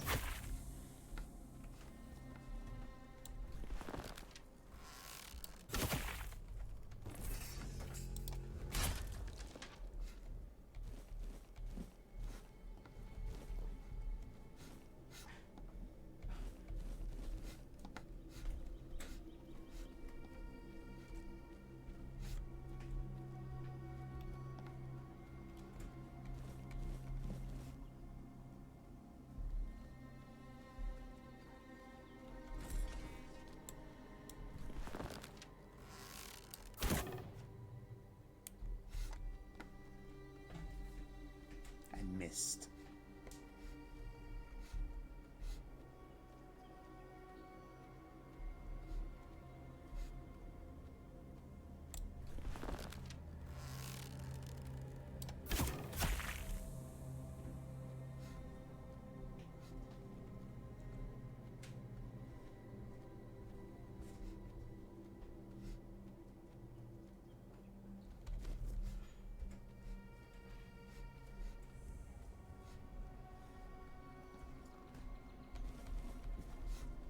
I don't know what... Wait, is the skull a crafting material? I have to know. It is a crafting reagent.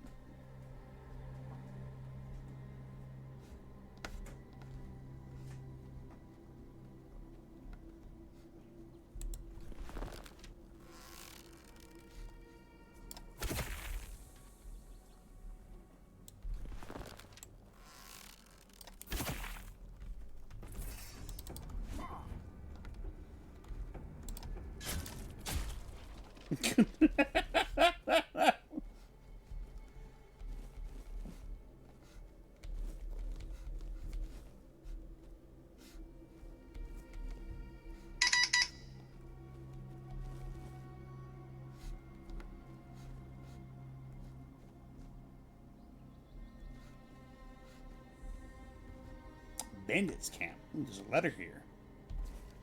Culinary Madness Room Part 3. Seafood dominates the southern diet, a product of tireless fishermen and the fine craftsmanship of net makers. At the renowned fish market near the village of Seawall's Crypt, I saw their dedication firsthand. During the day, on the sturdy boat named Casta, I heard tales of the sea monster, a beast with scales so hard that Ionis, a determined fisherman, shattered harpoons against it until the creature devoured him. This inspired my recipe, Sea Monster. The fisherman also spoke of Murek, sea maidens said to lure men with their song, dragging them into the abyss. Their legend became the theme for my sea dessert. Danger and wonder lie in these waters, reflected in the stories and flavors of the South.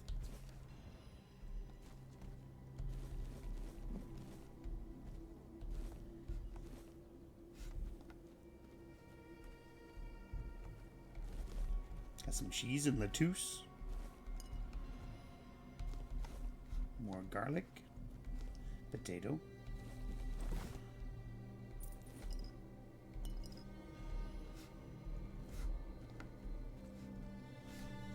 Okay, for science. Okay, it doesn't seem to hurt me.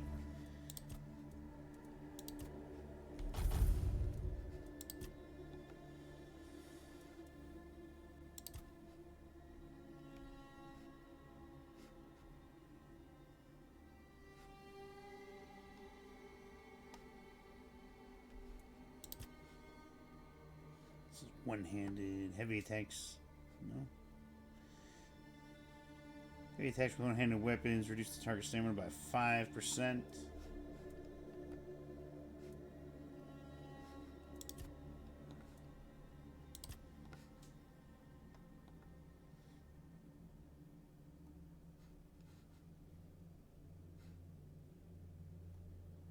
Blocking spells restores 20% mana. Deflecting block. During your block, your shield has a 100% chance to reflect each arrow and throwable. Oh, yeah. Give me that.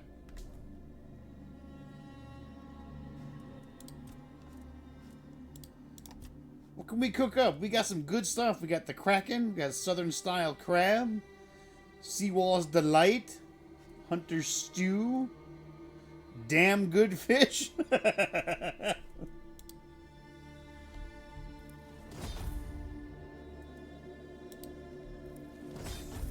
So we can cook up some of that. We'll cook up more Kraken, because that's a pretty easy dish to make.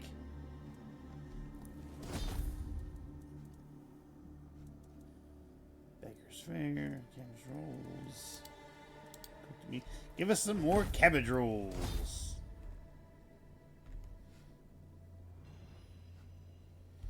Oh, right.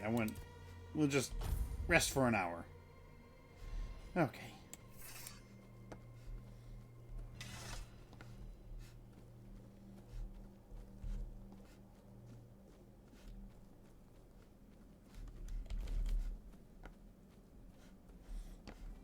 I killed a bunch of other skeletons, stealthily, but I don't know where their bodies went.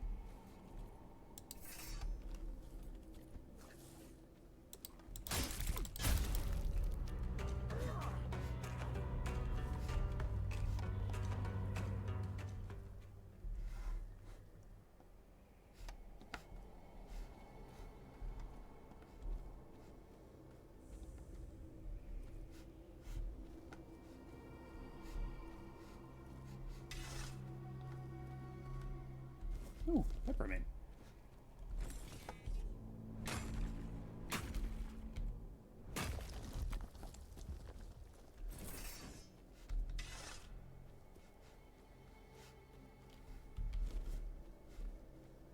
Ooh.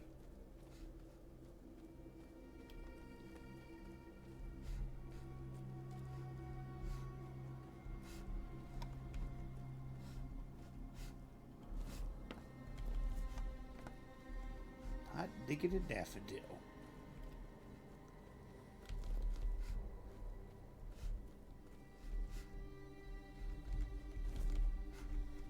Now, finding these other skeletons where I killed them, I no idea where they're at.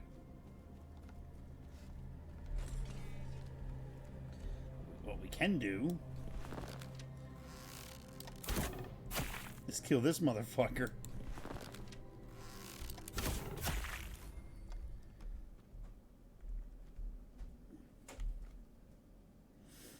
You don't see anything. No need to come looking this way. Even if you do, you're gonna get an arrow in the face.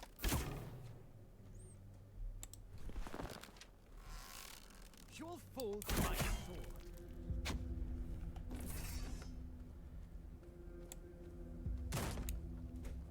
Your armor won't save you.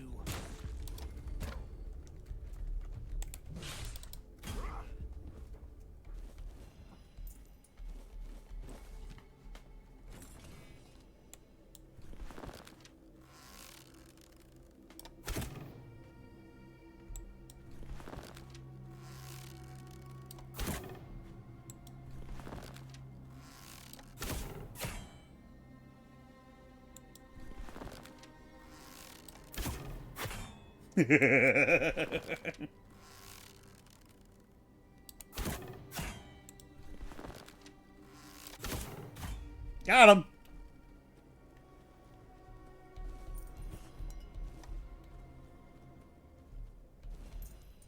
Ghostly remnant. What is a ghostly remnant? Ooh, he's got a frost arrow.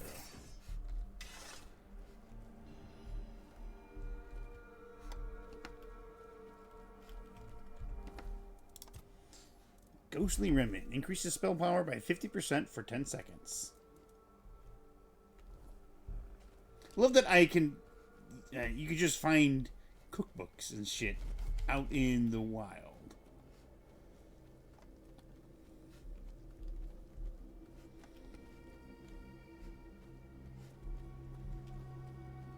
A certain creepy fog has rolled into the cemetery.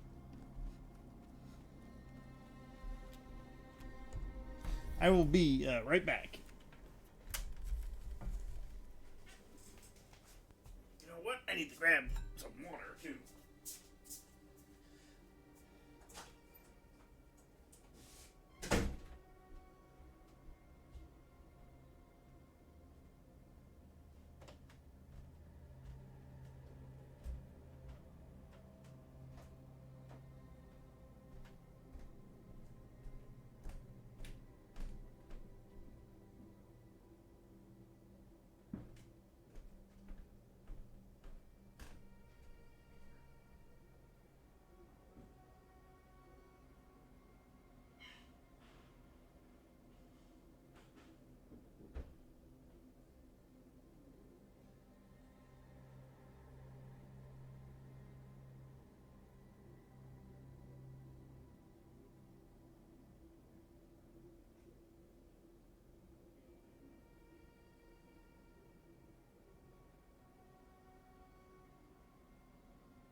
some dinner.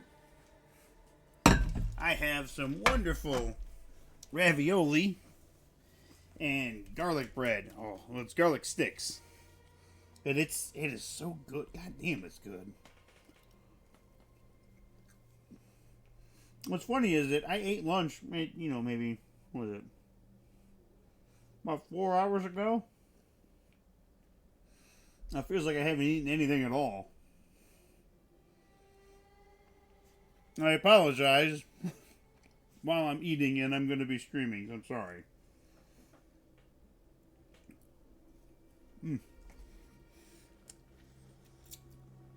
But we're about to go inside this crypt here.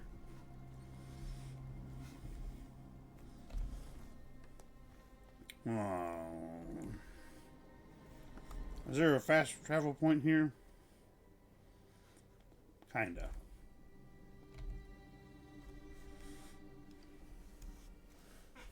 I'm carrying a bunch of shit on me. Oh.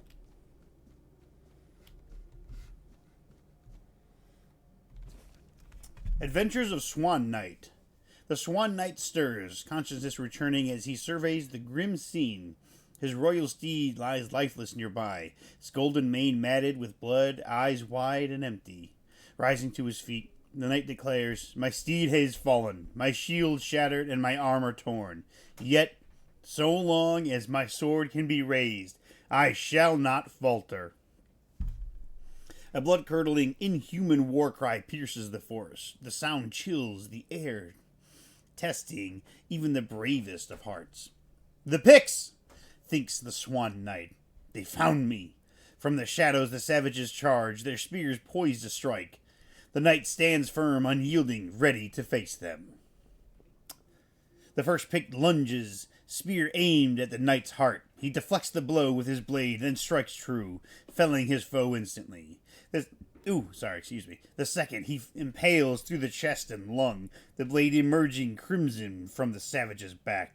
The third hides behind a wooden shield, but a mighty swing shatters it into splinters in the warrior's skull, ending the skirmish in a shower of splinters and blood.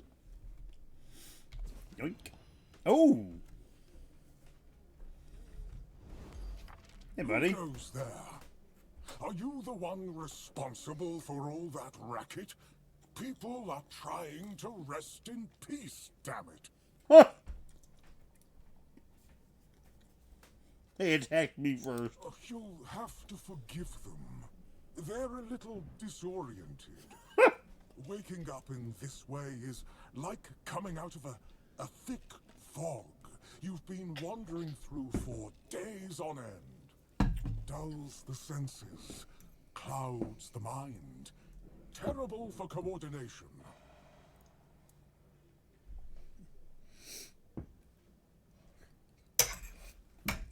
It's it's refreshing to talk to a zombie that isn't just like. My name's Huardok, and I am the keeper of this place. I look after the dead, or at least I try to. It used to be much easier where they stayed in one place.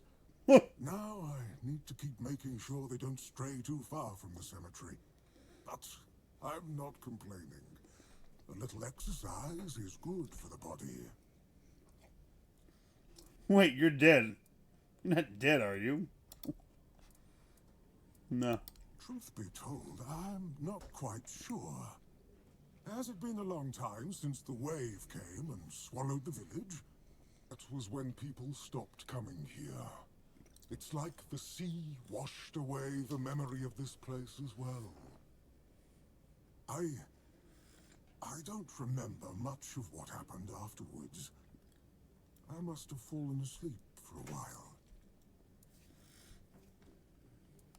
Dead, alive, what's the difference? I am here. I always have been, and I always will be, until the day I'm released from my service. Huh. I know everything that happens here. If you're looking for some juicy gossip, Beggar from the third row south still has no idea where her husband is. They were supposed to be buried together, you see, but he never showed up. The scoundrel. Everyone here thinks he got remarried and chose to rest with his second wife. Not me. I think he probably got eaten.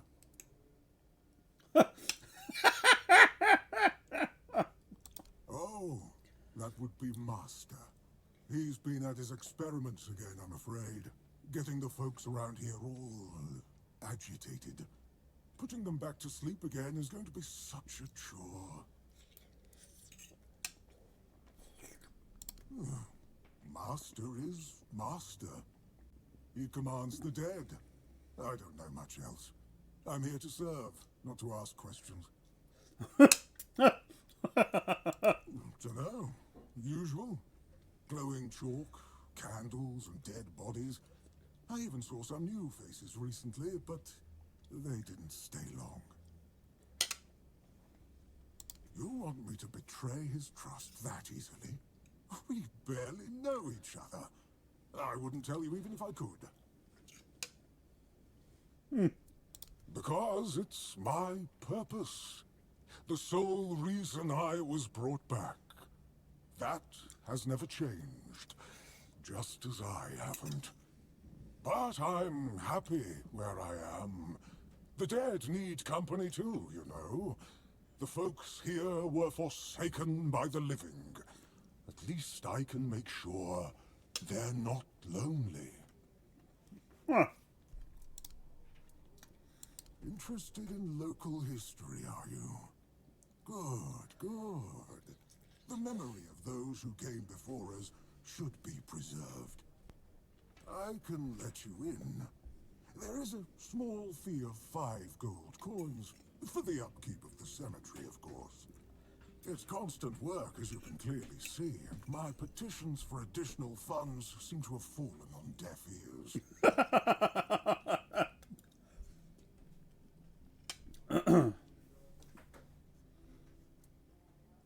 This place is falling apart.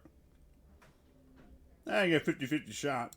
Oh, you should have said so from the start. Did you know that some prominent keepers rest in this place? You should pay your respects.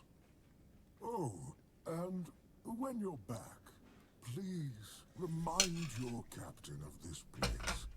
It's in a dire condition. It requires his immediate attention.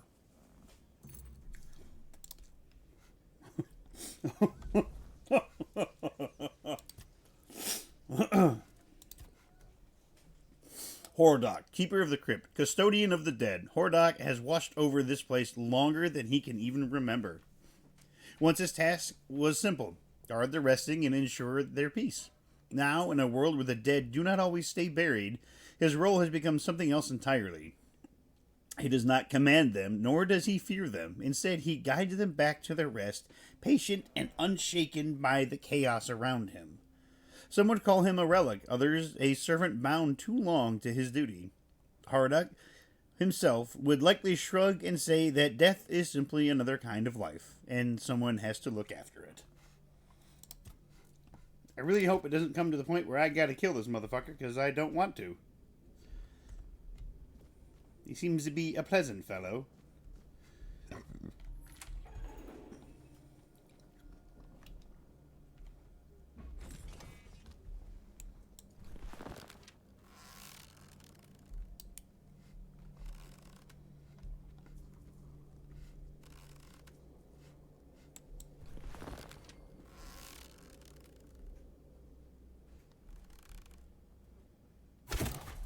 Ooh, I got him!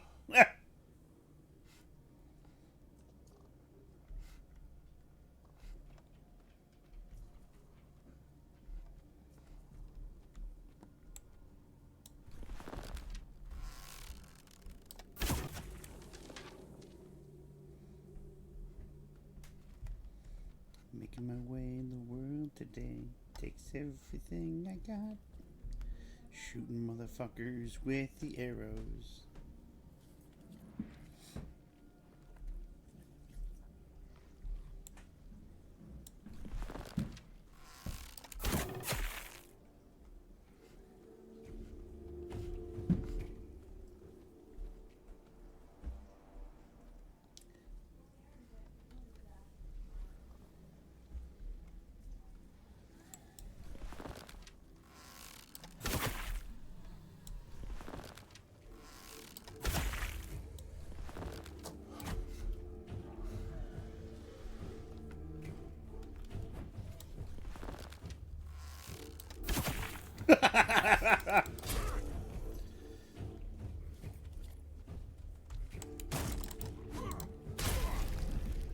Bitch.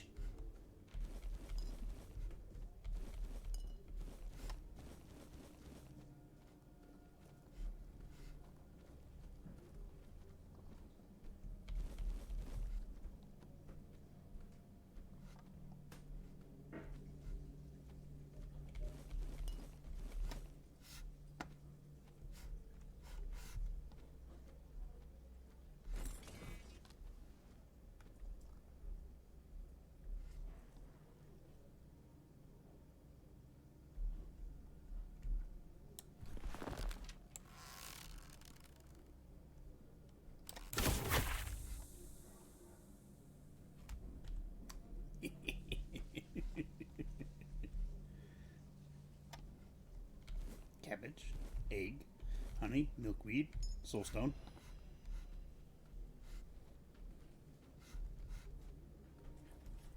Lettuce, cabbage, beef.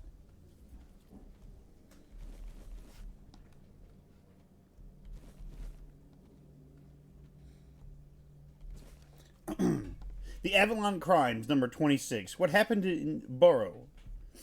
Nothing puzzles history enthusiasts as much as the motive behind the famous crime that took place in Burrow almost half a century ago. The entire Horoff family met a sad end, and it took another 20 years for those responsible for this heinous crime, or heinous act, to be punished. The Horoff family consisted of the head of the household, Ael, his wife, Evian, Ael's sister-in-law, and her husband, and 4 children. Wow. One day, on their way back from Samhain celebrations, all of them were hit by a speeding carriage. Their bodies were later found in the roadside ditch. What initially looked like an unfortunate accident turned out to be a plot hatched by the entire village. To say that the then governor of Barrow, Roark, was not fond of Ael, Hora, I don't even know if I'm pronouncing that correctly, is an understatement. However, we do not know the reason for his anonymity. Was it because Evian, whom the governor allegedly desired? Or maybe because of the many rumors of bad meat distribution, which Ael discovered and then blackmailed Rokar, that he would expose him? Sadly, that is something we will never know. What we do know, however, is that after the tragic accident, Roark used blood magic to force all of the residents of the borough to take an oath of silence. The blood pact was sealed by a hefty amount of gold, which the governor distributed among the villagers, and so the villagers kept silent.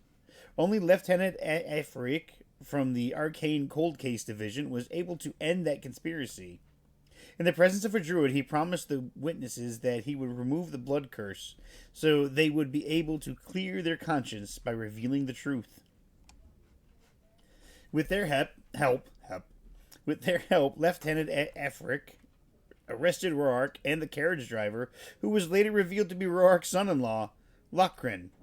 They were both sent to trial, and justice was served. Roark and Lochrin were hanged on the gallows, and the death of the innocent Horoth family was avenged. Interesting.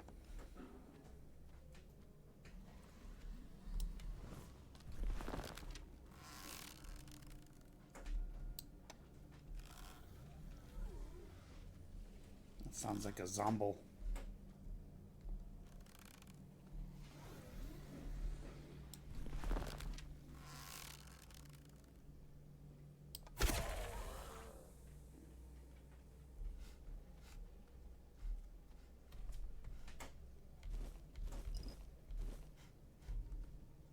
Ooh, coin burst. Don't mind if I do. A feral charm.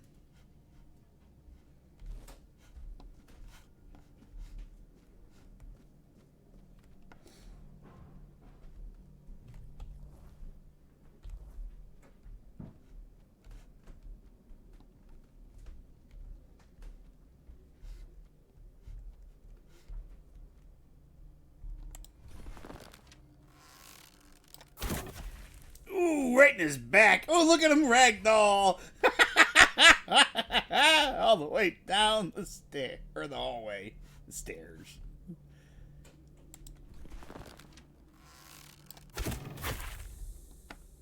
Gotcha, bitch. Got you.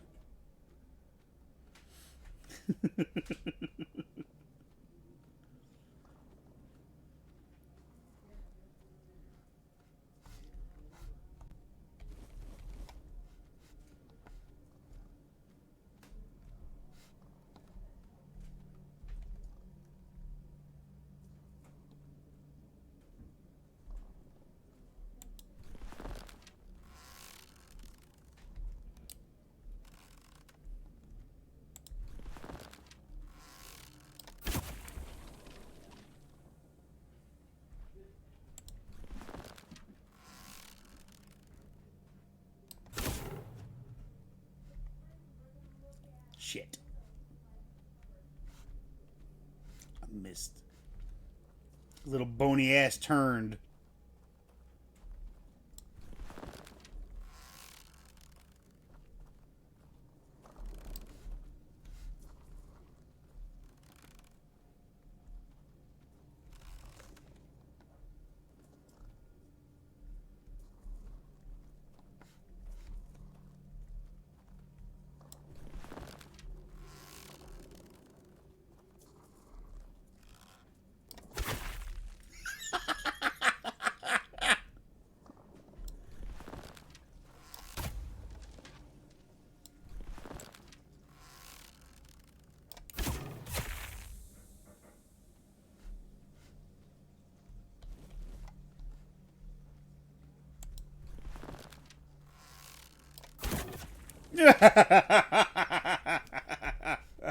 I don't care. I laugh every fucking time. It's hilarious. Just to see the ragdoll animation. Oh shit!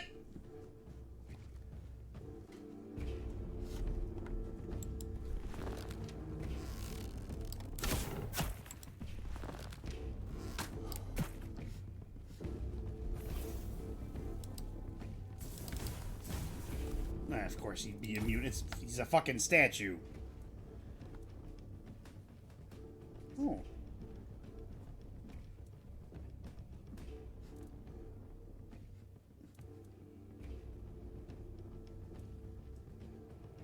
What about fire?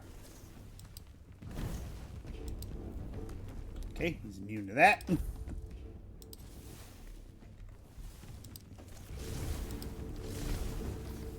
Okay, that seems to work.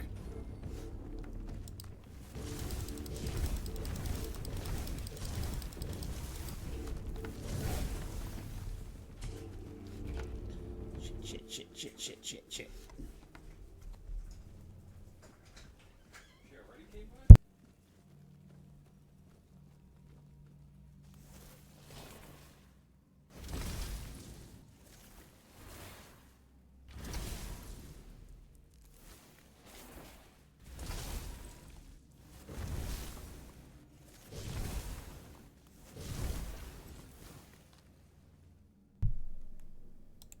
Doesn't seem to be moving anymore.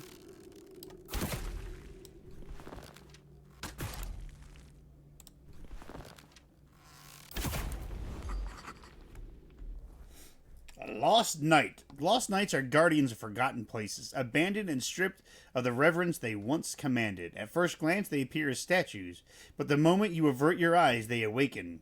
Though slow, these knights never tire, relentlessly pursuing anyone who dares disturb their peace. Many have vanished in the halls they guard, while the few who survived spent the rest of their lives dreading the sight of stone statues, never daring to turn their backs on them once again.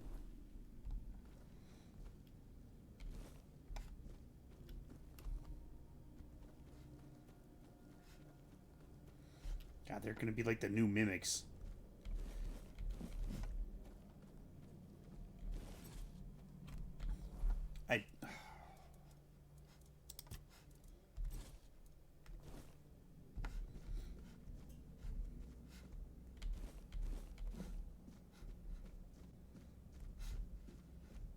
Ooh.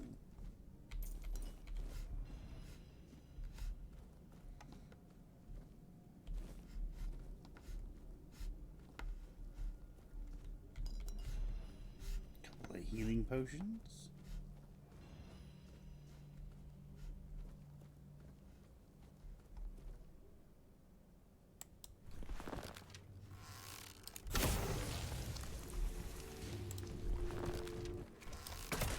He was my intended target. Then I saw the fucking burster bitch.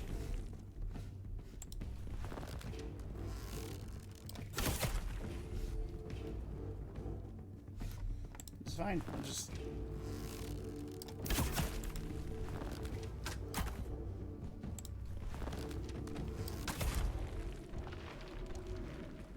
Bitch. That's what you get. Didn't I kill 3 skeletons in here?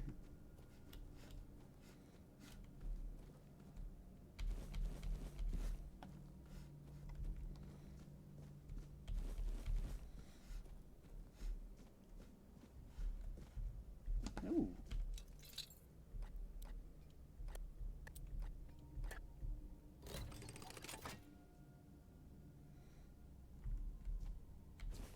I guess I've read that already.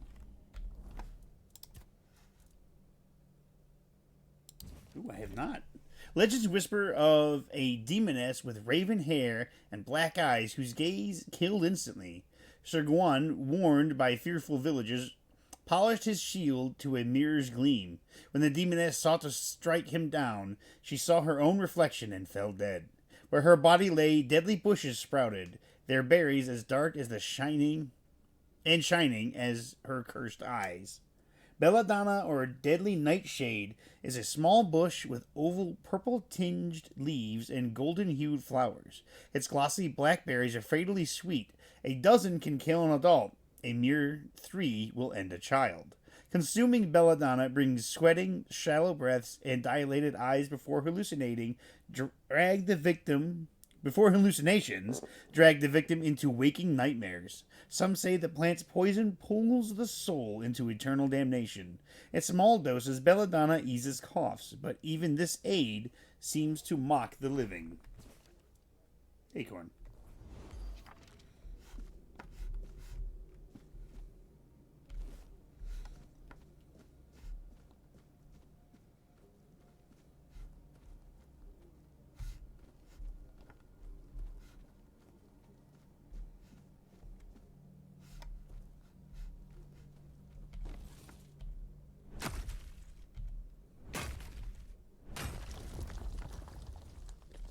God damn it.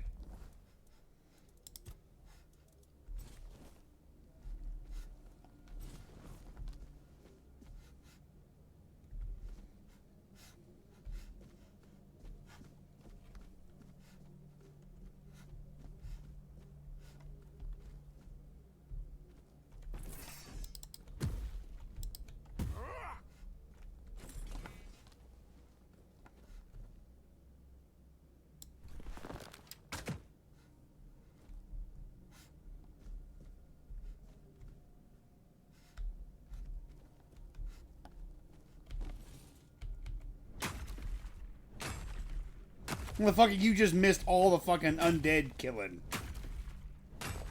You have a knack for showing up at, like, the time that all the fighting is done.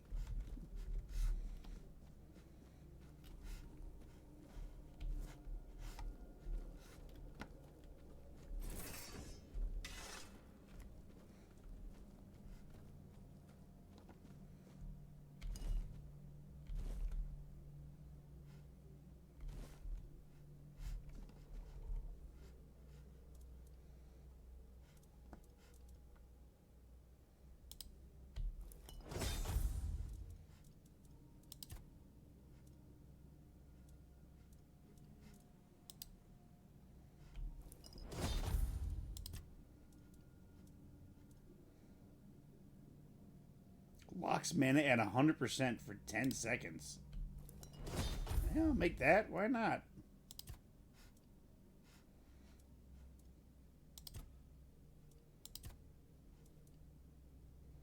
Rejuvenation potion. Lifesteal. Slow fall. Tenacious archer. Leaper potion.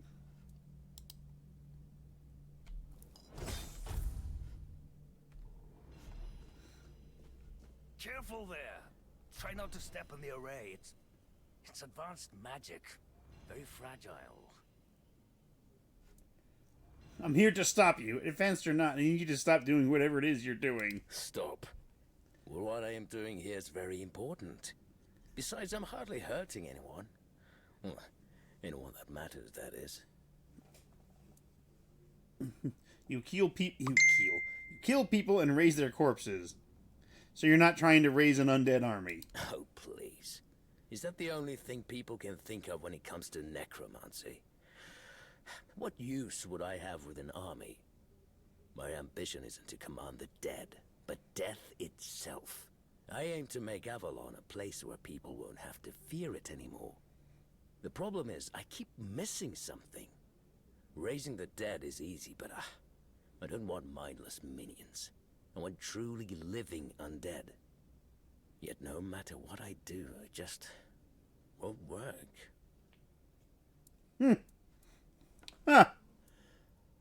That's because you may know the process, but you don't understand its nature. I get a 50-50 shot. Nonsense. The process, as you aptly called it, holds no secrets from me. I have studied its every stage, every aspect, all while keeping meticulous records. It's almost insulting how straightforward it is, how little variety there is at its very core. Death truly does make all of us equal. And yet, capturing the connection between the flesh and the spirit continues to elude me. No matter how I approach it. I've even tried to force it, but to no avail. Have you tried consulting Hordog? He doesn't seem like a mindless minion. Hordog? You mean the servant? I'm not sure where you got that idea, but he is indeed merely a minion. Quite a sophisticated one, I'll admit, but he's never said more than 2 words to me. Might be worth a try. If you wish to waste your time with him, go ahead. Who knows? Maybe his first master simply forbade him from speaking his mind. Still, don't hold your breath for any groundbreaking insights.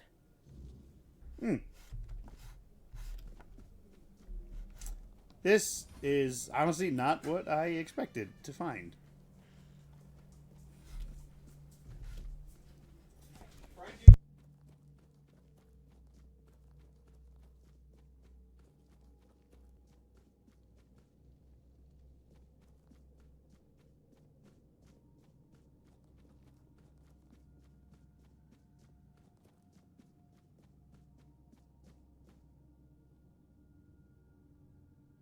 Oh, you're back. I'll be right back one more time. I gotta go take care of something. It's not what you think.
I brought pie. Who wants some pie? I got pie. It's chocolate pie from Marie Callender's. It's fucking delicious. You see? I couldn't tell. I don't mean any offense, but they're all the same to me. Every one of them thinks they're reinventing death or breaking the circle of life. And the only thing they're doing is disturbing some honest folk in their rest. Ah, no! I'm sure he won't be the last. This place is very popular with their kind for some reason, and they always leave it in such a state. It's not like it would hurt them to pick up a few bones and put them back in place. I don't have much choice, do I? But I don't mind the service. I like being around the dead. It's just the constant cleanup that gets to you after a while.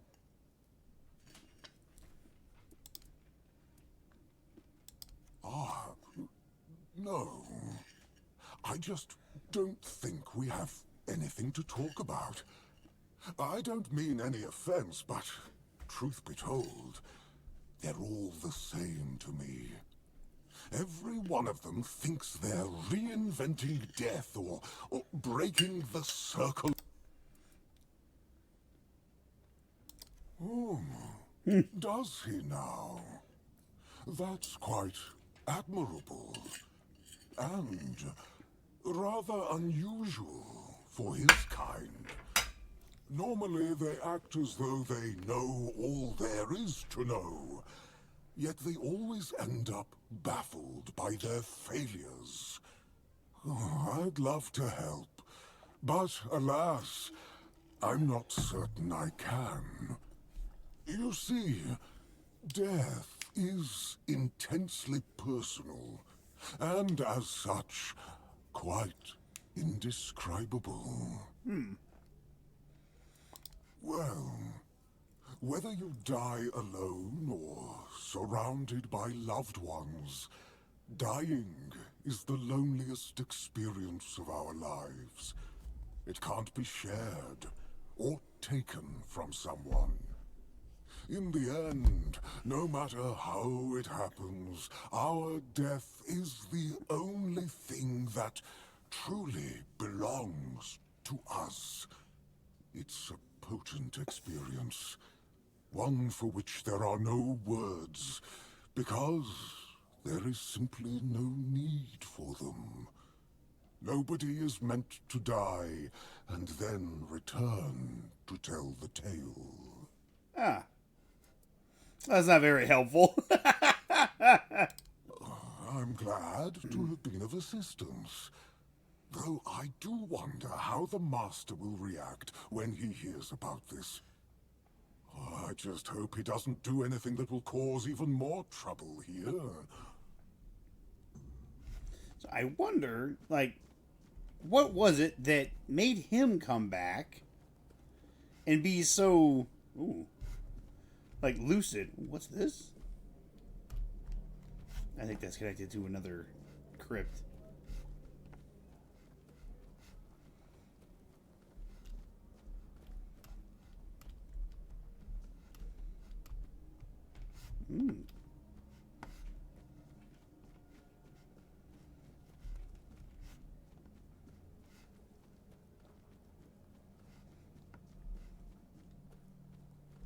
Hey, buddy, I got some bad news for you. What earth-shattering revelation do you have for me? Basically, you need to die. Are you threatening me? Rodok told me it's impossible to understand death without dying. It's the one experience that's truly indescribable. No, I'm trying to make you realize that your pursuit is hopeless. No. That's, no, it can't be that simple. It sounds so sentimental. I don't believe in things that are indescribable or unmeasurable. Well, there's one way to find out, right? I'm just passing along what he said. Do with it what you will. But how do I make sure I don't share the fate of the others? And how do I remain? Ah, that's it. Perhaps that's the very core of the problem. What's needed is a subject who is perfectly aware of what's happening, one who understands the intent behind everything. And that subject could only be me. Plus, there might be a few advantages to having an undead body. Let's see. Just need a few things and... Oh my god, he's actually gonna do it! This is so hilarious. Okay, he's back?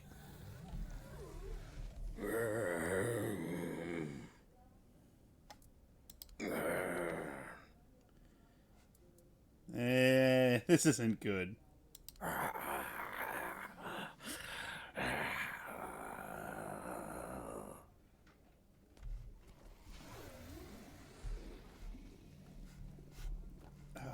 I wonder if I go talk to what's his name up here. He's gonna be like, yeah. Knew it wouldn't work.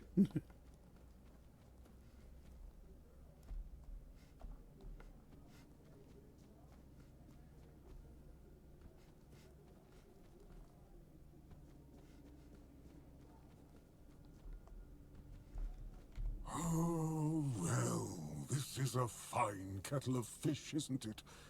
Poor master. He must be terribly confused.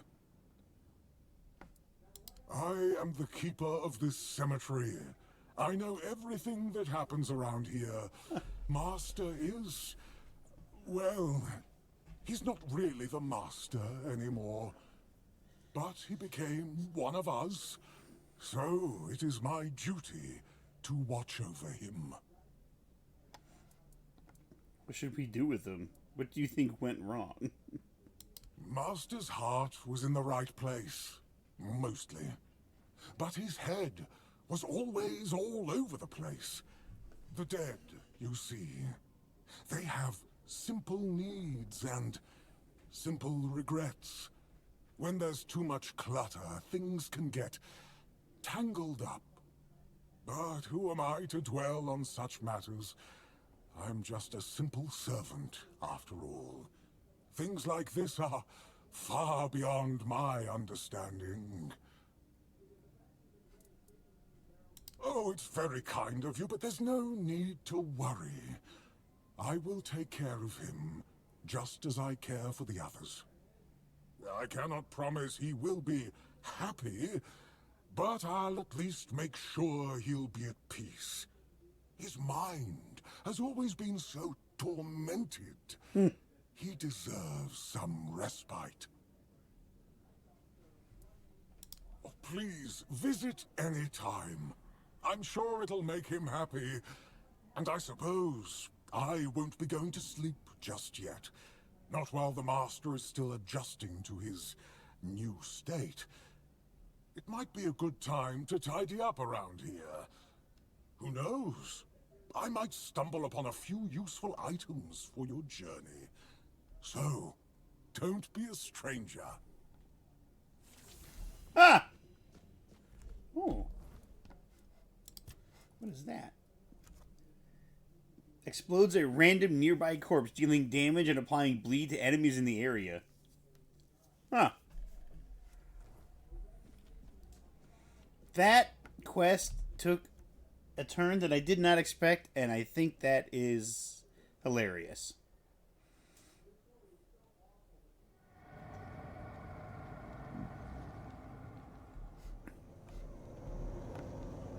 Oh, I fucking saw him move. I was like, ugh! Oh no, he's dead. He's still dead.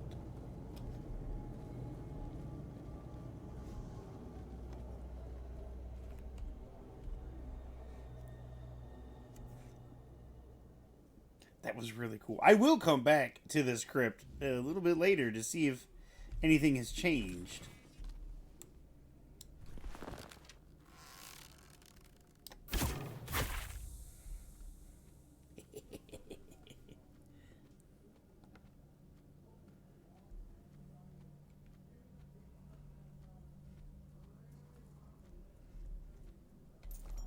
Ooh, a gold ring.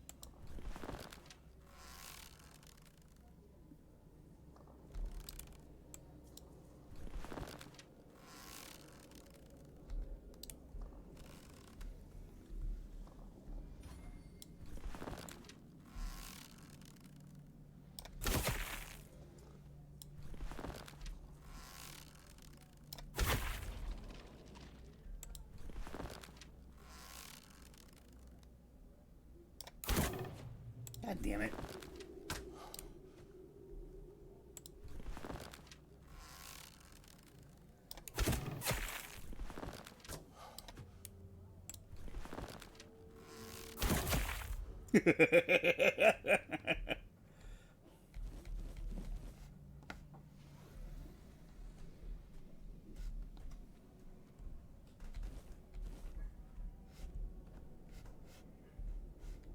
You still have to watch out for fucking statues coming to life.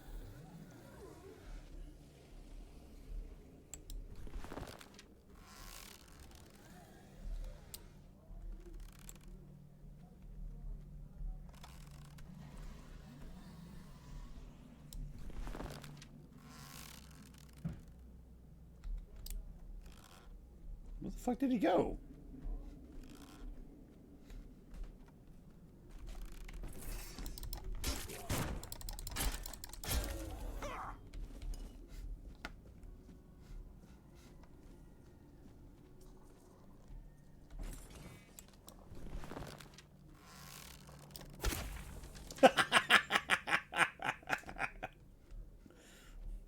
That's never not gonna get old for me. I fucking love it.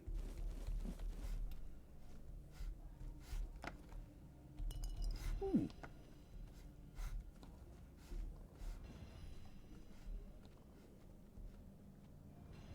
Ah, you see?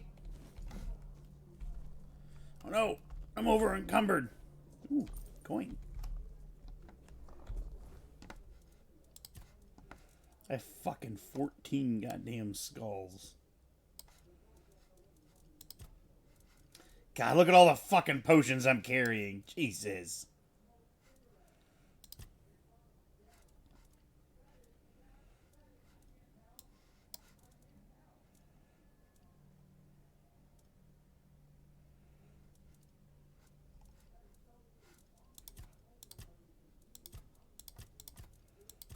Let's see, is there anything I can...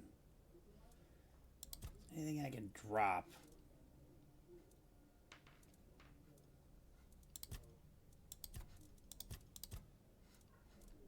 Oh, yeah.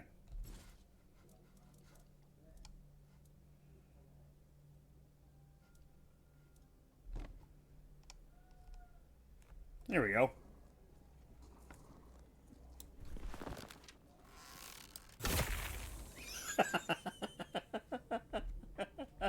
He walked up and was like, all right, let's see what's going on over here.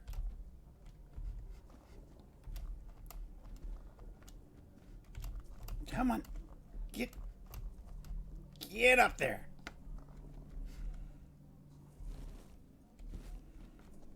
We are in the catacombs.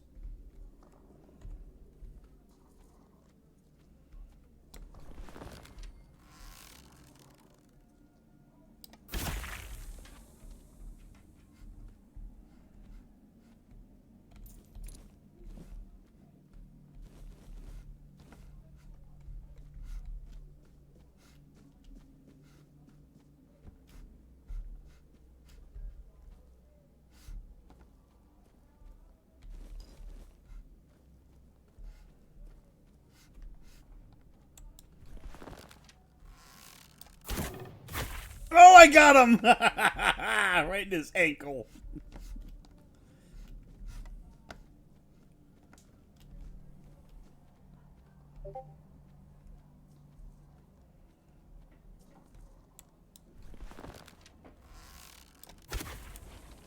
Headshot. Ooh.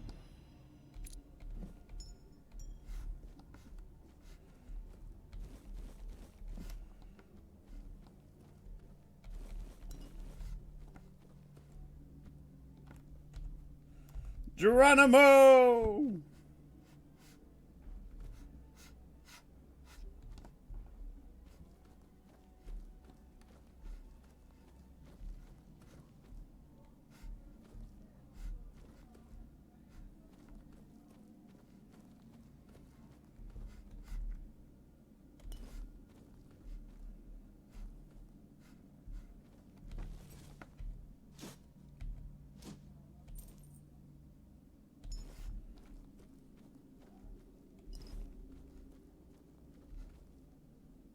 Oh, there's another person here we could talk to.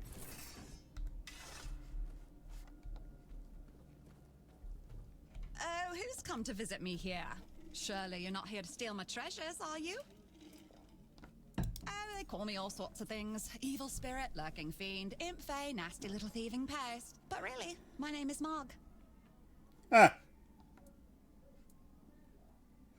Do they really call you nasty little thieving pest? It happens. I suspect it's because I really like to snatch people's little trinkets. But between you and me, if they paid more attention, it wouldn't be so easy to steal their things.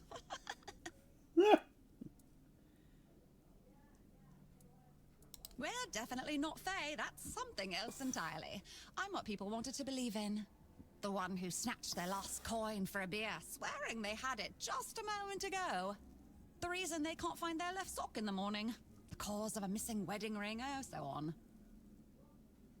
Oh, you offend me in my own home. So not nice. Sure, it's junk to you now, but when you have to head out into the cold and can't find one glove, well, suddenly it becomes very important. And that glove? I've had it for ages. I'm just helping people appreciate the little things, because those are the only things that truly matter in life, right? At least that's what some bores say. Nah, it's just hilarious, watching you all lose your minds over a missing key or a sock. And I've been doing this for centuries. It's second nature by now.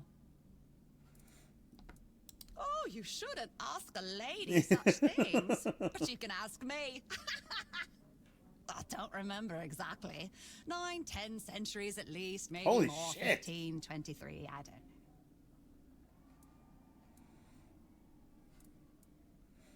This is a strange place to keep treasures. What is it with you people and gold? I've been around for ages, I still don't get it. I don't give a damn about gold and jewels. When you talk about them, you suddenly get all serious and pompous. I'm just here for fun. Strange. I thought people liked being buried with their little trinkets and shiny bits. And since I'll be dying soon, a crypt seems perfect. That's right. I used to play tricks on people back in the homelands. Back then, they respected me. But ever since we came to Avalon, it's just been getting worse. They're forgetting. Sometimes someone still tosses salt over their left shoulder for me, or maybe leaves a little bowl of milk with honey outside, but those folks are rare now. And when they all forget me, that's the end.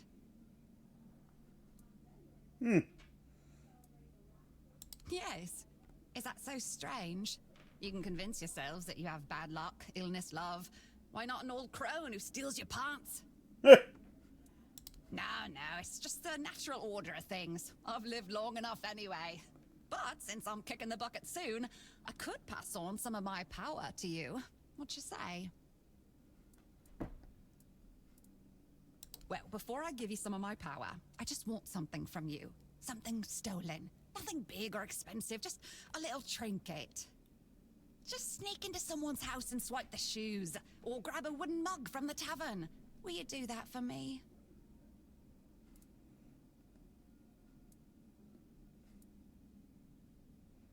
Alright, I promise I'll steal something for you. Great! Now you can either keep your word and commit the terrible sin of theft, or break your promise. And if you ever feel like a bit of thievery, I'll be waiting right here. I mean, I've already have stolen you some got a little things. stolen something for me yet?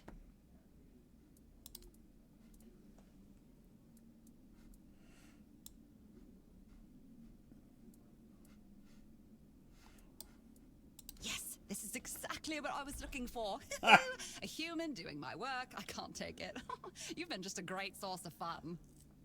All right, time for my part of the deal, I guess. Close your eyes, put on a serious face, like something very mystical is happening. Ooh, ooh, ooh. And done. Now you've got a bit of my power. Go into the world, use it well. Oh, nice. Thanks. I'll steal a spoon in your memory. Oh, you must. Safe travels.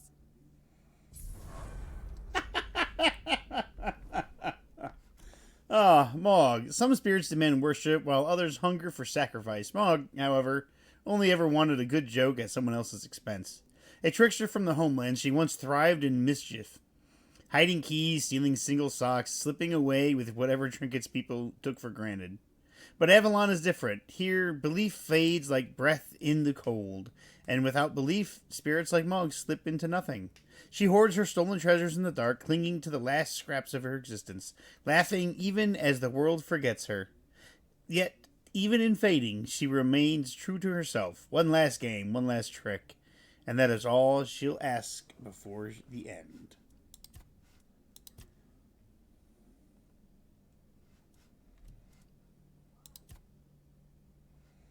Oh yeah, we're going to put another point into endurance, and we're going to actually be able to wear some shit. I'd watch a shadow if I were you. Things tend to vanish.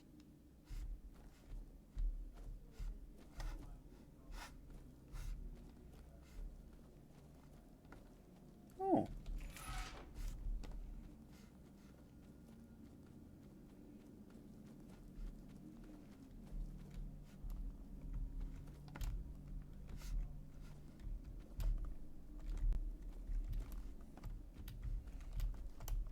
Come on. Come on. Get up there. Come on. Oh, wait. I have a potion I can drink.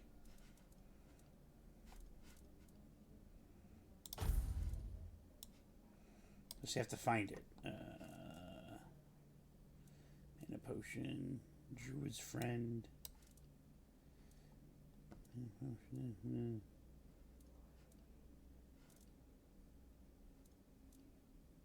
Bloodsucker. Leaper potion.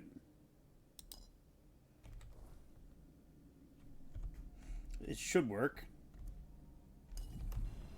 There we go.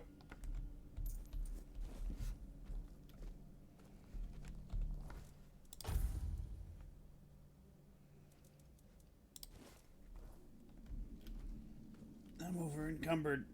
How over encumbered? By 2.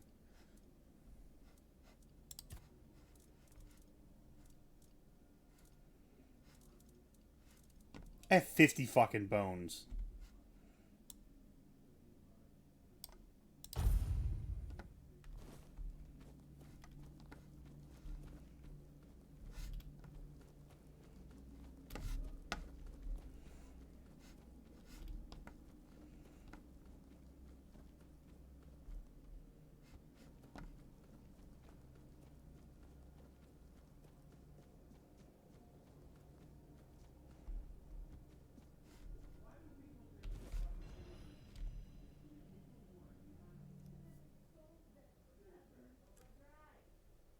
I love this game. This game is fucking great. I'm having a fucking blast playing it.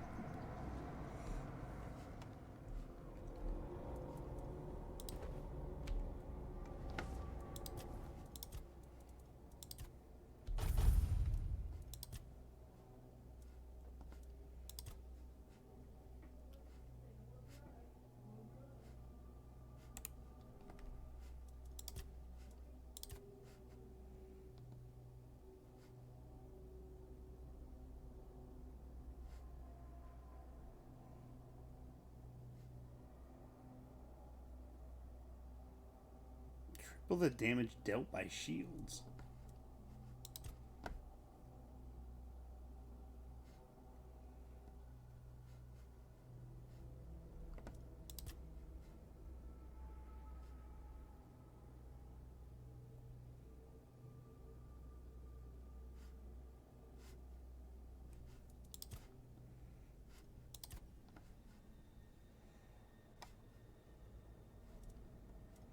Let's see, is there a...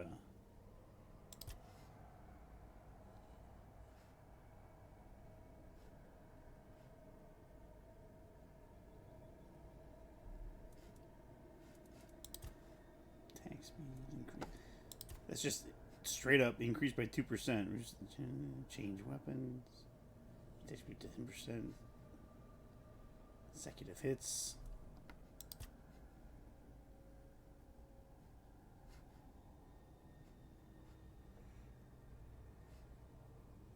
Yeah, you know what? Give me that.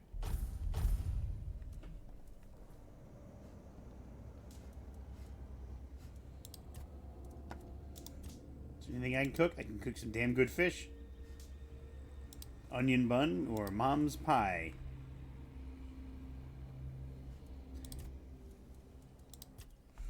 Right, this is where I can just do this.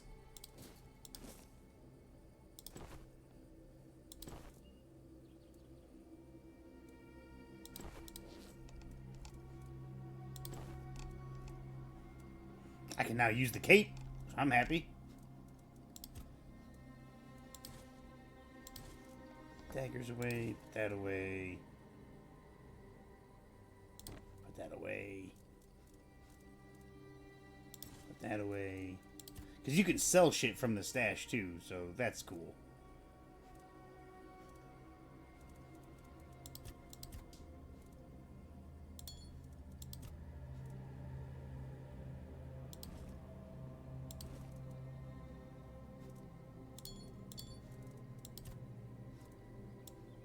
So many fucking potions.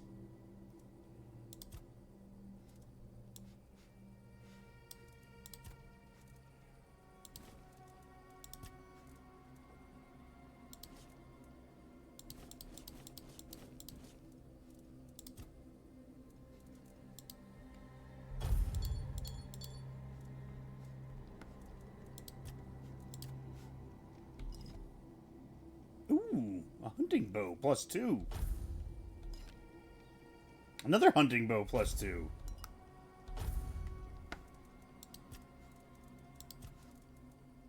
And I can use the hunting bow. The great bow does a lot of damage, but the hunting bow, it's just quicker, you know? So I'm going to put the great bow away. I'll put the one hunting bow away. And... okay. Wait, you can do alchemy? You can do alchemy from this.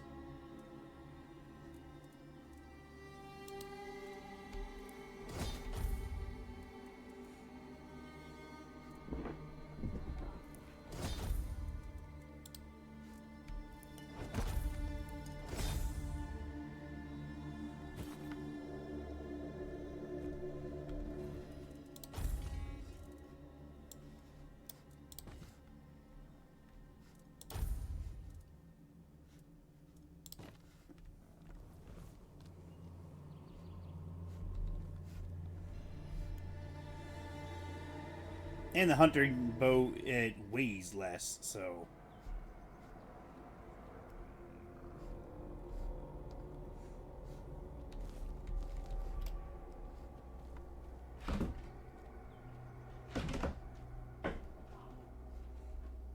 That's Ella going after the cats.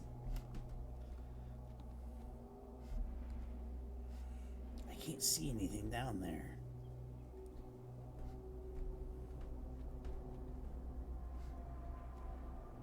It says that there are bad berries down there. You just don't see. You know what?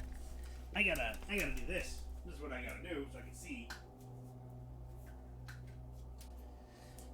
Turn off the light. Doesn't make sense, but it's what happens. Turn off the light. And then these darker games, you should be able to see. Oh yeah. A couple of zombies.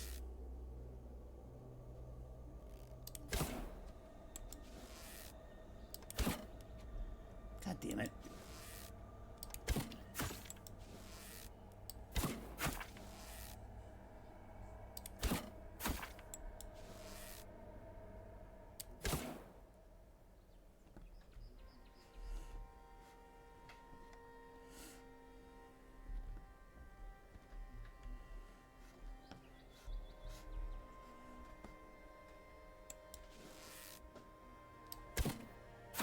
Oh, what a shot!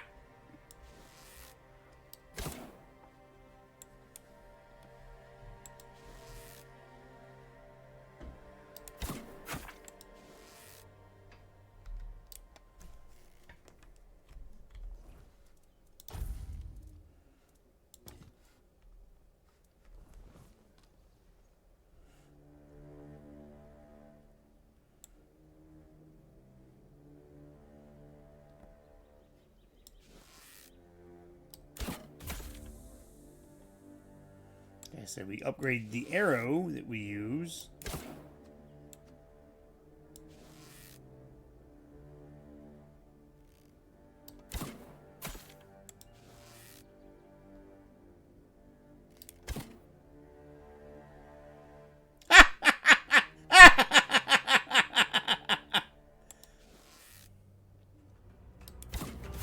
Oh, right in the back of the head!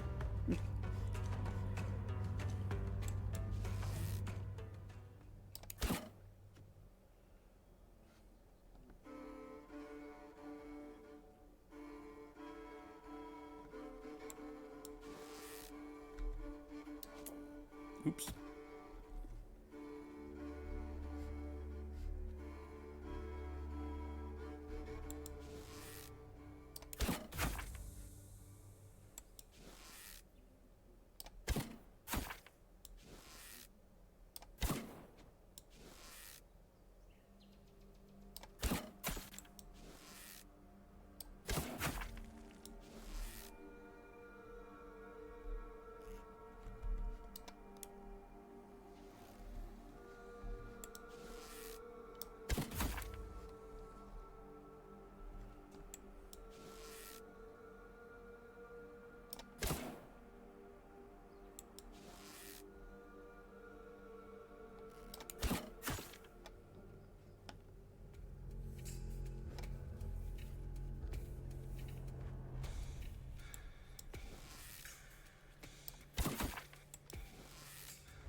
I was just say smart little bastards.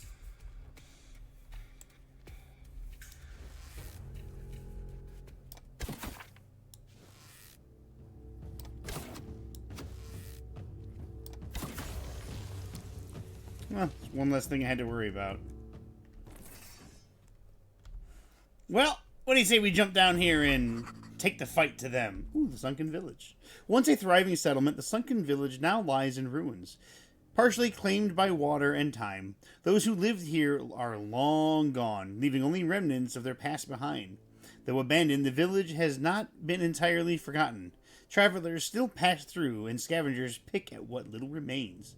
But few linger for long, as the place holds an eerie stillness, as if something within it refuses to let go.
Ooh! Get fucked.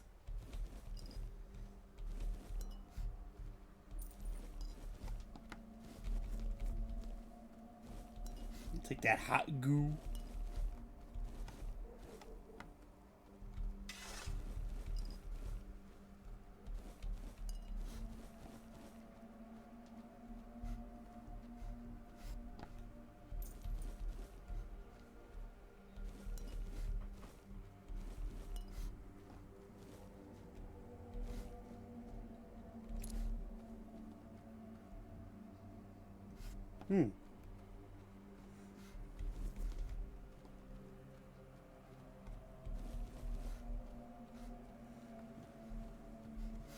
Actually, that tomb would be an interesting place to explore.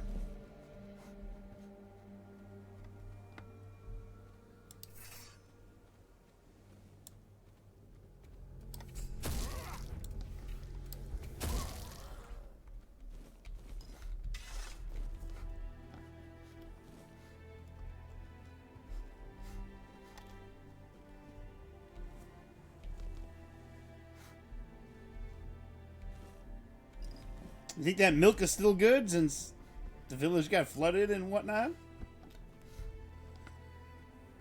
I wouldn't think it would still be good. But, you know, video game logic.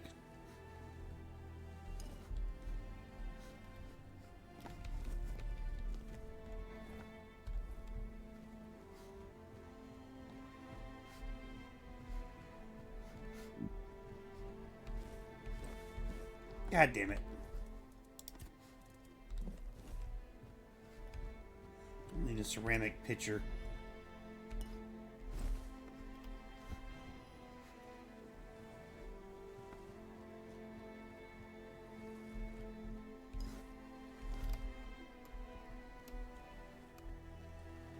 What's this out here?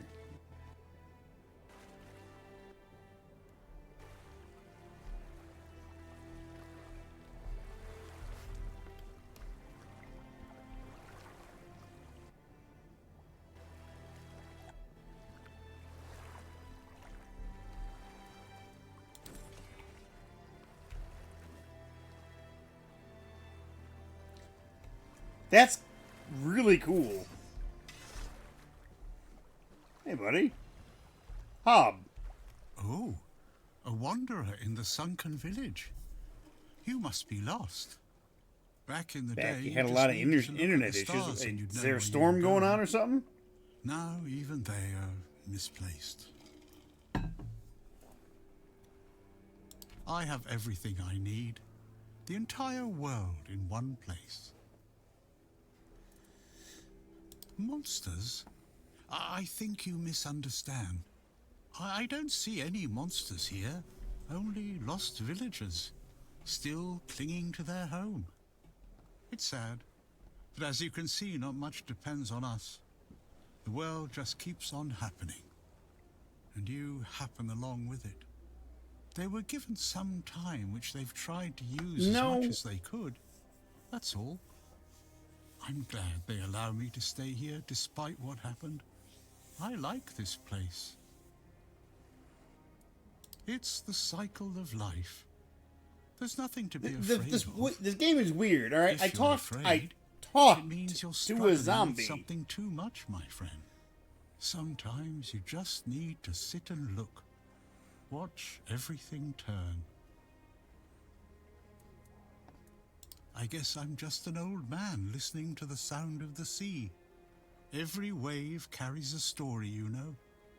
Some are whispers, others are roars. I like to think they're keeping me company. Long ago, I decided to wait for something to happen.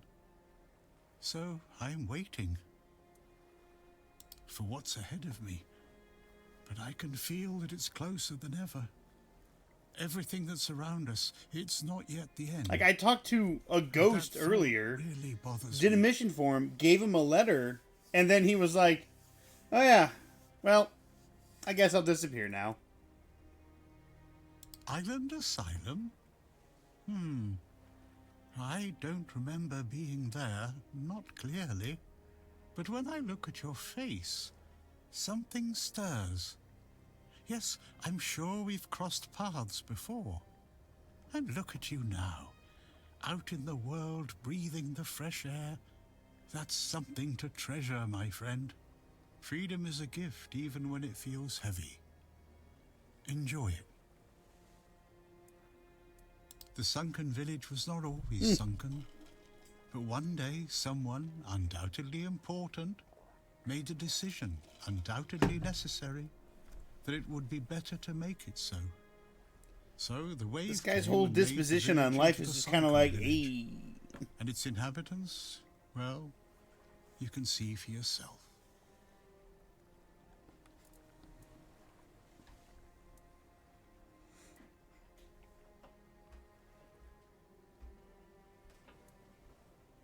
Long ago enough for people to have no chance of discovering why it happened. And yet, recently enough that this place still reminds us of it. Now the village is what it is, and the past has washed away. At least it can still be home for them. And I'll stay and look. These are interesting times indeed. So you're saying that someone flooded the village? I know that some druids did it. Specific individuals, although their names have long been forgotten. This is no great mystery, my friend. You'd have to ask those responsible for the flood. Who knows what's going through people's heads? Maybe someone ordered them to do it. We'll never know. That's a good question. Maybe they burnt during the Charred Conclave. Maybe not. Nevertheless, the punishment was delivered and justice prevailed. Once again, the world was made a better place. This game is so interesting because, like, fire to the stakes preach. Every person you find in the name of the word has like a story to tell you. Among others, this wouldn't have happened if not for Camelot's desperation. Hey, many tragic decisions were made. I don't know if the word was so unambiguous or if its interpretation failed. What happened on the fields of the Charred Conclave wasn't just about the flood, my friend. It was about things and forces we don't understand. Before you go, I would like to ask you one thing. Who are you? I don't know. I'm just myself. I understand. I see you. I hear you. And I have a feeling that you will find what you're looking for. Farewell, and thank you for visiting me, my friend. You can come keep me company whenever you want. The sunsets here are beautiful. Hob. He's another character. An old man lingers by the water, speaking of waves as if they carry secrets only he can hear. He does not fear the lost ones who roam. He does not call them monsters. They are simply those who could not leave. He understands them. He, too, is waiting for something. Or perhaps for nothing at all.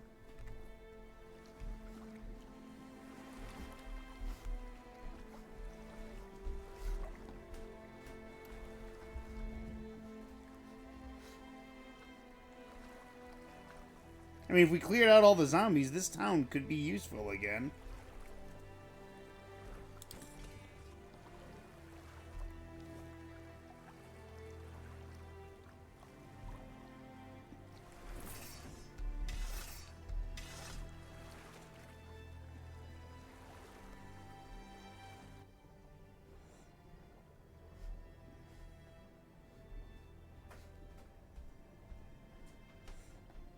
It's amazing we can swim in armor.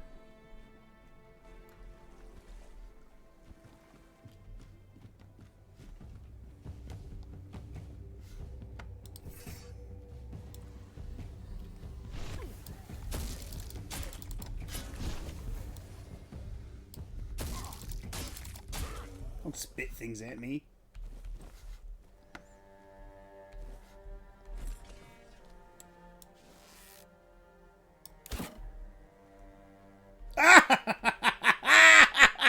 I got him! Just like in A League of Their Own. Ah! Got him!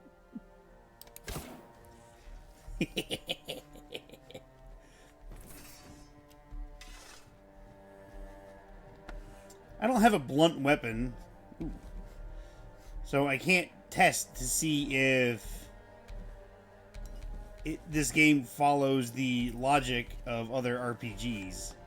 And that logic being the simple fact that if you have a mace, it does extra damage to undead.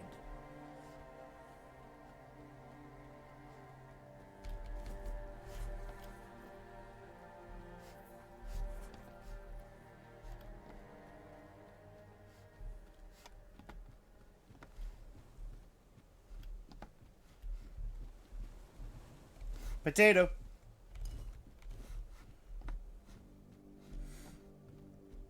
You can hit that, but not the person right in front of you. What are you talking about? This isn't Kingdom Come Deliverance. I'm pretty good with a bow in this game.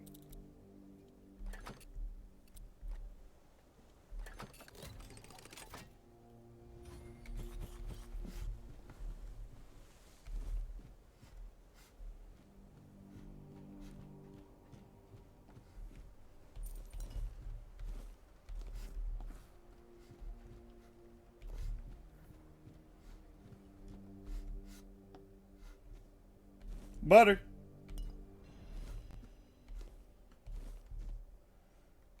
I found another keeper's tag.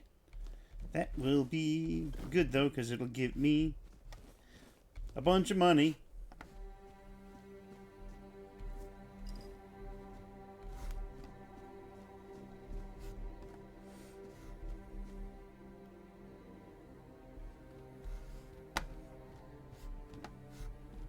Well, look, I got better at it in both games. I tried to use the gun in the second game, and that shit wasn't happening.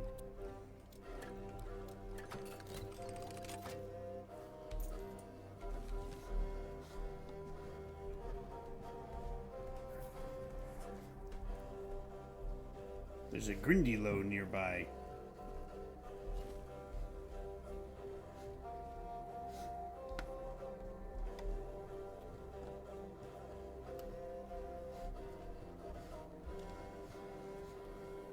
Towards the end of the first Deliverance game, I was sniping people with that fucking bow.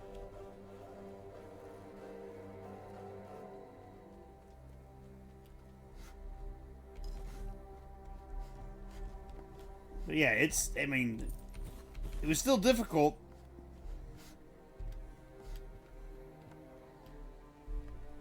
But having a reticule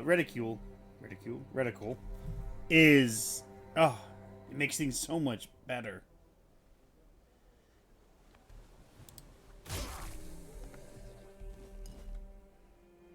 Ooh. The Thunderous Greatbow. How heavy is the Thunderous Greatbow?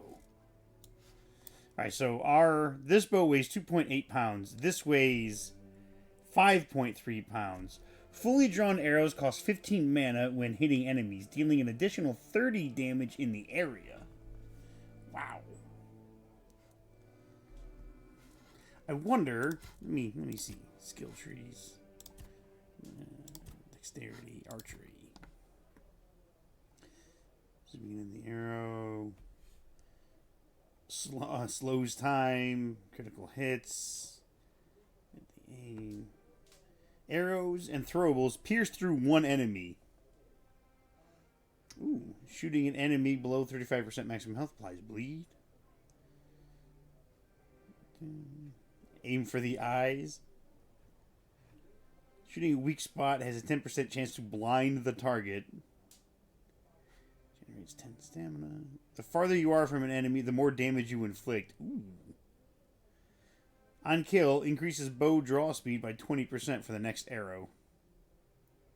Fully drawn. Increase the speed of the draw. Okay, that's kind of what I was looking for.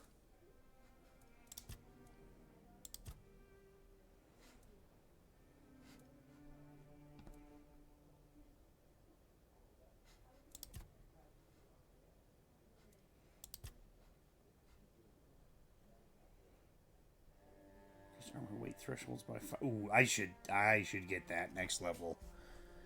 Yeah, but it was the one guy. It was very bad. I know it was the game, but damn, it was hard. Except the shooting range with the dozens of bodies under it. Look, like I said, yes, it was difficult, but I got better. That's all that matters, is the simple fact that I got better at doing it.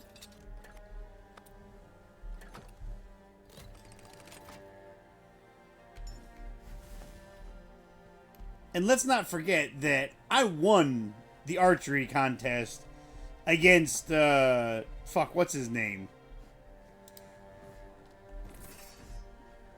I don't even remember what his fucking name is. The guy that became your buddy.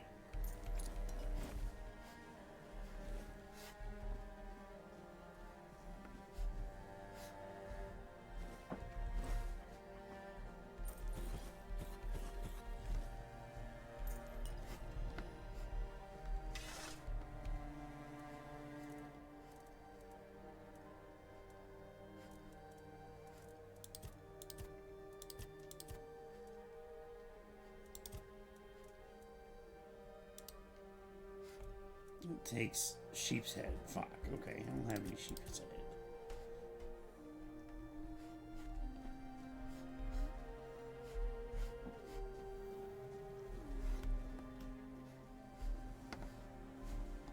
No, not just the main characters. Like, you become friends.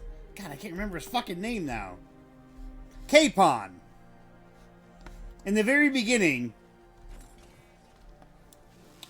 you have an archery contest against him, and if you win, he gives you his bow, and I beat him. I beat him both times I played the game.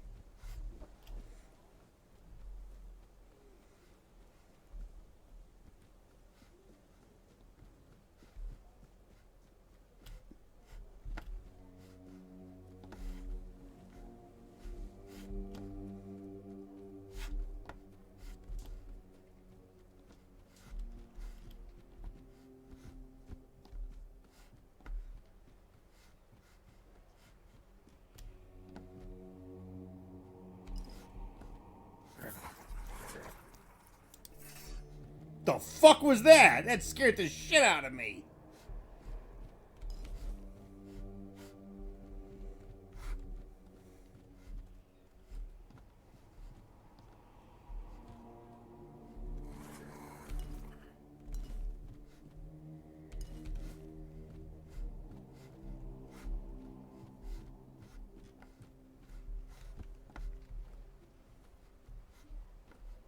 Where you at, you bitch?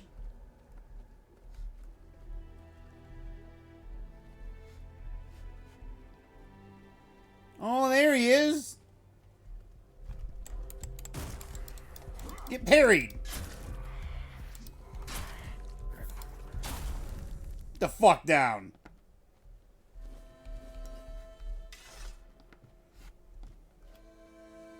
Creepy son of a bitch.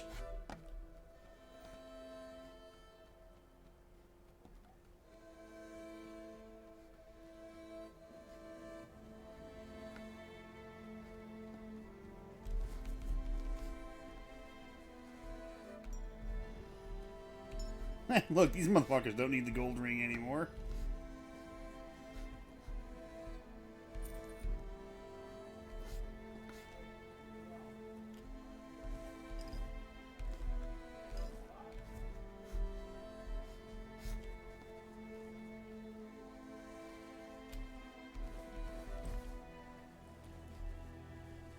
What I think is really cool about this game is the fact that the corpses of your enemies, they will disappear after a time. Like, they decay. That's trouble.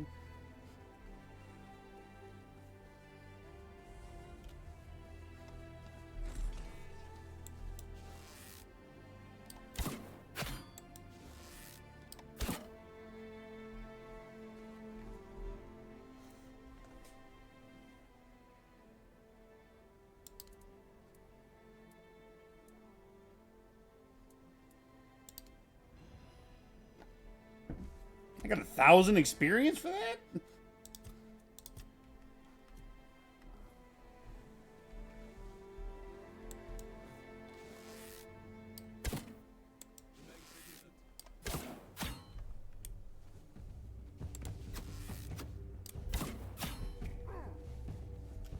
Your armor won't save you. No, but my faster draw speed will. Let's go, bitch, I'm right here.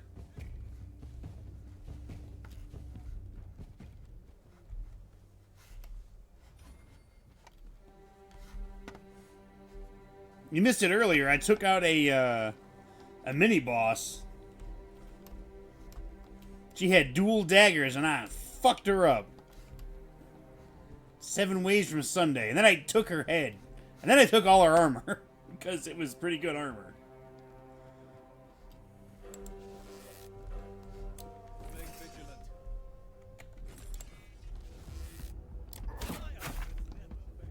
What? I will be your downfall. I see fear in your eyes. It is but a scratch. I'll strike you down. Your armor won't save you. You're no match for me. Blow for blow! You know what I'm gonna do? Hold on. You'll fall to my sword. Blow for blow! I will be your downfall. Such a cheap shot.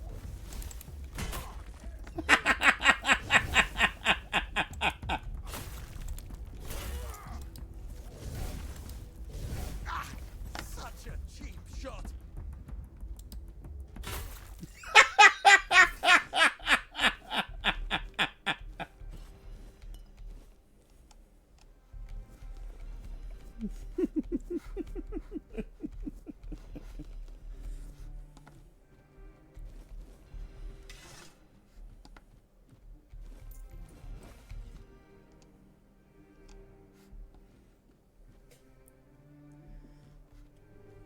Here's my reward. Push-ups and squats. Oh. Ooh, blueberries.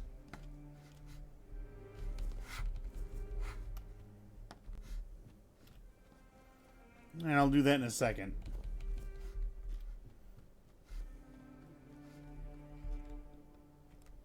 Seaside Mansion. All right. 10 squats and 10 push-ups. 1, 2, 3, 4, 5, 6, 7, 8, 9, 10. All right. Time for the push-ups. 1, 2, 3, 4, 5, 6, 7, 8, 9, 10.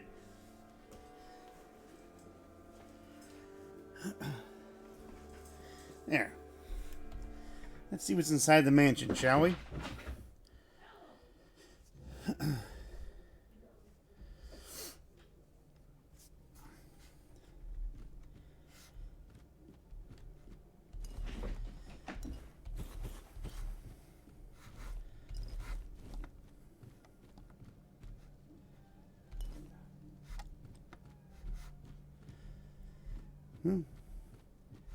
Table set.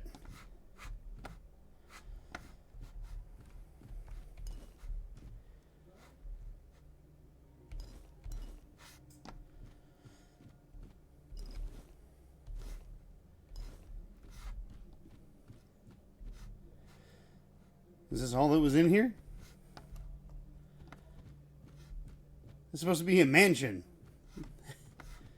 This ain't shit.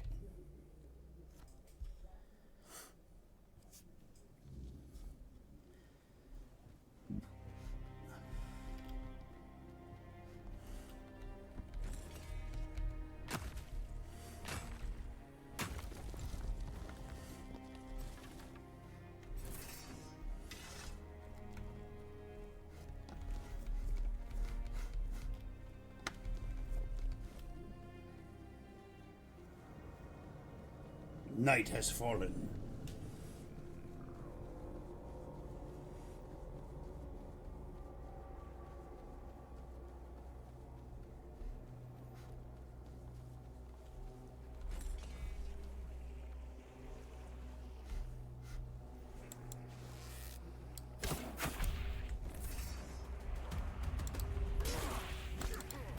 Oh my God!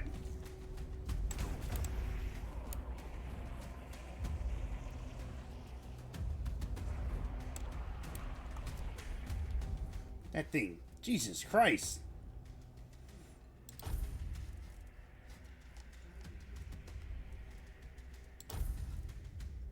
I'm gonna need some healing potions.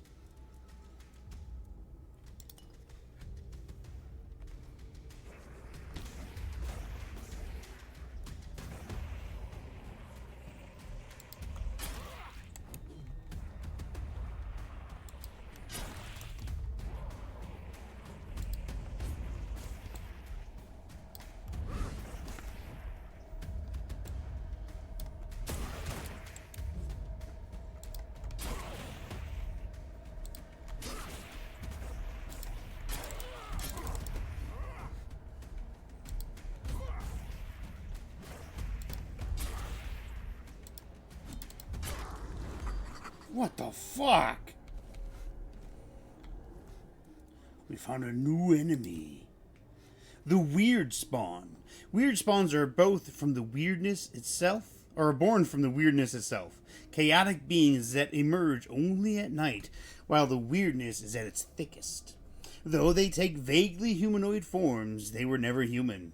Their bodies twist and flicker as if struggling to hold their shape, glowing faintly with an unnatural light. They move with an eerie grace, appearing suddenly in the dark and vanishing just as quickly. No one knows what drives them, hunger, instinct, or something far worse. But once the weirdness grips the night, it's best not to stray too far from the safety of the fire.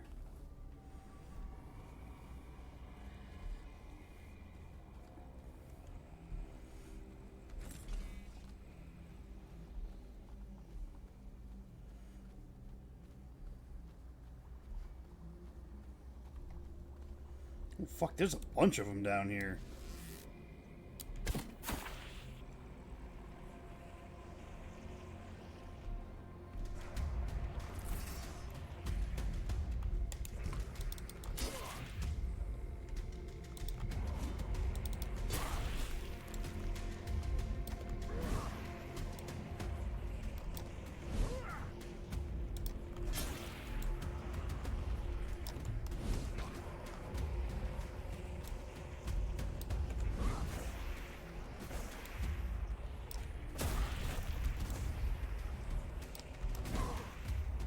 Hit the wrong button.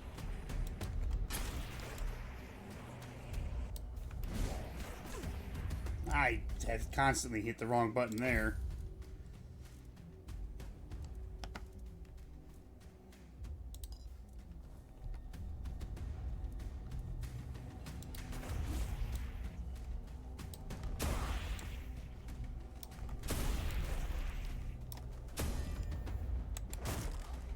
Get parried, bitch! Where you going?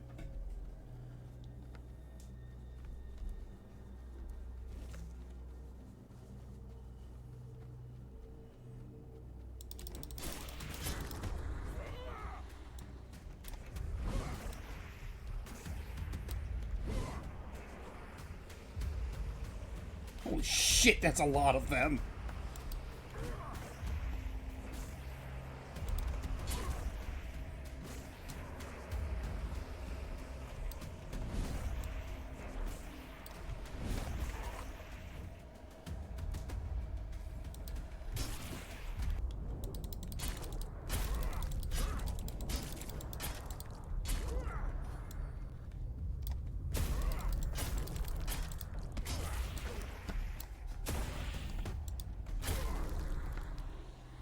Woo!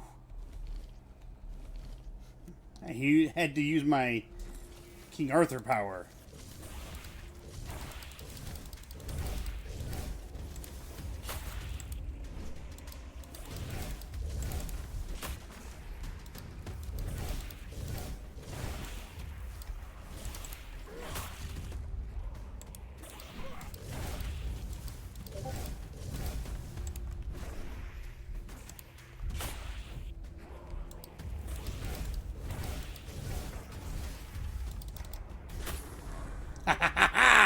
Bitch!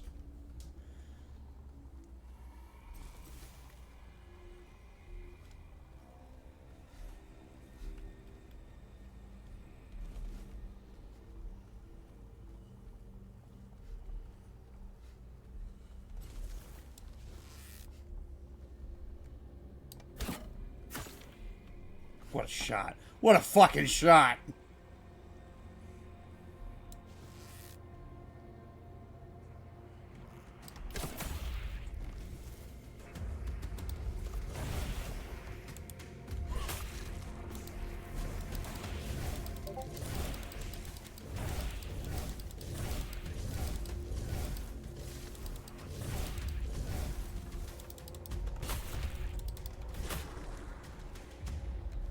Ah!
I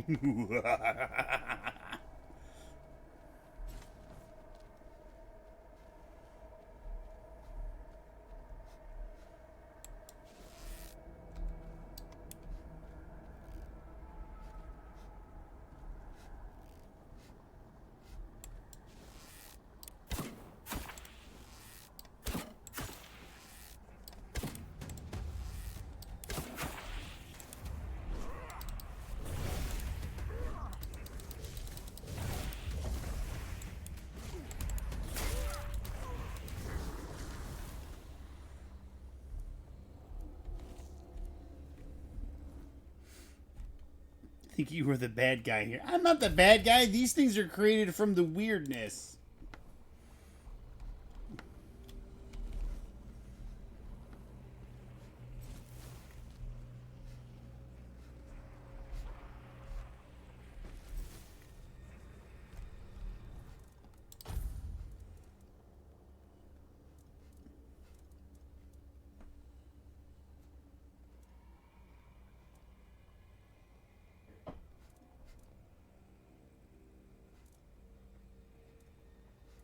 Where's the electric one that I had? There it is. I don't think I can use that one.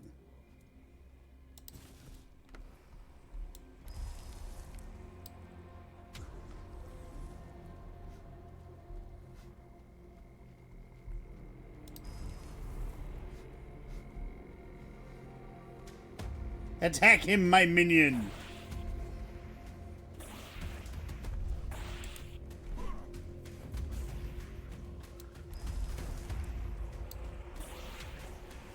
Well, you can have multiple.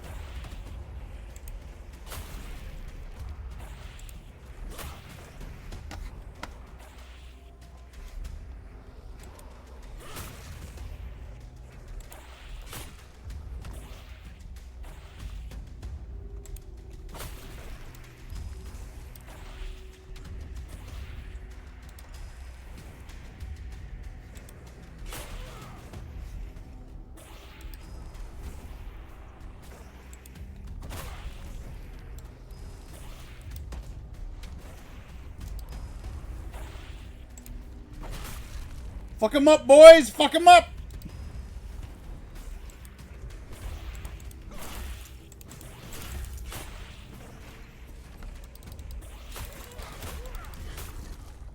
Hell yeah!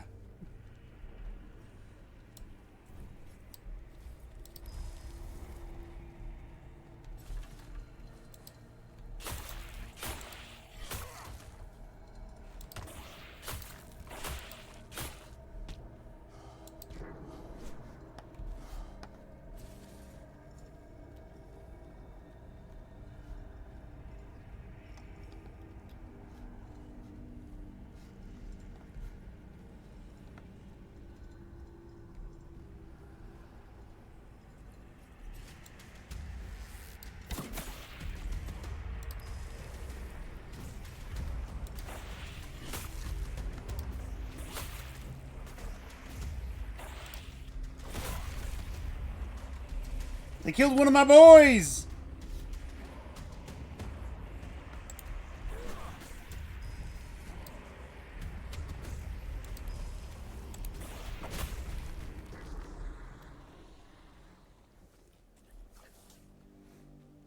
Ah, dawn has arrived.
Okay, they'll just attack anything like in proximity.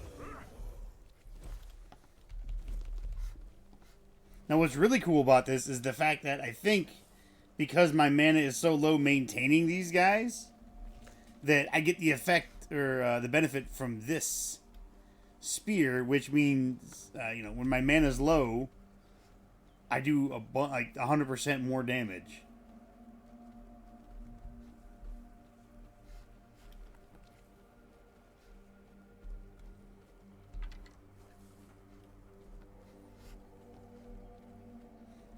I do think they only last a certain bit, though. And?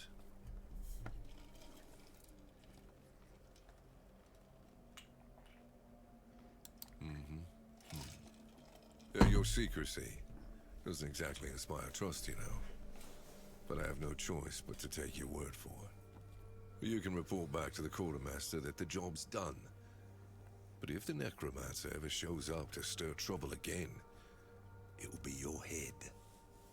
Since you've proven you're brave enough to face the undead, I take it you're not afraid of the night either, are you? I might have another job for you if you're interested. A little while ago, another traveler came through here bragging that he found a place where he could easily gather ethereal cobwebs. He was supposed to return with proof, but, well, I'm afraid he may have met an unfortunate end. Oh. As often happens.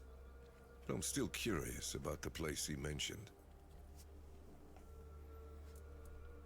Oh, I know that place. It's true, you can harvest cobwebs there. Oh, that's good news. When the keepers are allowed to leave the walls again, I have to organize a small party to stock up. And what about the traveler I mentioned? Was he... Yeah, just as I thought. Well, may he finally rest in peace. Thank you. Huh. I hadn't thought about a reward for you. But I do have some information that's worth more than anything else I could give. Oh? A few nights ago, I spotted a weird ear near the old ruined Brock. I had it in my sights, arrow notched and ready, when a wolf attacked me. By the time I dealt with that, the weird ear had vanished. It's yours, if you can catch it. I do, but the wolf tore a chunk out of my leg, and the wound's still healing. I'd rather not risk another nocturnal hunt while I'm not at full strength. Weird ears are skittish creatures. By the time I'm back on my feet, they'd probably be long gone. Weird ears are rare and valuable, not just in gold. Their hide is incredibly tough and has natural magical properties. That's not all. Their antlers make perfect handles for knives, and you can even craft arrowheads from their bones. Nothing goes to waste. Well, except the meat. I'm not saying you couldn't make a stew out of it, but you wouldn't want to start growing antlers yourself, would you? You're welcome, and good hunting. All right.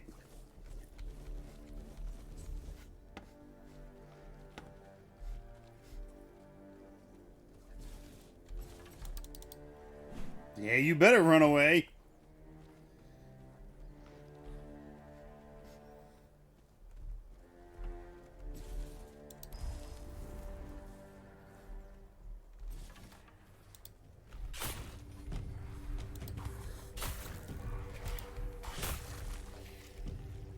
You killed one of my boys!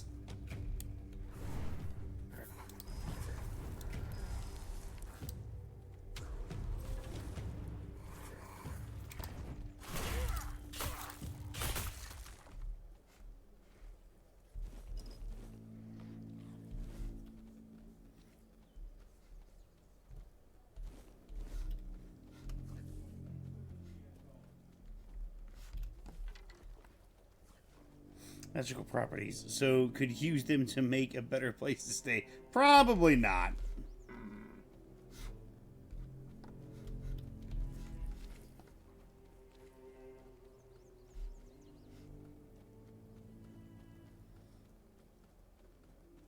Oh, that's the graveyard. Wait, why am I running?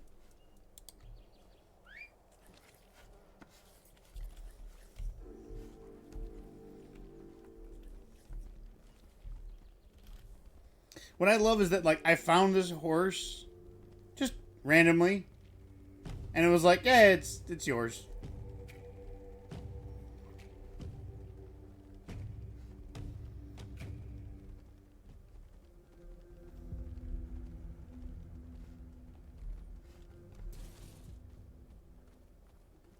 Your road ends here.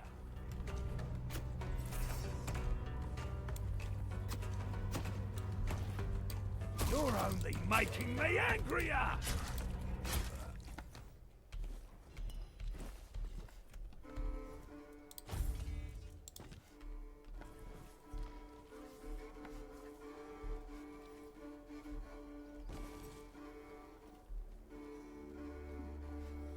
Me and my boys have come to town. Watch your backs. This is going to hurt. You'll regret this. Yes, my boys.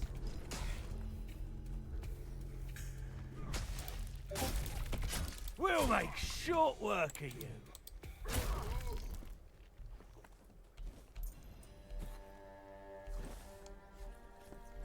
Oh, one of my boys got killed.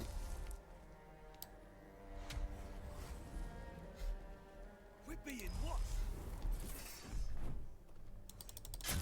I'm not scared of you. You'll be fertilizing the soil.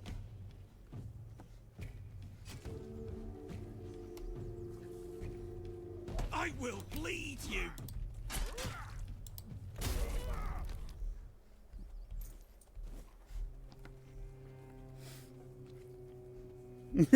Exactly. Yes. That's my boy. Oh no, my boy, Father, help. We're being watched.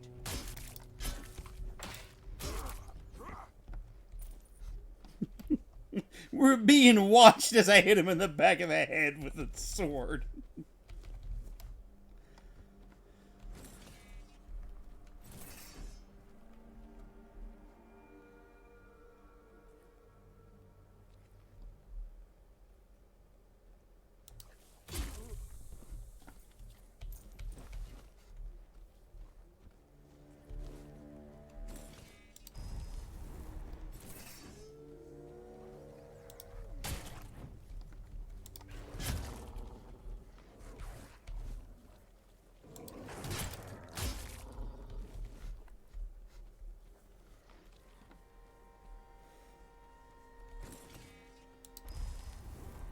Remain vigilant.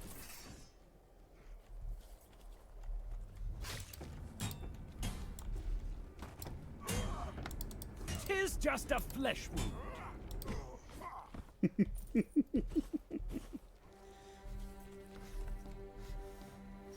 Tis but a flesh wound.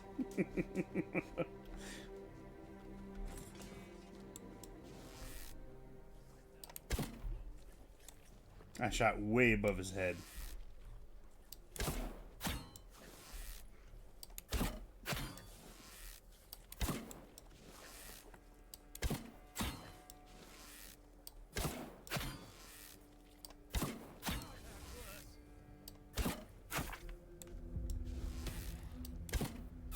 Oh no, my boy! My arm has never failed me. This is my lucky day. You're out of your depth. You made a big mistake. Your armor won't save you.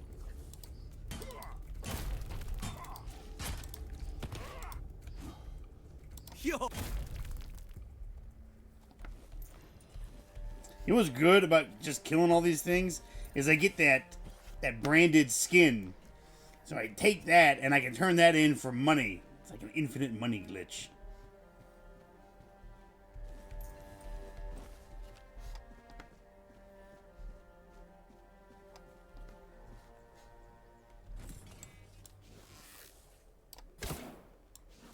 How did that miss?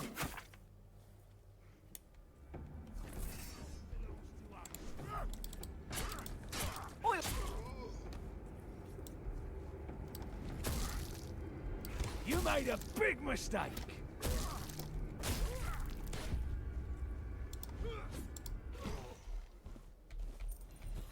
One of my boys got killed again.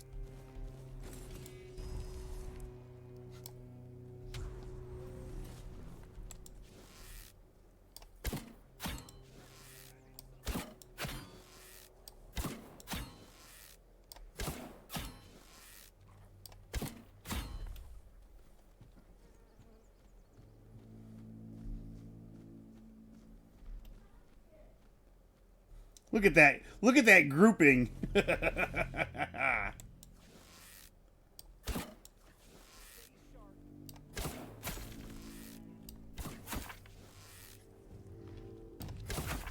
Oh! Right in his fucking cheek. Look at that. Oh, went right through him. Ah. Get fucked.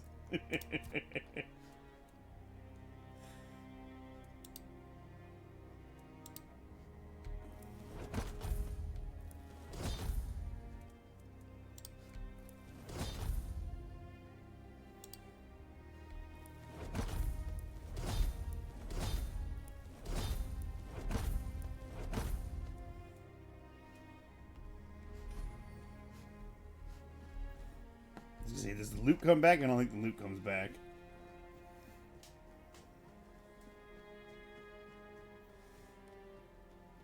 Oh, I leveled up. I don't even remember when I leveled up.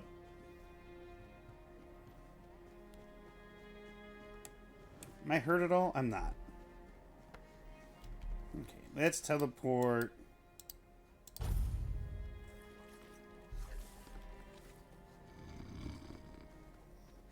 That guy that I just ran by who was snoring, he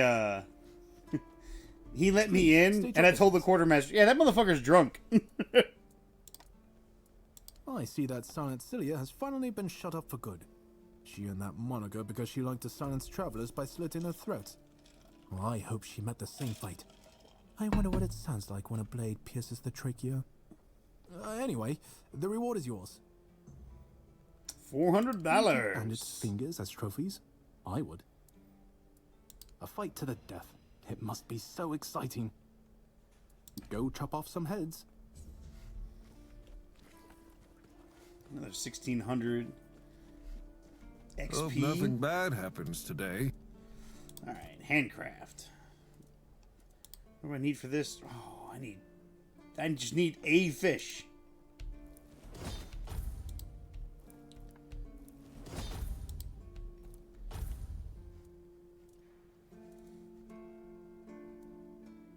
Oh, I can actually make these.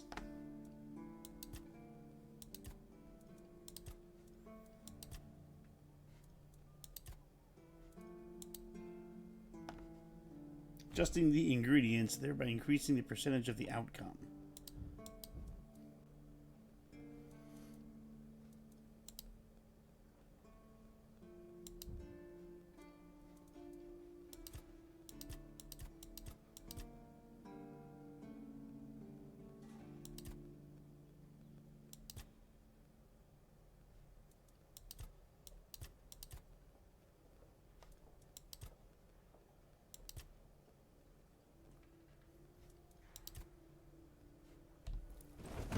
Hey!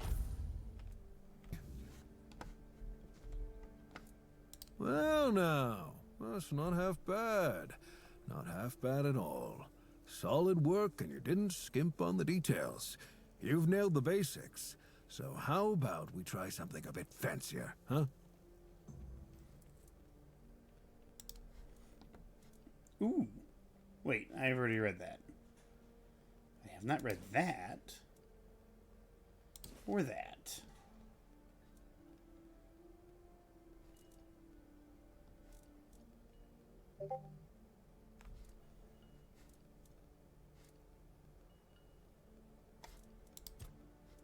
All right, I can sell from stash. Yeah.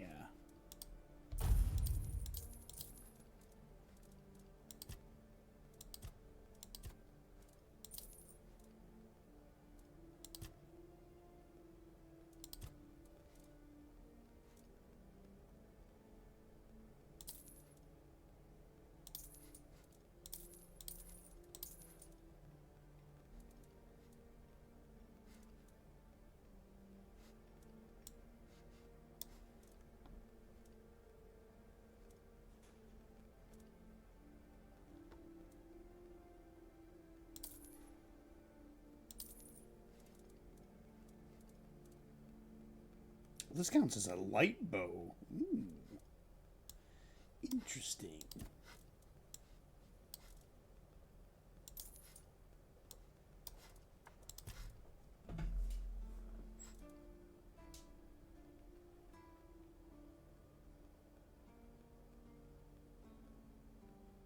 I'll take it, but I don't think I need it.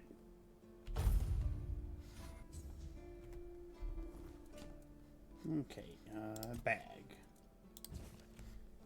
It's absurd, but the Guild of Journeymen insisted I write this for their systemized knowledge. Arrows are made, not written about. Still, here it is, the grand textbook on wooden and iron arrows. Since I'm wasting my time with the parchment, let me stress the importance of proper fletching. Correctly sized feathers increase speed, reduce air resistance, and boost penetration, which is essential for a deadlier shot. Heavier arrows require more abundant fletching. Take it from me, turkey feathers are perfect for any type of arrow. A spear seems like a simple thing. A stick with a point on the end, but if you think all it takes is strapping a bit of iron to a pole, you've got no business being a smith. The spearhead does all the work, so it needs to be forged right. Too thin, and it'll bend on the first hit. Too thick, and it won't pierce where it needs to. Temper it wrong, and it'll either snap or go blunt. Shape matters too. A broad head cuts better. A narrow one drives deeper. Some even have barbs to make pulling them out harder, but that's a lesson for later. And if you're thinking of making shields, learn to forge the fittings first. The iron that keeps the wood from falling apart. Just don't go overboard. Make the metal too heavy and the warrior won't need an enemy. He'll be fighting his own shield. An axe is an axe, and a war axe is a war axe. Don't go mixing them up. One's for wood, the other's for people. An axe needs to cut clean so the grain doesn't split the wrong way. A war axe needs to hit hard, sink under the ribs, and not get stuck in the first bit of chainmail it meets. How do you make one? You need good steel. The kind that won't crack from a weak swing. Shape it under the hammer, temper it in fire, then fix it tight to the handle. Because what good is a blade if it flies out of your hands? An axe should be light enough that your arm doesn't tire. A war axe, on the other hand, needs weight. It's the heft that does the work. And if you can't forge a sharp edge yet, start with a mace. No need to worry about cutting angles, hardening, or sharpening. A mace is just a solid chunk of iron. Just make sure the weight is balanced so it doesn't pull the one side.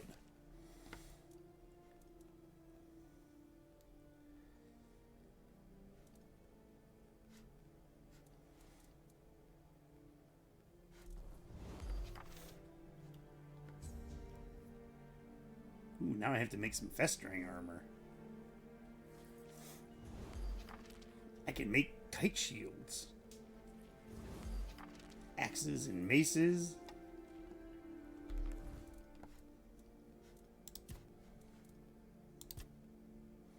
Dead as my dreams. Oh, I gotta go talk to the quartermaster. But I also need... Oh, it's down here. Alright, what do I need? Oh, that's the weird deer. Festering helm and a festering chest guard. Festering chest guard.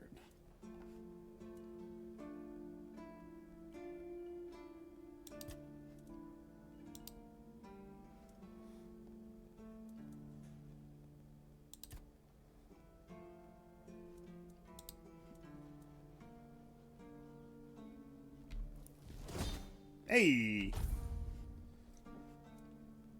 And probably a festering helm.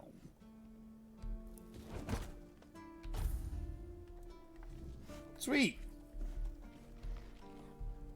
Oh, damn, you're getting the hang of this quicker than most. Tell you what, you've earned the chance to try something more advanced. Now, I've got a pattern I've been sitting on, and if you get it right, you'll have armor so good, even I might get jealous. Ooh.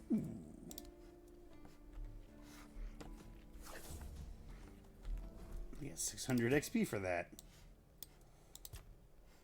Drowner's Carapace and Conch. Ready? That's right, I can make night boots and shit.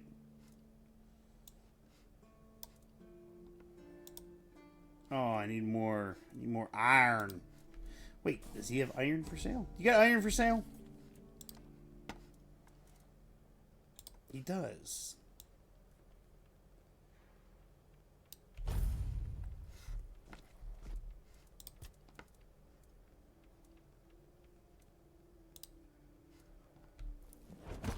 Damn it.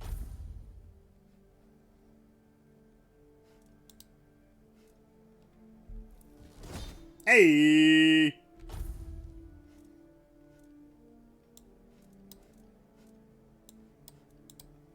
I need drowner tongues. Oh, the broken armor can make this shit. Okay.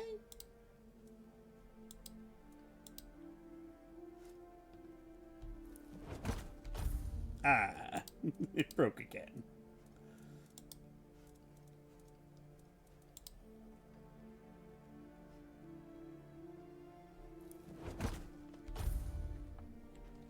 I need to go get more armor. Or iron, not armor. Alright, so what is this? Stamina regeneration by 4, increase max stamina by 2.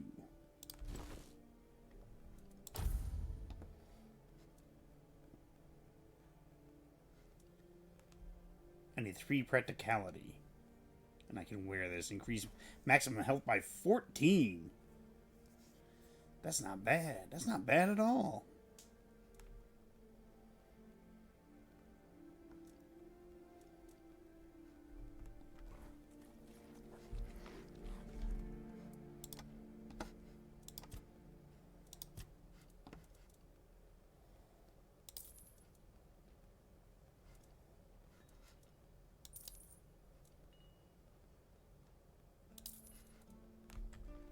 Oh my god, I forgot to put on the cape. Ooh. Yeah, that cape looks good with this armor. Look at that. Yeah.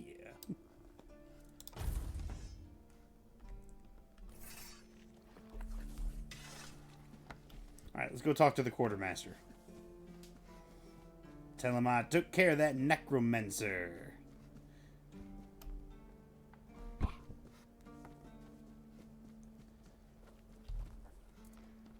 I have another tag. 600 fucking gold right there. Yes? Did you find out what's been happening out there? A necromancer was conducting experiments in the cemetery. He's not your problem anymore. Great. A necromancer. Just what we needed. It wasn't the dark druid from the legends, was it? Good thing you got rid of him then. We already have the Dalriada almost on our doorstep. We don't need an army of the undead to boot. You did well. Maybe it's not so bad having you here. That's right, bitch. Just as I thought. If you have friends among the knights, you'll want to talk to the captain. But that's not happening anytime soon. Because I said so. What? Did you really expect that you could just enter our keep and head straight for the captain's quarters? Kinda. There wouldn't be much point in having walls and guards here if anyone could just do that, would there?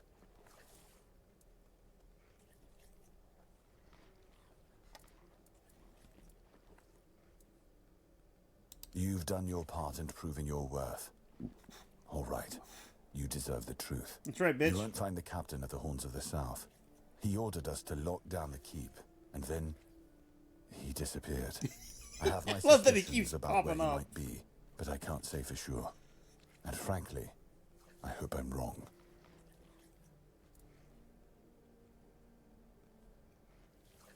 Brandon once said he wasn't afraid to go to the Dalriada, and the way he said it, I couldn't tell if he was joking. So maybe he went to make a deal with them? I think that's ridiculous. Everyone knows the Dalriada are savages. Shit, we're coming up on 6 hours. Is not their strong suit. But if it's true, if the captain did go to broker peace with the Dalriada, 9 o'clock. You'd most likely find him at the All-Mother's Temple, where One Eye and his thugs are holed up. Sounds like a suicide mission.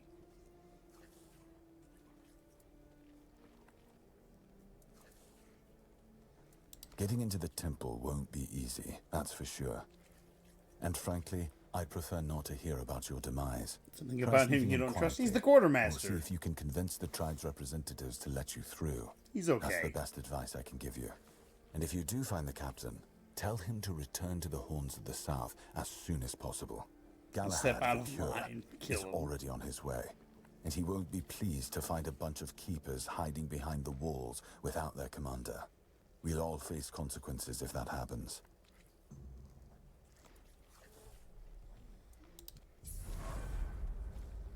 Ooh, I leveled up again. Fergus. Fergus serves as the quartermaster of the Horns of the South. Tradition and duty are his guiding stars, and he clings to them with an almost desperate resolve. Beneath his stern exterior lies a deep care for his men and a relentless drive to maintain order in a world slipping into chaos. He manages the keep with military precision, ensuring that every ration, sword, and shield is accounted for.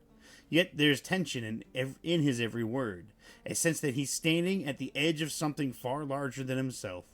He watches and waits, ready to defend what remains of the old ways, even as the foundations begin to crack beneath him.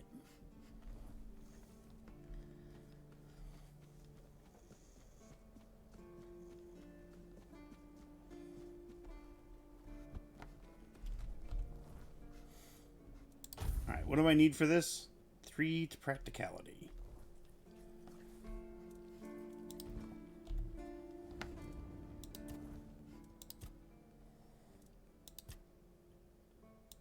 There we go. 3 to practicality. I got 2 points available here. His stealth, practicality, crafting.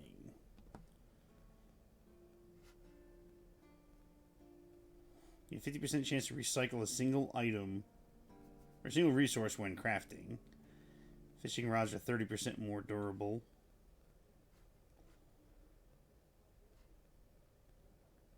Potions require 50% less alcohol.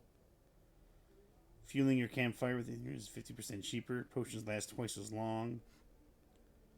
On you, you have a 10% chance to create an additional food dish.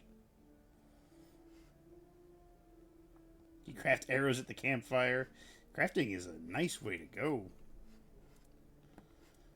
It's healing statuses.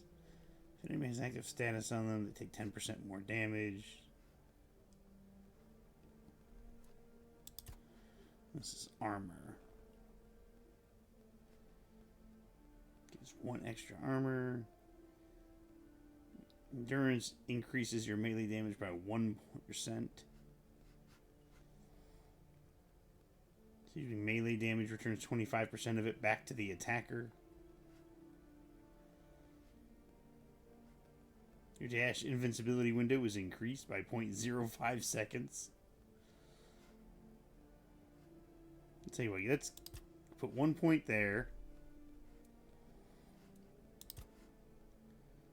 And this is the crafting window.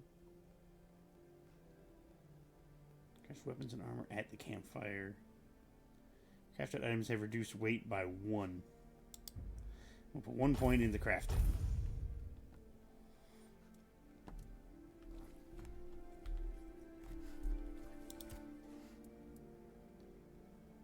Was this gong already here in your time? Perhaps. I cannot say for certain. My memory remains too clouded. It seems familiar. I do not feel my soul bound to it, but I know our path shall lead us here, one way or another. Something lingers beyond this gate. Something ancient. That much I know. We'll find the truth soon enough.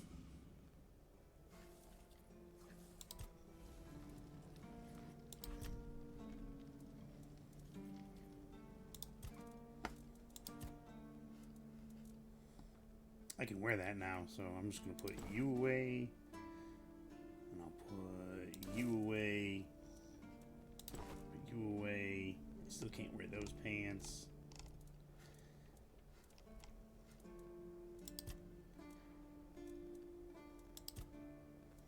I've got so many potions.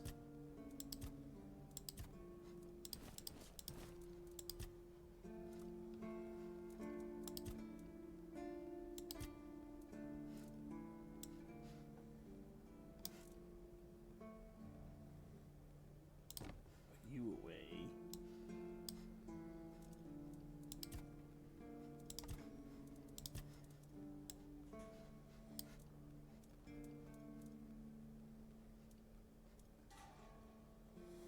Dual Knight. Ooh.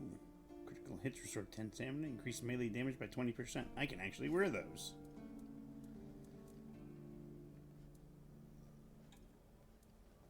I'll take those. What about some pants? I could wear those. They weigh a little bit more.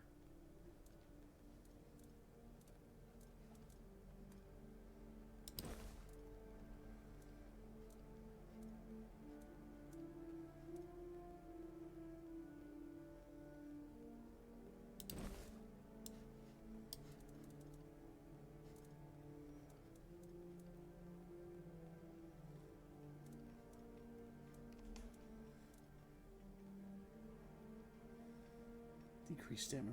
Ooh.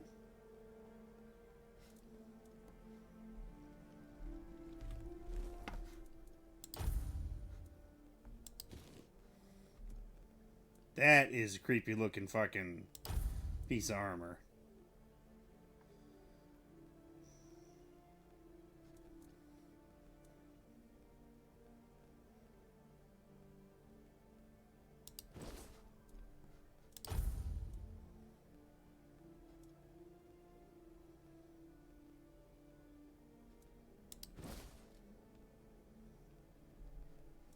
There we go. And now we got a blue item in every fucking thing. What looks whack?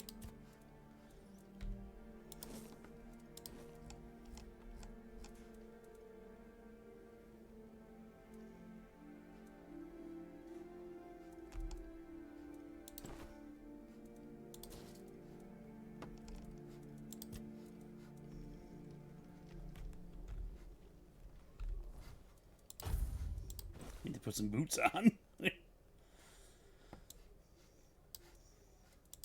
I look pretty damn good, if I do say so myself.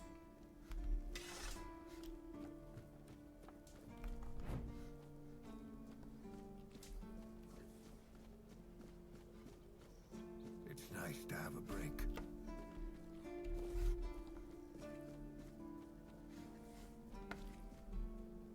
Oh, this is the jail. I don't want to go to the jail.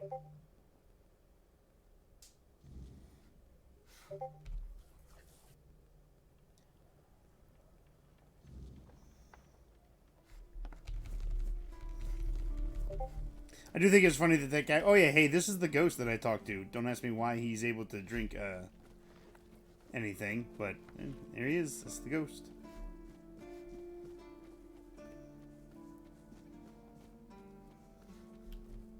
Kitchen. There's got to be a fish in here somewhere.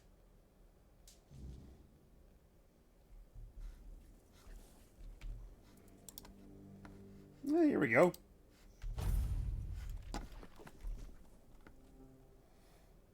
Don't trust ghosts. What do you got against ghosts now?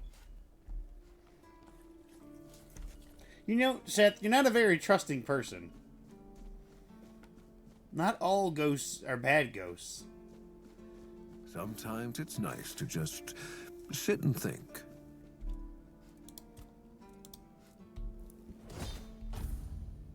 Damn it, I need 2 more wood.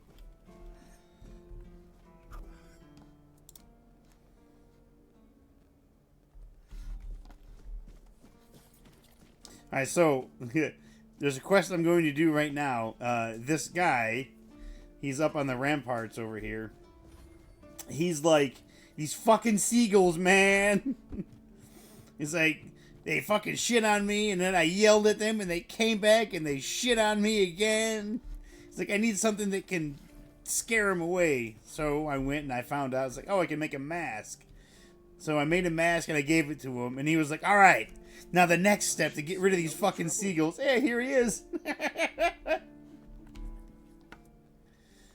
You spend all your time up here on the wall. Has he ever seen anything interesting? When the fog isn't too thick, I sometimes see drowners crawling out of the water. And sometimes I can see a strange shape out on the sea, like a giant herring with a red eye. Too many monsters in this world, far too many. And some of them are above us. I'm guessing it's just the seagulls driving me insane. Flying rats. But still, I wouldn't recommend swimming too far away from the shore. Hope you've thinned the flock.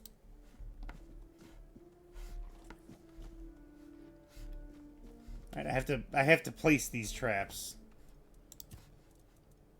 The Eternal War. I have the traps, now I should place them around the keep.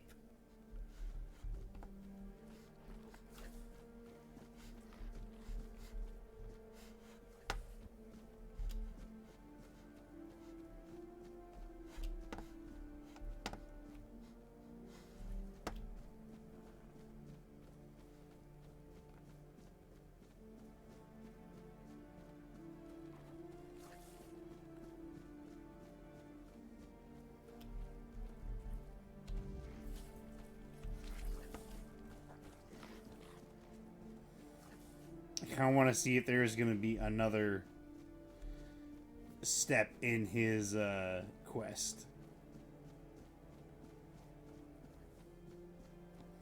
Kind of hope that there is, because he's a little unhinged. Keep your head down. And it's funny to me. You need something?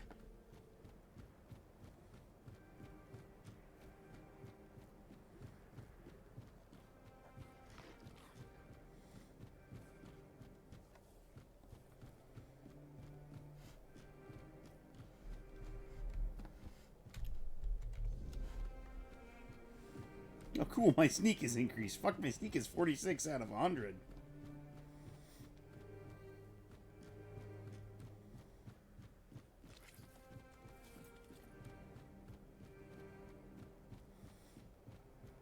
The seagulls are assholes and spies.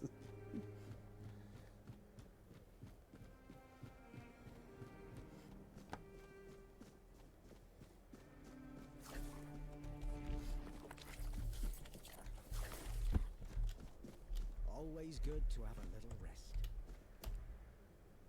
Woo! Barely made that jump.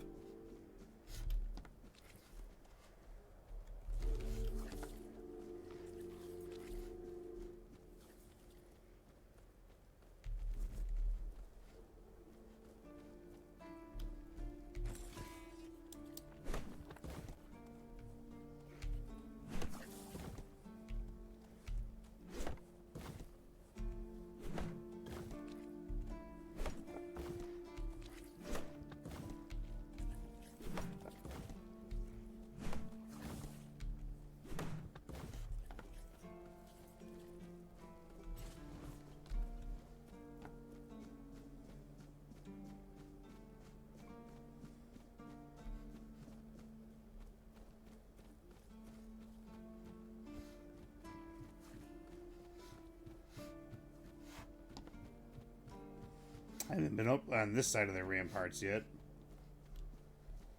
It's Keeper Dan! Here to keep me company or put me out of my misery. Just kidding. Love the view, but this weather is killing me. Always windy.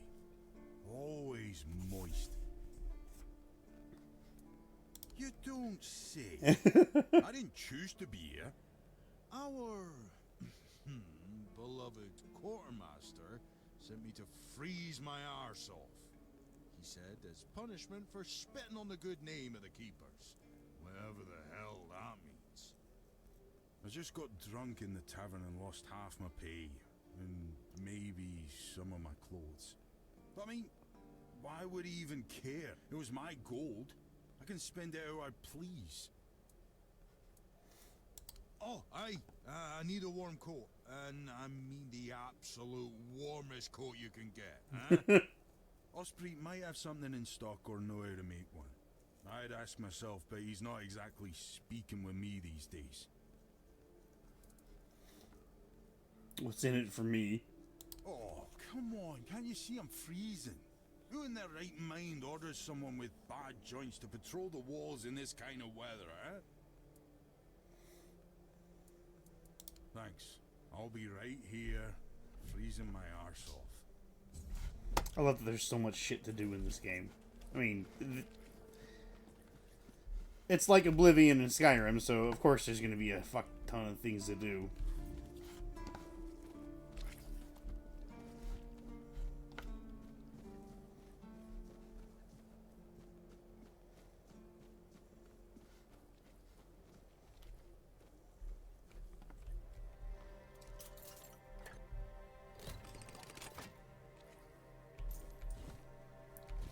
Another Boots of Roots.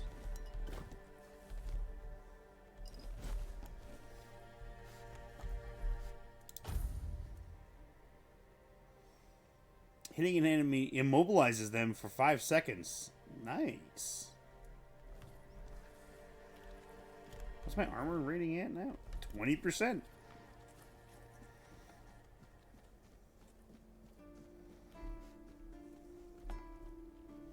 Butter, cheese, milk, cabbage, canine meat.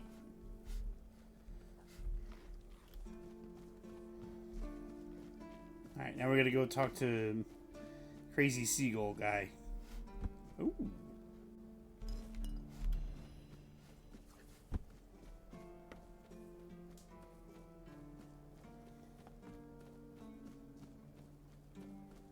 Didn't expect to see you. Alright, that was a quick conversation.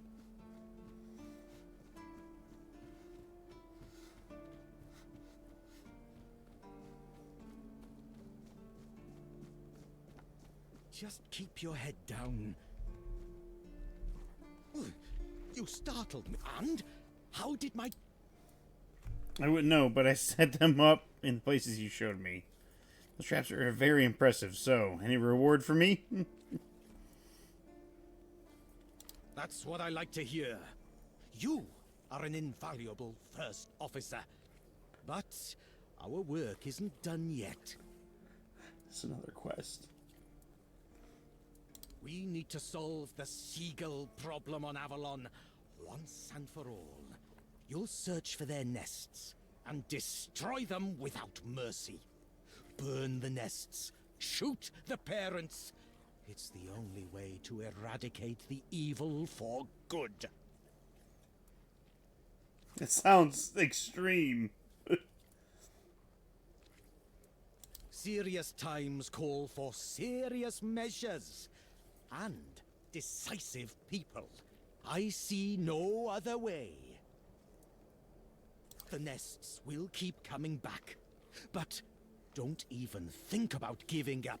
Only consistency will save us. There will be less of them with time, you'll see. Go. Fulfill your mission, my brave first officer. I'm telling you, I'm pretty sure this guy's brain is going bye-bye. Keeper Gwalen. Few in the horns of the South are as single-minded as Gwalen. Where others speak of war, politics, and survival, he speaks only of seagulls. To him, they are not just birds, but a plague upon the land, screeching, thieving wretches that taunt him from the rooftops and defile his every waking moment. He cares little for who holds power, so long as someone, anyone, puts an end to their reign. Whether this hatred is justified or the ramblings of a man driven to the brink, one thing is certain, Gwalen will not rest until the skies are silent. I am very much enjoying this quest line because it is fucking stupid. That's okay with me. Sometimes you need a stupid, silly quest line. Like, there's one that I'm doing in Final Fantasy Online right now that, it's a gentleman ghost, or a gentleman zombie. It's fucking weird. This guy doesn't want to talk to me anymore. I don't know why. We need to talk about... Let me guess. He's trying to rope you into his campaign against Avalonian seagulls. It's a well-known story. All the keepers know of Gwylin's obsession, but it's less amusing than it sounds. You see, Gwylin is from a coastal village. His father, a fisherman, worked hard to feed his family. He instilled a deep hatred of seagulls in Gwylin, claiming they were our greatest enemy. He taught his son how to kill them effectively, and insisted they were agents of the Four Dwellers. God, he's just like you, Seth. Essentially, yes. But he wasn't always like this. When he joined, he just didn't like seagulls and avoided them. I gave him simple jobs away from the walls, and everyone was happy. Until one day, he asked to serve on the walls. I agreed because I thought he'd simply got used to the birds. I had no idea I would be contributing to feeding his obsession.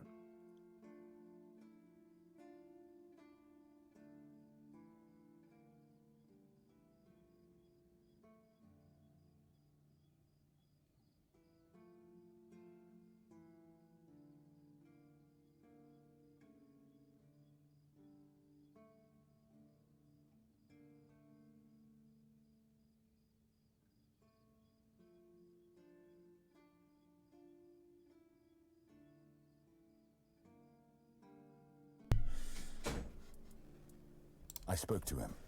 Between his rants, I heard a confession I didn't expect. When Gwylin was only 7 years old, he saw a flock of seagulls attack his father and pluck his eyes out. Ooh! Is it true? Or the ramblings of a madman? It's not for me to decide. Don't get me wrong. Gwylin is harmless, and he's a good soldier. But he can't be helped.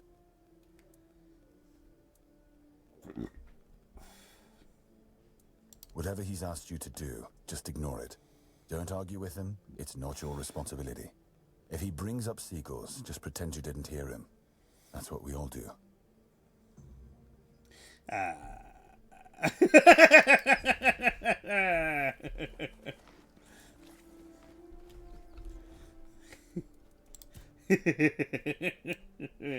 Oops.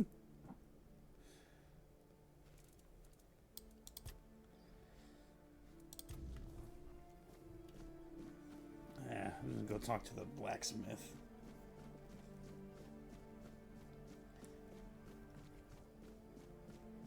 Sometimes it's nice to just... Huh. It's for Dan, isn't it? That ungrateful bastard's still on the wall. No, it's for me. Disagreement? Sure, you could call it that, and I guess I might have overreacted a bit. But since Dan is on the wall and I'm here, I couldn't tell him that I get it. The prank and all. And I forgave him a long time ago. And now that I think about it, it was a hell of a prank.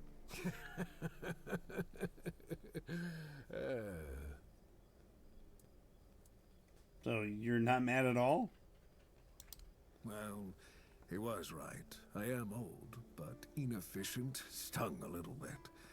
After all, I did my job well, and his sword is as sharp as Excalibur itself. Well, I may not be angry with him anymore, but that doesn't mean I'll work my ass off so that his doesn't freeze. Here's an explanation of how to make it. Feel free to help him out yourself. Cool.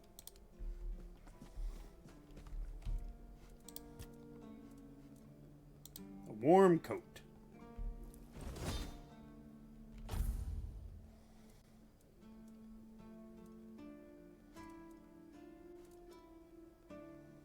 I can make 2 different wooden arrows. Ooh, I can make it with that, or I can make it with that.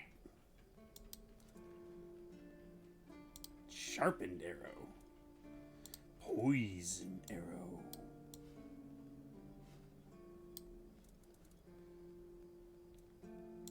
Copper arrow.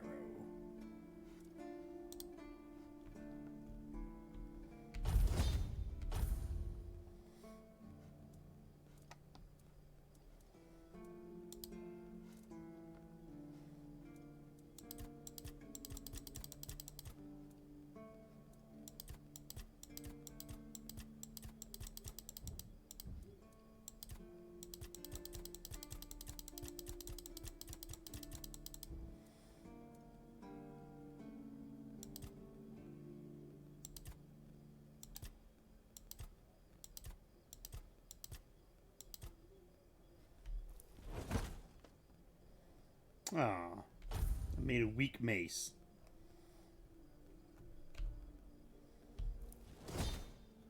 And then I made a regular mace.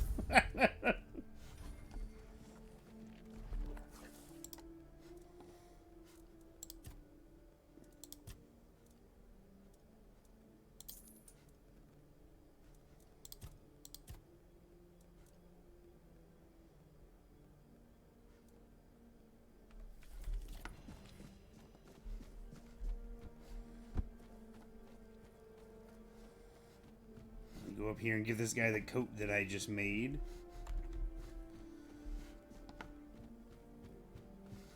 I'm surprised I haven't been yelled at by Ken or somebody to come on and join them in Final Fantasy.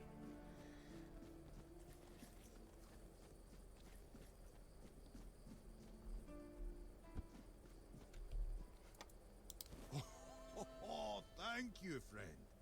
Let me repay your kindness. Even though I don't have much, I can at least tell you about something I saw a little while ago. It might be interesting for an adventurer like you. See those rocks near the shore? When it gets dark, sometimes I see a light there. I'm not sure what it could be though. A bandit camp this close to the horns? Impossible. The Daliata? No way. They wouldn't hide like that. Maybe something else entirely? It's probably nothing, but maybe you could find something interesting or valuable there. Farewell. I love the fact that a lot of my answers, I could just be like a real dick, but it doesn't make any sense to just be a dick just for dickish sense.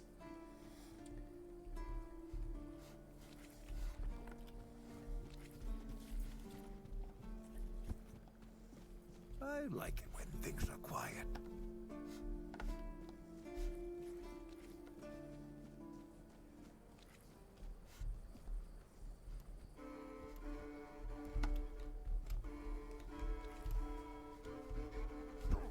Ow. I'm okay.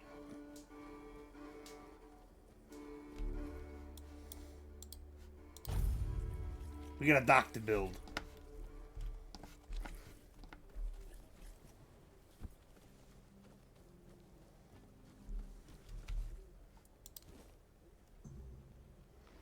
Look at that. The dock is repaired.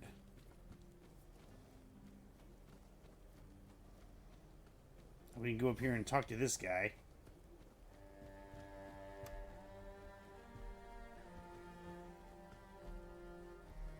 Hey, buddy. Ah, that's you. Do you need something? You did? I thought I heard some hammering. Oh, well, thank you for that. Truly. One less thing to worry about, right? Here, I put aside some money from my budget. You've earned it. And you have my gratitude. Alright. Need my hand with anything else? I'd ask you to fix the refugee barracks, but, well, there's no budget for making people's lives slightly less miserable. We'd have to do with something less spectacular. There are two places around here that could use some fixing up. First, there's the old gate. used to be a proud marker for our territory. But now it's more of a sorry welcome sign. Then there's the monument to the sea creature. It's been weathered down by the salty breeze, and honestly, it's starting to look less monumental and more pathetic. If you could restore them, it would do wonders for morale. And maybe even impress Fergus. What do you say? Ah, that's the spirit! I knew I could count on you. Once those are back in shape, this place might start looking like it's cared for again. Oh, look at that! Got a bunch of furnishings we can use if I so wish it.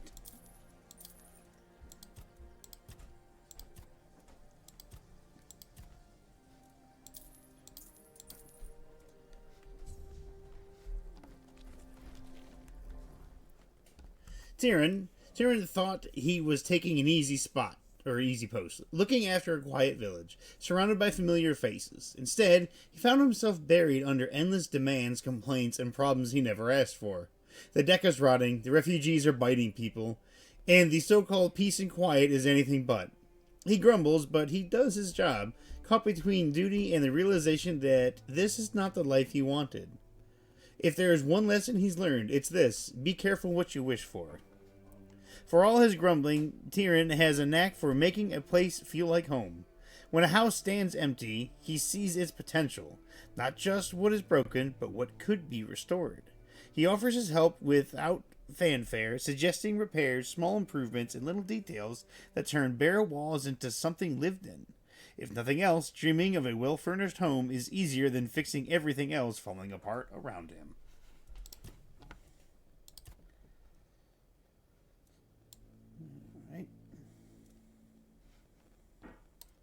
Repairing the village.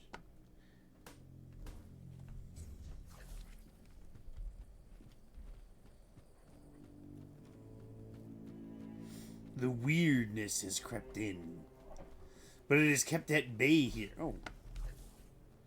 Okay, that requires 50 wood. What does this require? This also requires wood.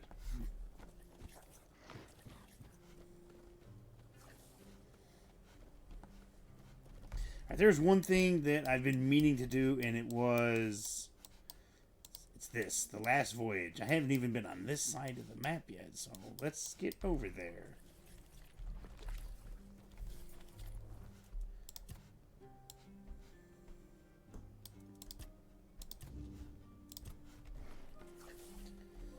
So we're going to need 100 wood. Hunt for the weird deer.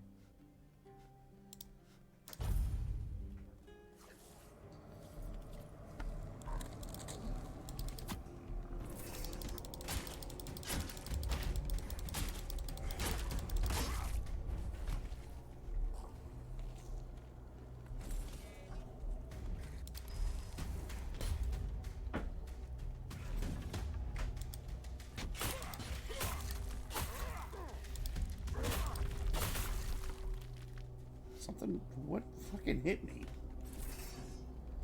One of my boys!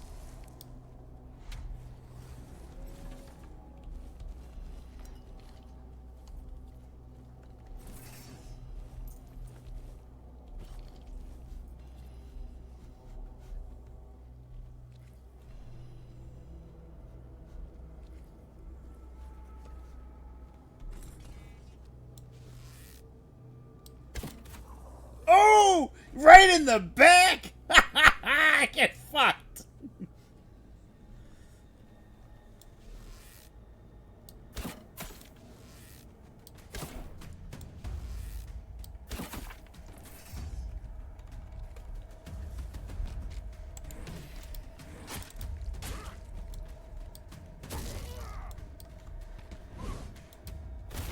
You killed my boy!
Damn good fish.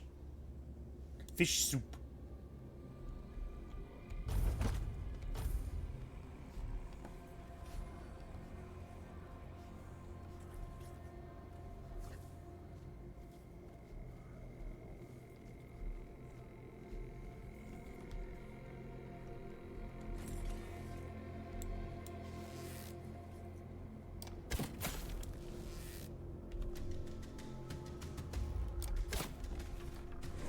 Ow.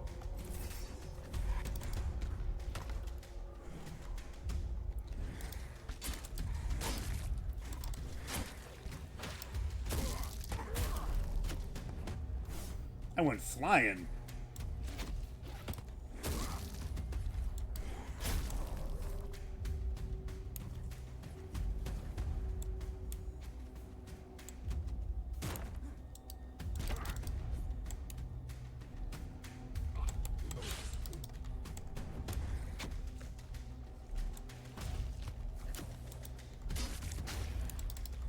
He killed my boy!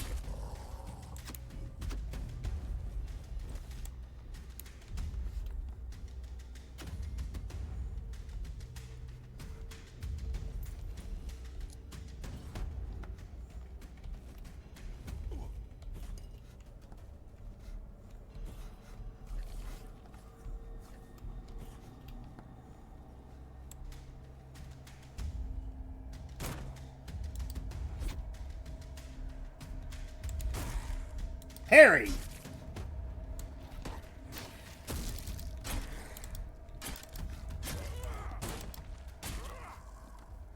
My boys are dead.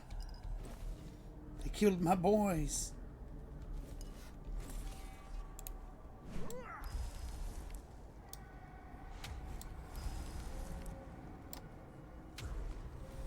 Now my boys are back.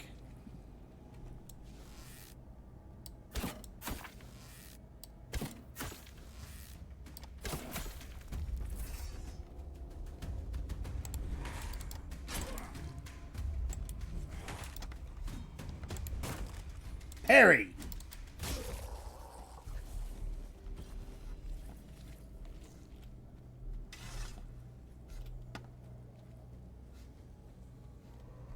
Ooh, iron. Good. I need that.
One's dead. My boys!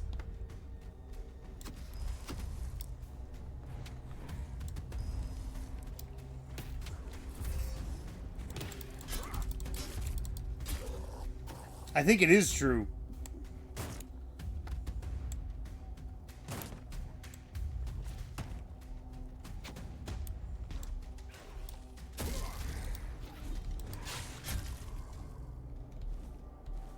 I think, Orb Vortex, the fuck is that? The, I think blunt weapons actually do more damage to undead. I'll take his spiked mace. Potato. Potato, potato, potato, potato. So this is... Targets within 5 meter radius are pulled towards the point of impact.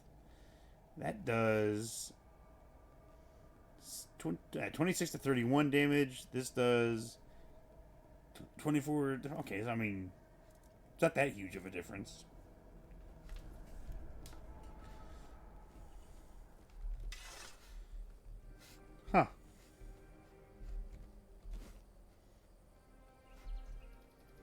key to the cage.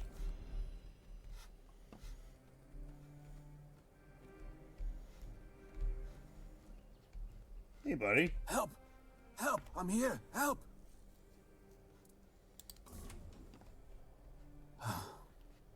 Much better. You're welcome. I suggest we leave quickly. You may have attracted some attention with your actions. What were they going to... Where were they going to take you? Who are you? A Pict. I'd add at your service, but we both know that's not how this works. Not here, not now, not yet. I know the weirdness, and in these times, such knowledge is worth more than gold. That's why they captured me, and it's probably why I'm still alive. I overheard them say they're going to hand me over to some crow. Crow isn't a name, but a title. Crows belong to the children of Morrigan. I assume the one holding me was a hatchling. Fucking A, 6 hours. He would have been promoted to a fledgling if the handover succeeded. That's all I know. Can I go now?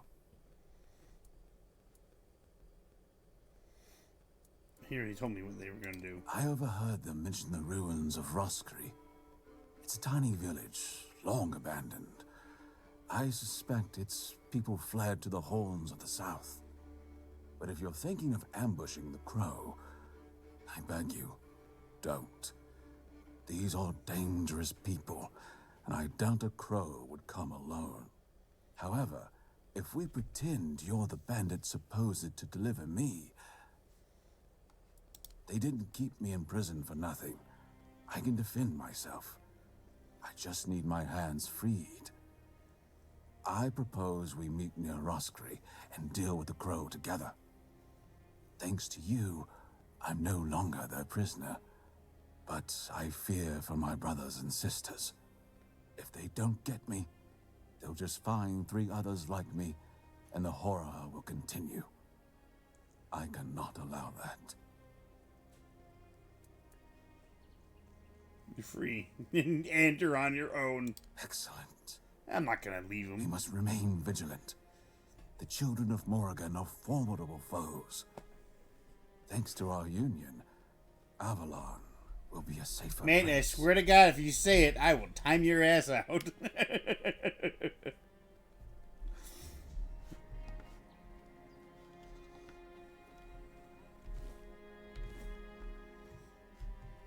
I'm not gonna leave him.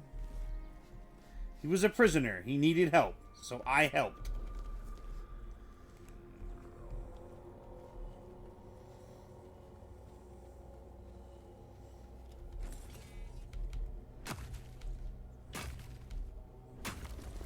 I don't know, a minute.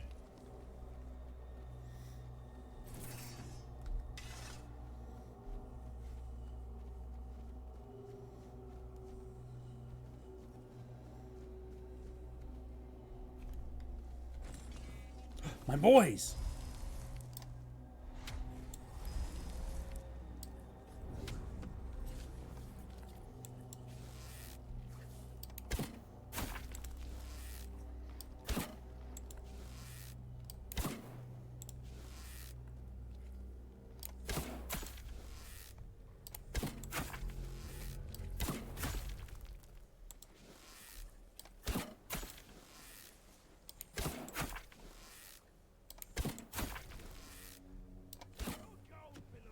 Ooh, he deflected that.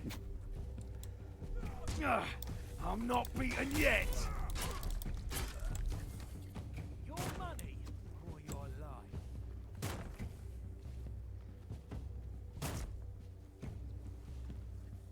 Is that supposed to hurt? Yeah, it is supposed to hurt, and you're fucking dead.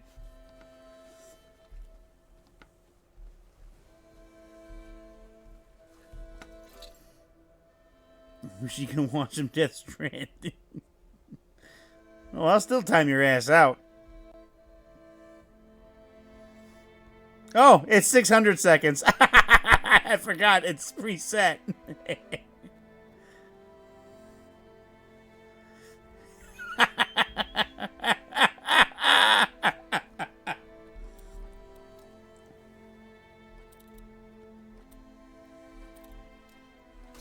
When you get timed out, it deletes all your posts.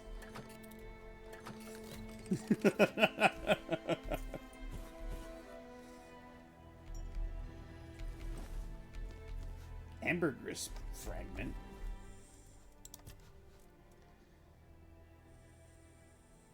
Oh.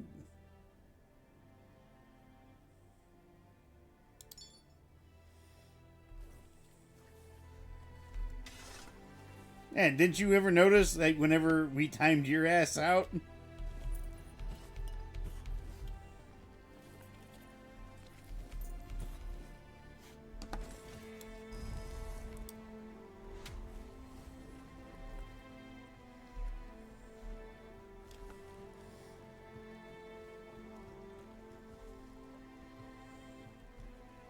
Oh my god, I can have 3 boys now!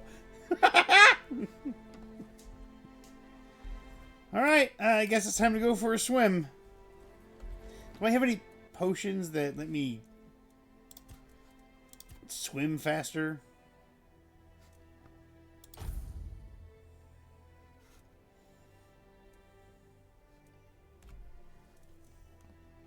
What's movement speed? Does that count?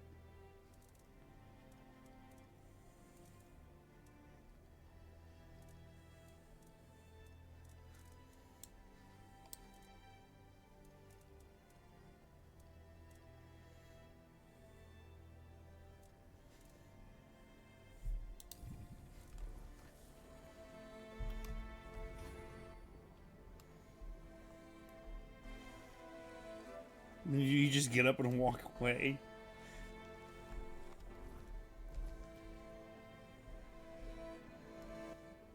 Yeah, well, when you when you get timed out, it deletes all your stuff. I don't know why it deletes all your stuff. I don't really think it should delete all your stuff. But that's what happens.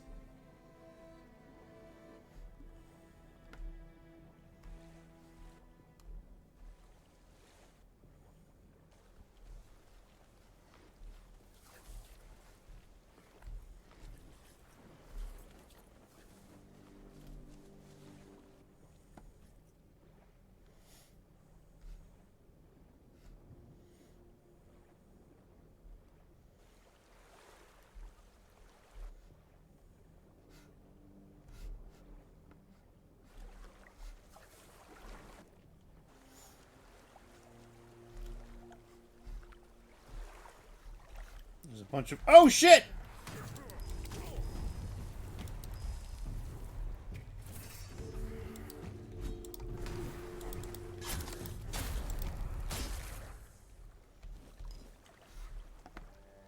Little fucker.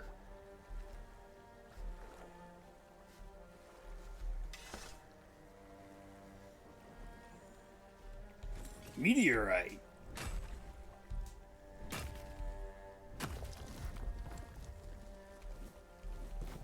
Ring of Protection.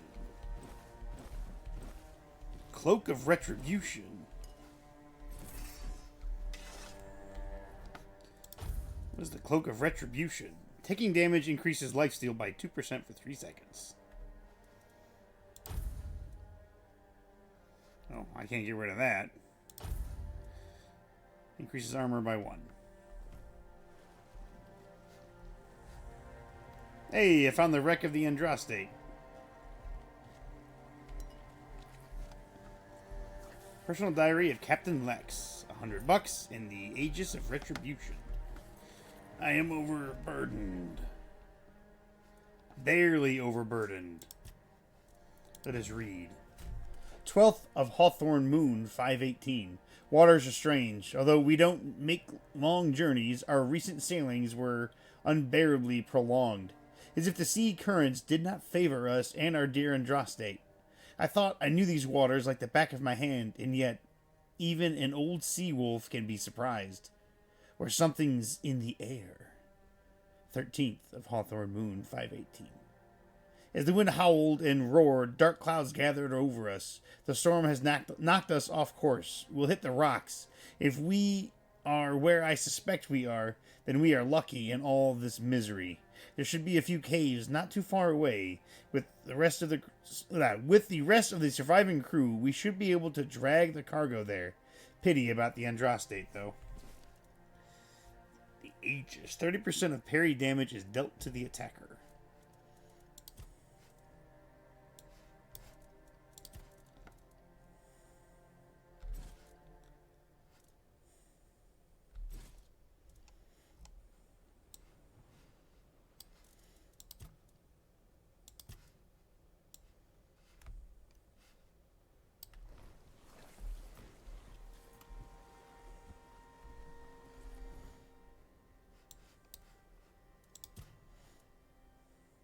Spread your wings.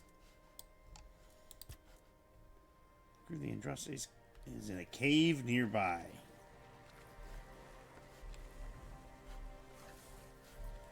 Okay, all we gotta do is find the said cave. Which is probably over there.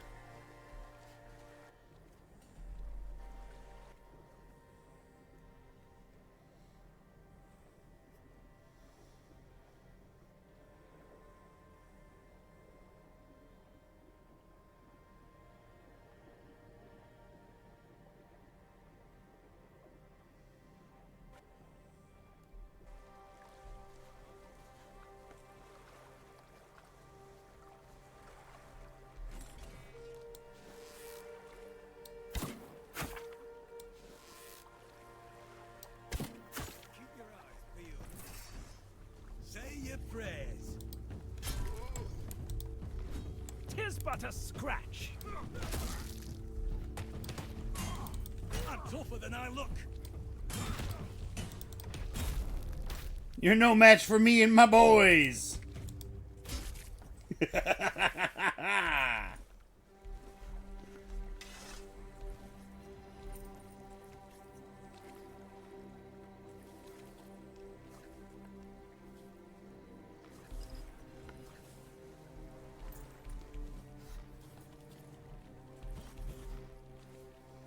Over encumbered.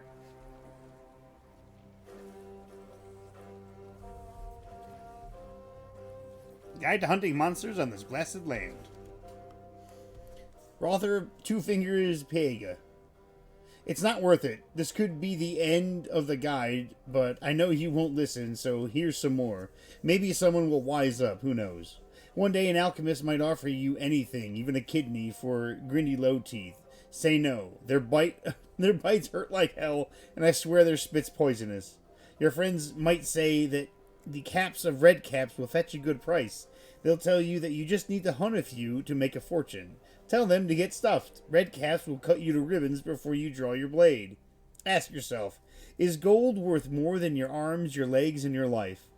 If yes, here's your first rule. Make sure the monster's bloody dead before you start cutting.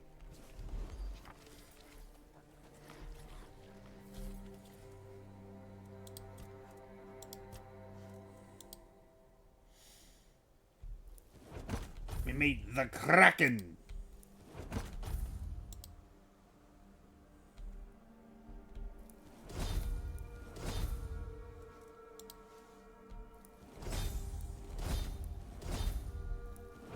Bunch of stuffed cabbages.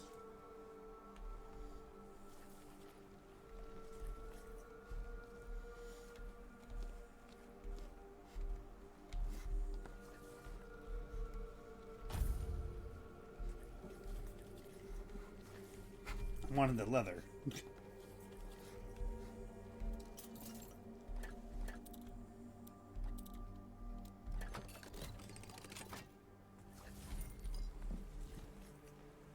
The Eclipse Shard. Oh, it's a two-hander.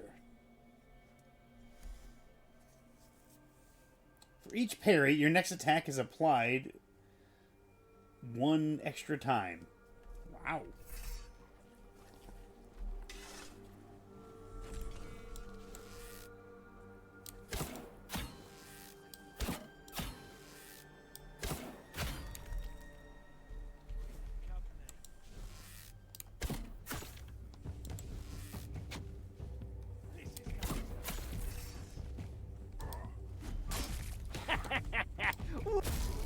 I don't hear you laughing now. Your wealth is ours.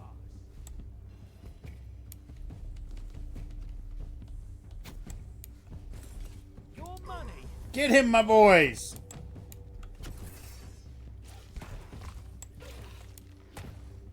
This is going to hurt. Yeah, it hurt you a lot.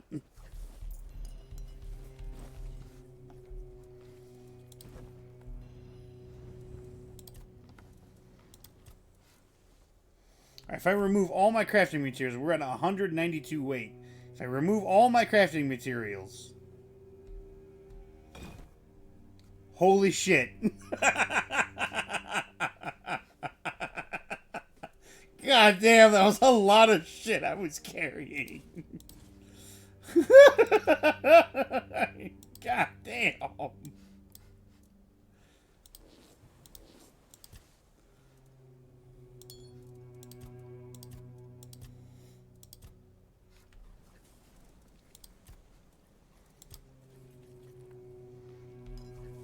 Ooh.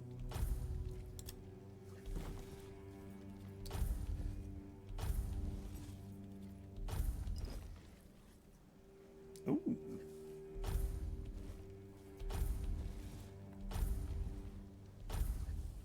We got 2 of these. Red Death Shield +1. A War Pick.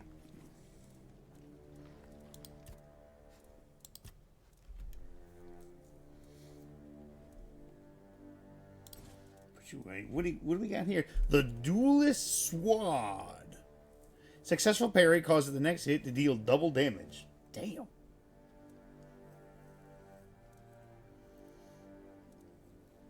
Blocking regenerates 100% of the magic damage blocked as mana. Attacks regenerate 10% mana. Put you away. Parrying dagger away. Put you away. Put you away. Put you away. Can't even use you to begin with.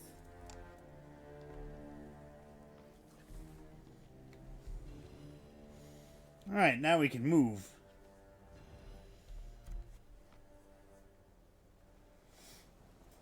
Let's see what's inside, shall we? And this will be the last thing I do for the stream. Me and my boys here. Butter!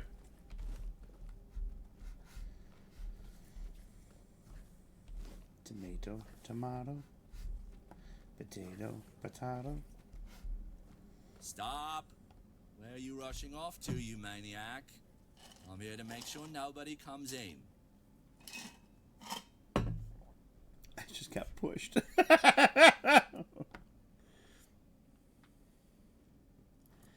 not going in, but heading out. You're guarding the wrong side. What? Really? Huh? Oh, mommy dearest. I guess I need to move then, don't I? Now, I'm sure I won't mess it up again. Thank you, my friend. And please, don't mention this to Arnulf. It's the fumes, you know? Go forth, and may your bloom never be too dry to smoke.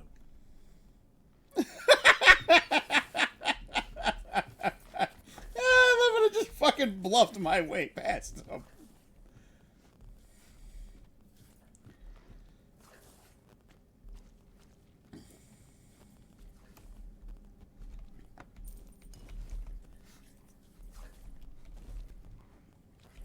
Lettuce, another tomato.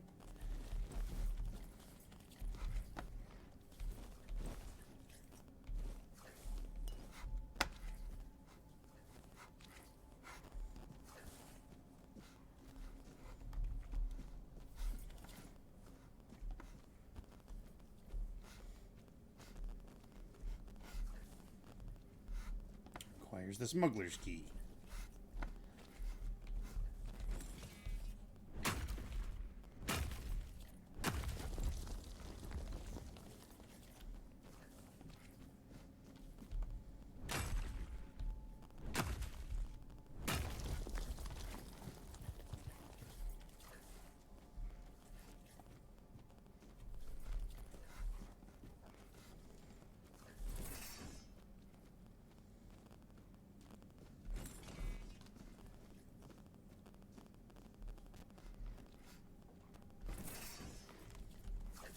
Geronimo!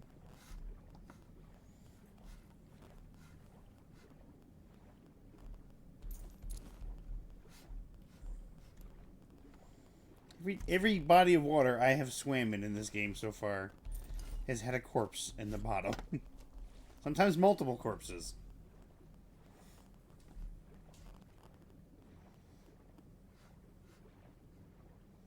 Oh, look, another corpse. I'll take that wine goblet.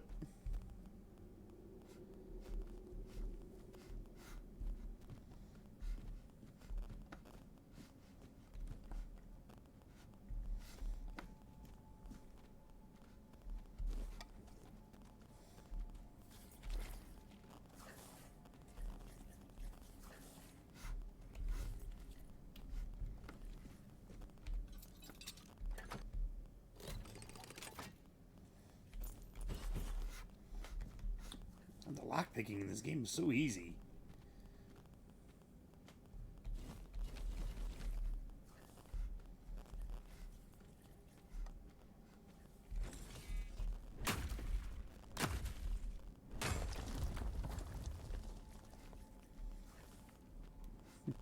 Did that sound like somebody was mining ore?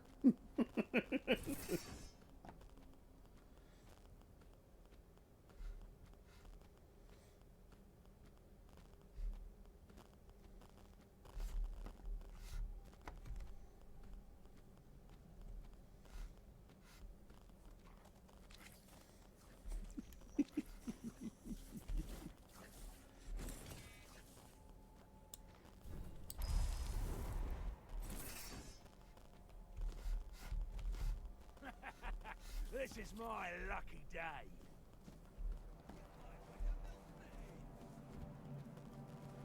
Oh, you'll regret this.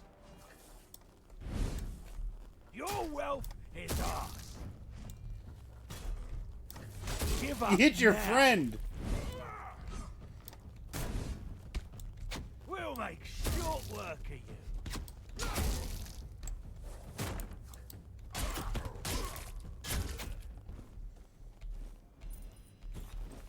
Noble's escort, eh? You're quite dead, motherfucker.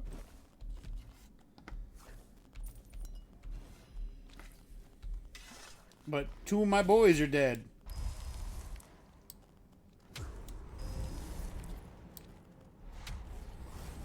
Welcome back. Ooh, honey.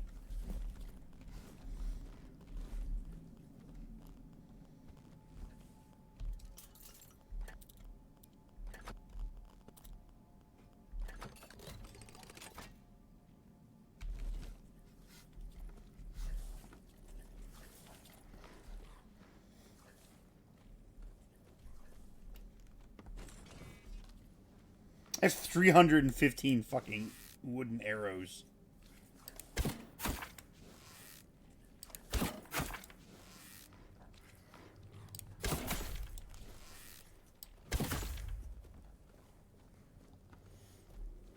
Exiled noble. I think maybe there was a reason why you were exiled, bitch.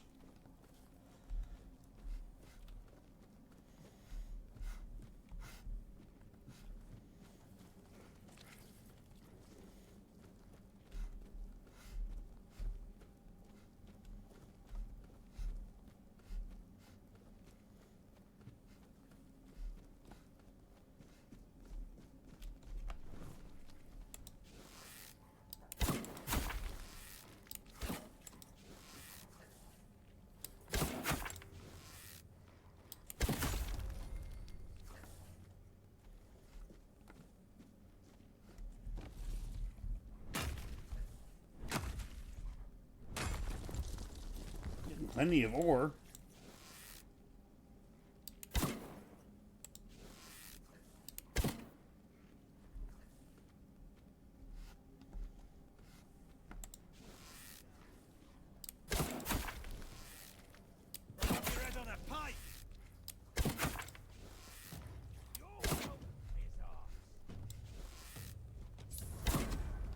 This is going to hurt.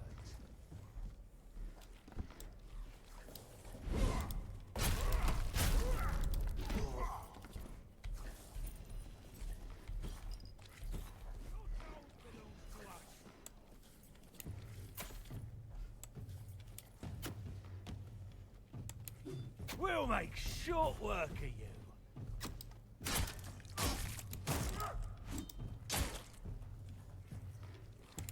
Parry! Death.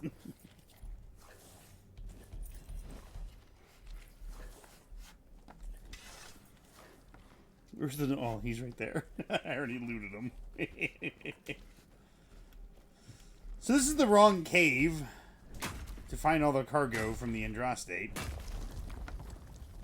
But it's a cave full of douchebags, so, you know.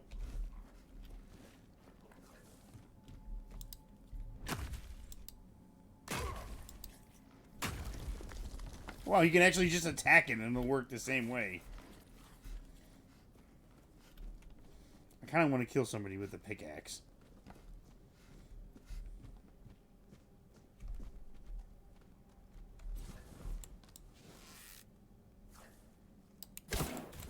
Oh! One shot! One kill!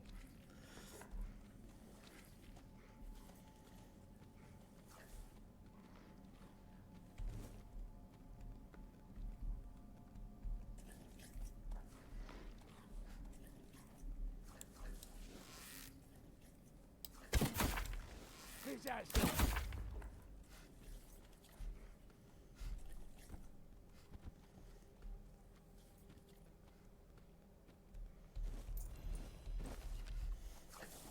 I have so many wooden arrows now.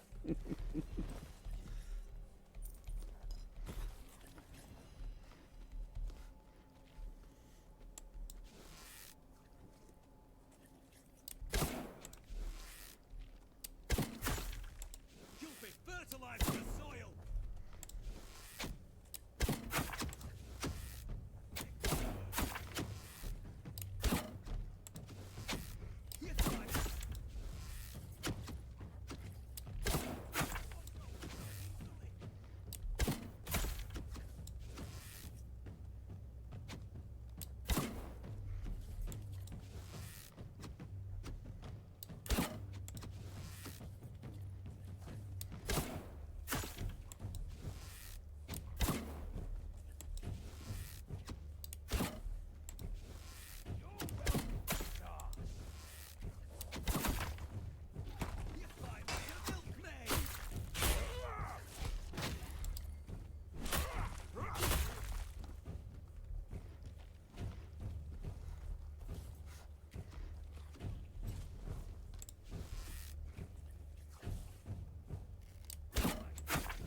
One of my boys is down.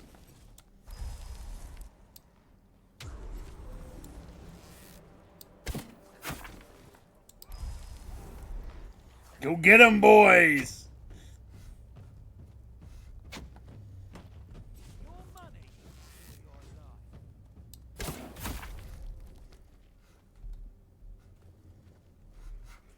I don't know why this guy's not.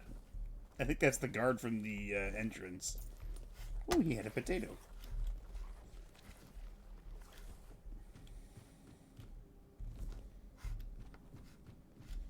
Whoa. What the fuck is all that?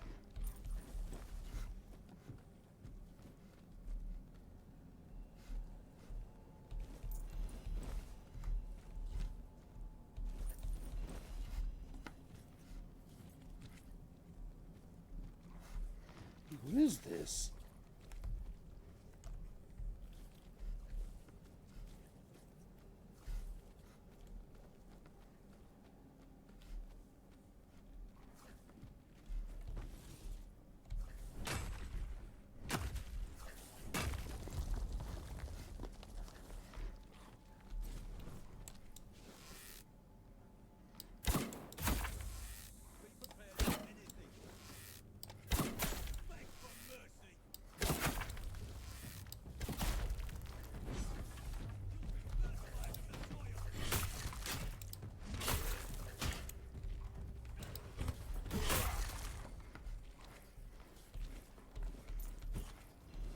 Ooh, thanks for the diamond ring, bitch.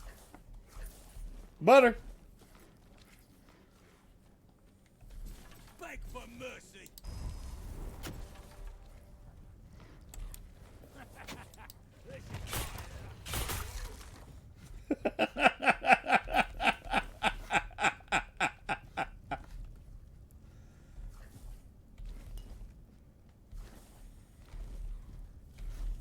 God, I love the ragdoll just.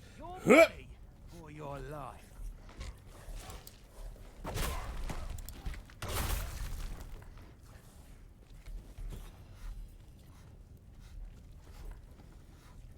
There's some type of grow operation going on here.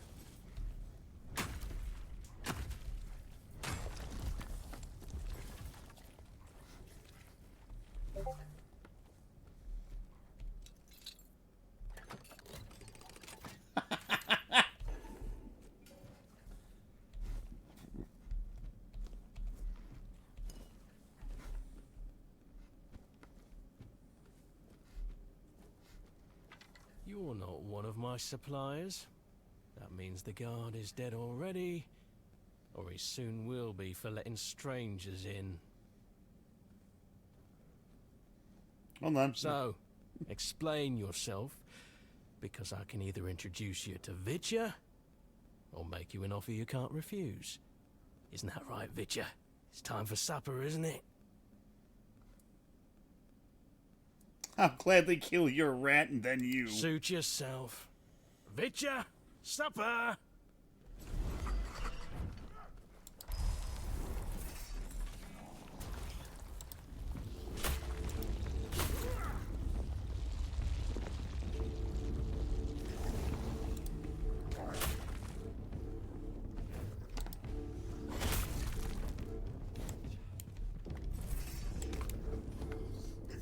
Oh, god damn it! My boys didn't come down there to help me!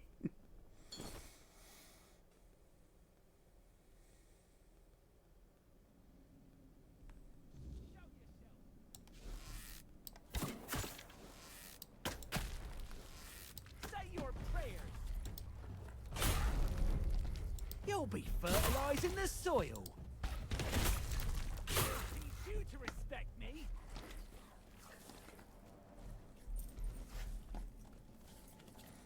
Whatever, I get to kill these assholes again. You fight like a milkmaid.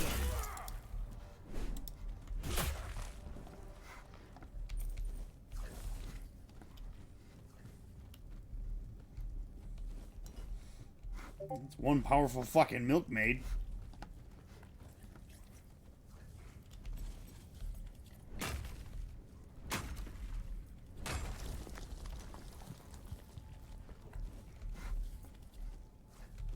Lettuce.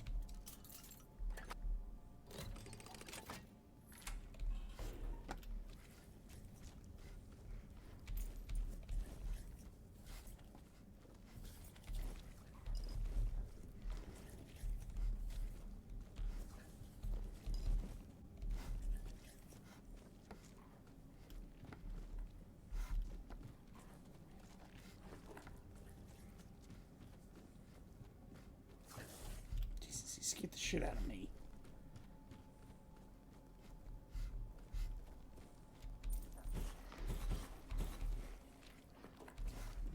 Arcane Shepherd, what is that?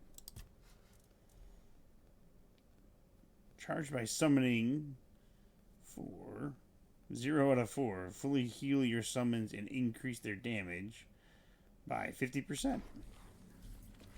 Damn, if I had 5 spirituality, that would be great.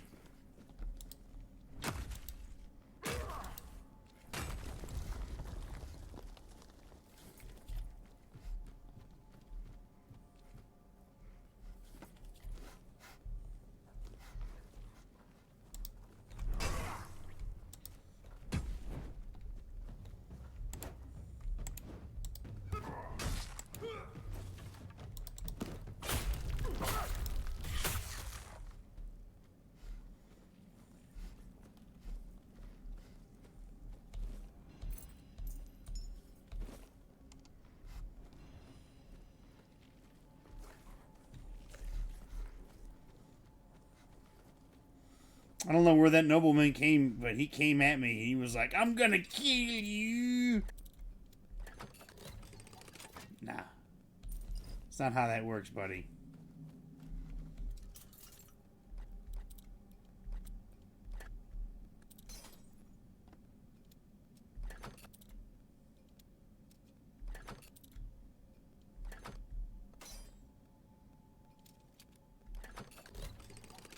There it is. A smuggler's dagger.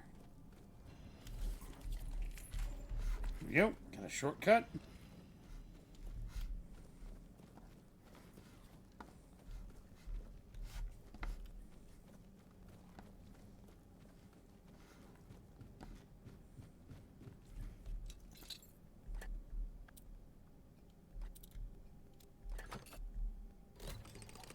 First try. The Sanguine Sting. 5 dexterity. Shooting this bow costs 5 HP, but applies a massive amount of bleed to the opponent.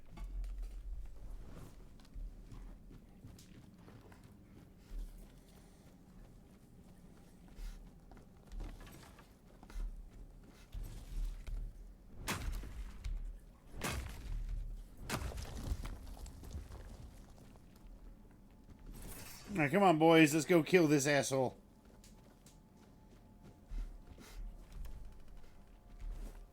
Once I find out where this tunnel goes to.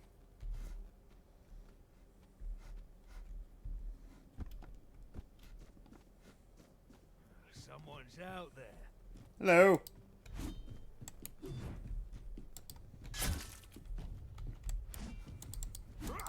You're only making me angrier!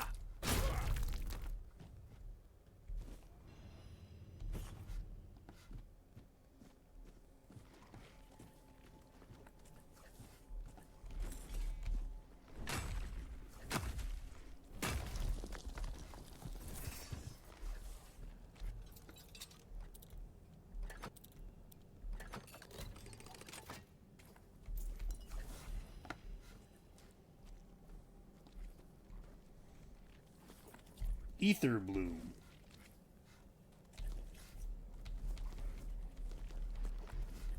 I don't know what this is, but I'm taking it all.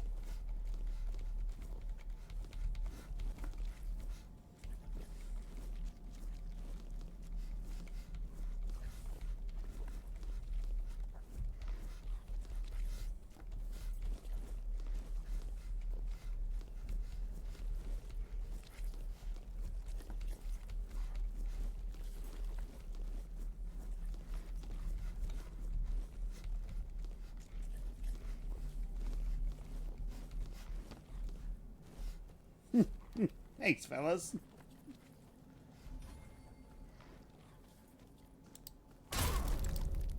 Oh, God! Oh, he was trying to pick this lock.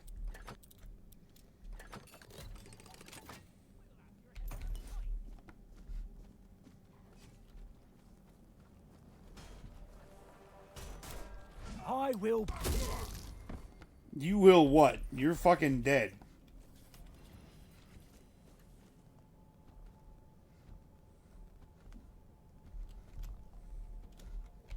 Ooh.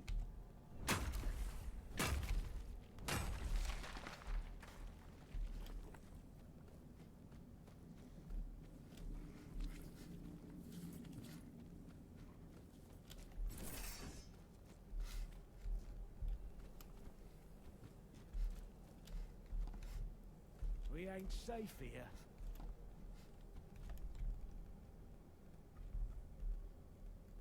You'll be fertilizing the soil. I honestly didn't see that guy.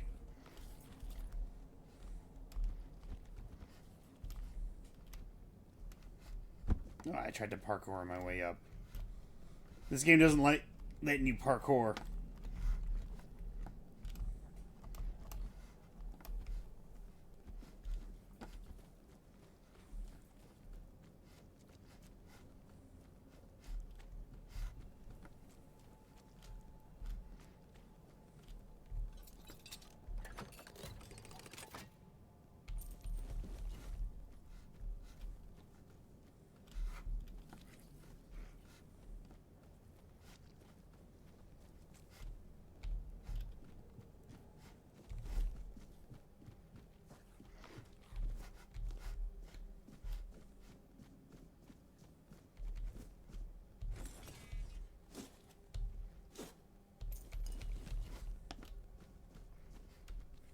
Ooh.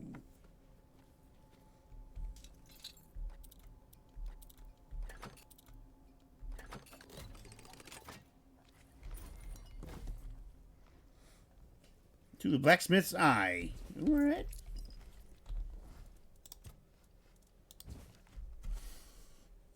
Weakening blades. Camelot's chancellor, Luclau Molly II, defended his wife's honor in a duel against the infamous Bardolph the Malicious. Despite Molly's dismissal of claims that Bardolph enchanted his weapon, the blade's peculiar glisten told another story. Weapon enhancement is no longer exclusive to arcane practitioners. Smithies have debated ways to extend such efforts or effects for an edge in combat. In this case, Bardolph's weapon was far from ordinary. Though Bardolph suffered the first wound, his strikes inflicted unusual effects on Molly. Scratches, trivial at best, drained the Chancellor's speed and vigor. With each passing moment, sensing foul play, Molly moved to forfeit, but Bardolph seized the chance to strike him down. Fellow guildsmiths and I deduced that Bardolph coated his blade with dual substances, one to slow, the other to weaken. A grim testament to the growing potency of enhanced weaponry. And now I know how to make a couple different resins.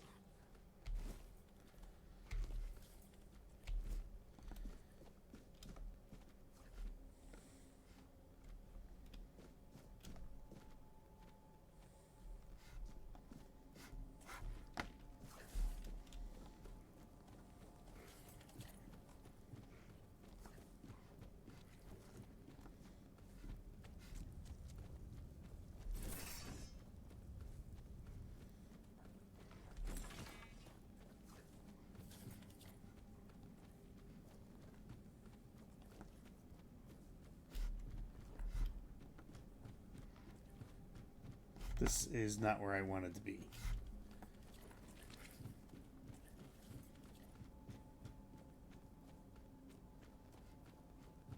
I like how those guys don't care that I've just come through here and ransacked their entire operation. They're just like, look, man, I got stuff to do.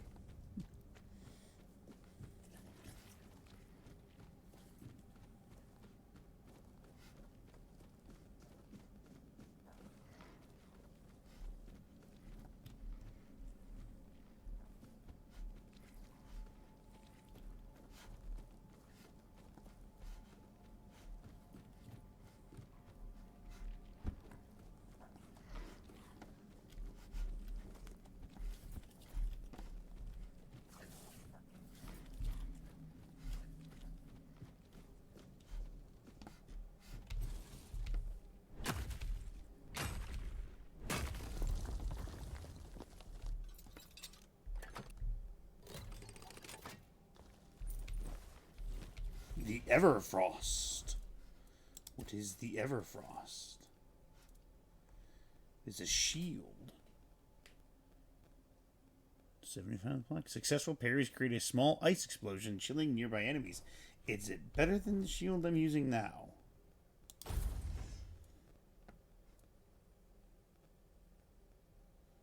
Does better block. You know what? Yeah, I'll use a unique shield.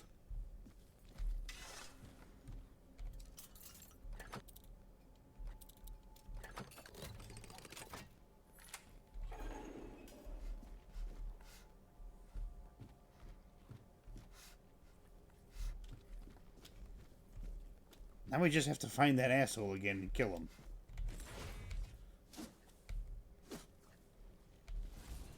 A blood tithe shield. I can't use that. I need 2 more strength. Blocking applies bleed to the attacker.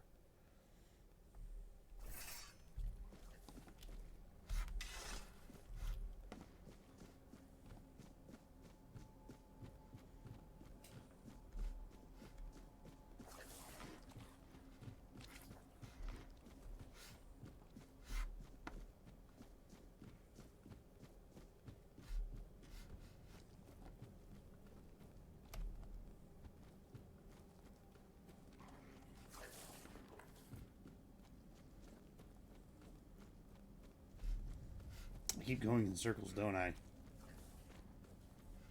There's the asshole.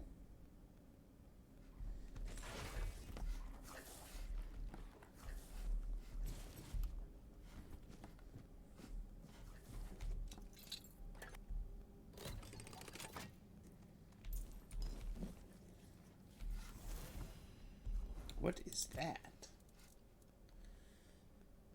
Ah. Shoots a spreading of 5 projectiles.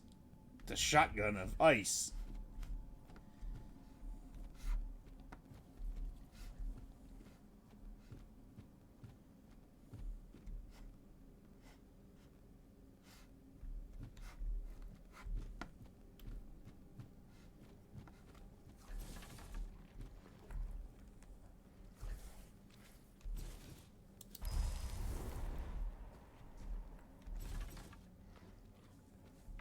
You're not one of my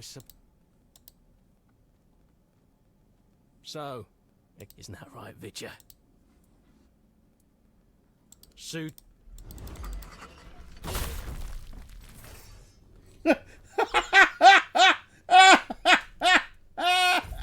Oh my god, he got nailed once and instantly died.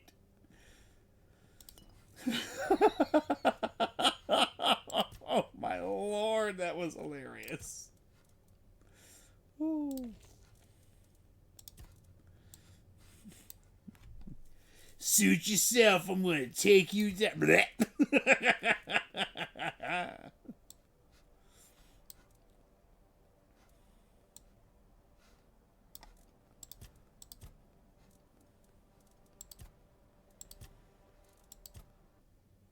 Where's all my...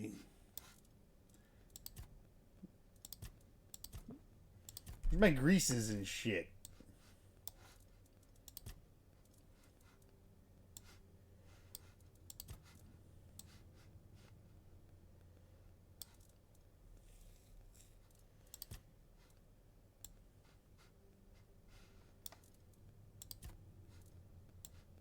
Oh, here they are.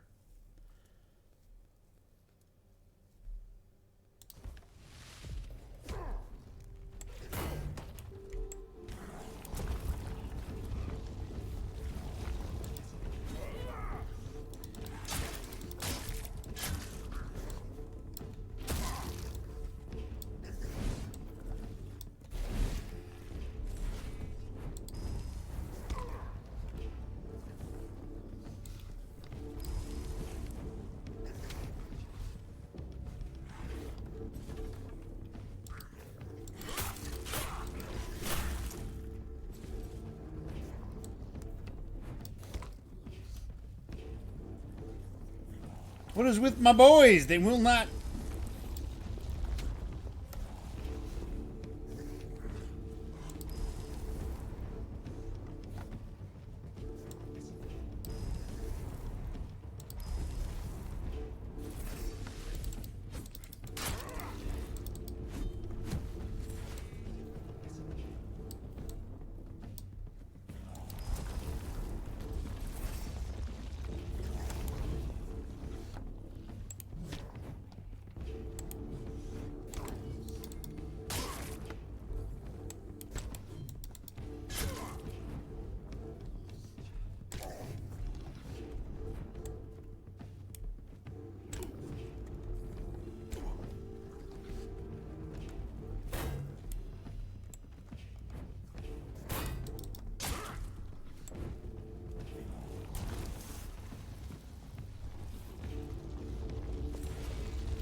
I don't know why my boys aren't attacking.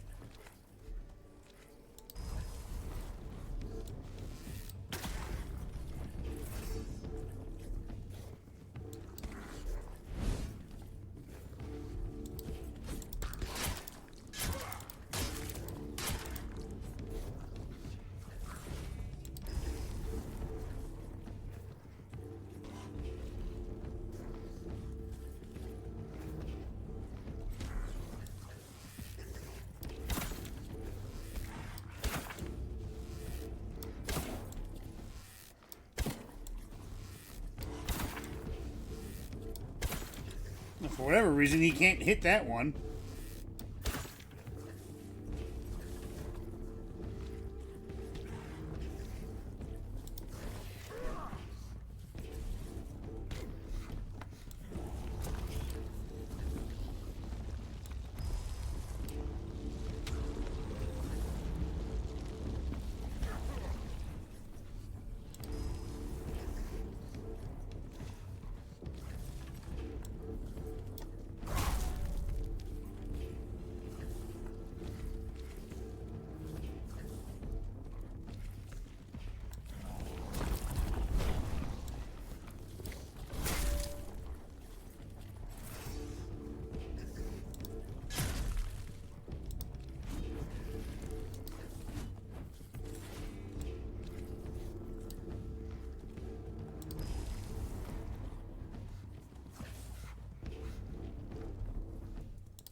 How do I cancel these summons?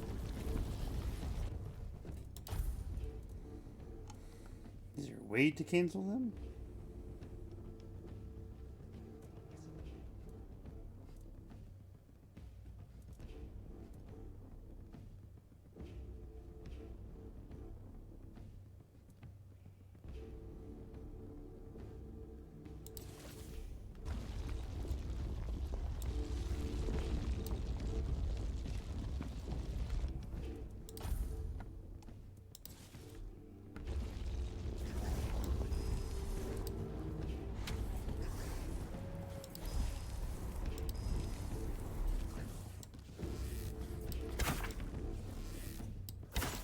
You know what? Whatever.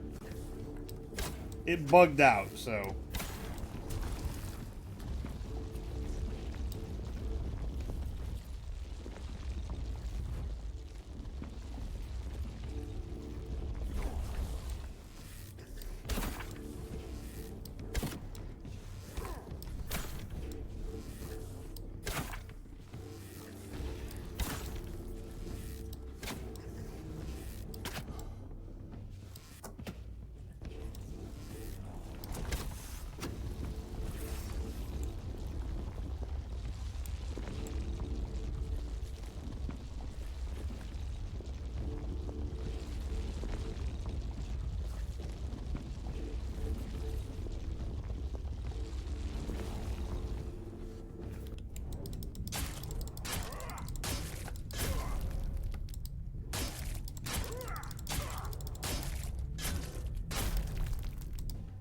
Fuck you.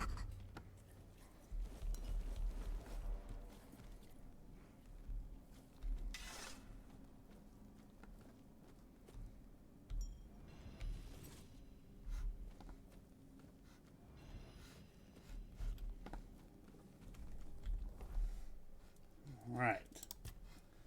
What does this do? Increases max health by 10%.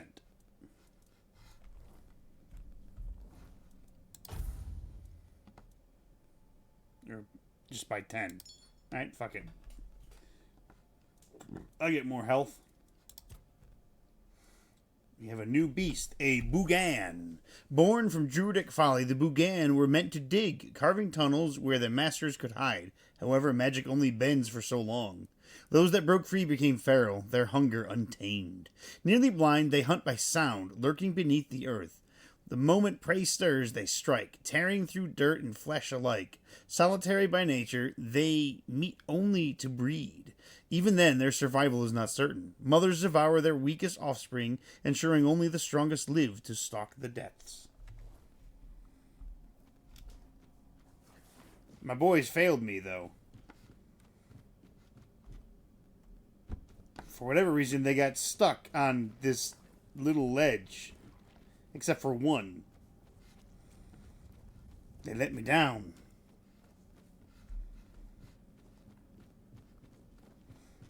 But, well, we've come in here and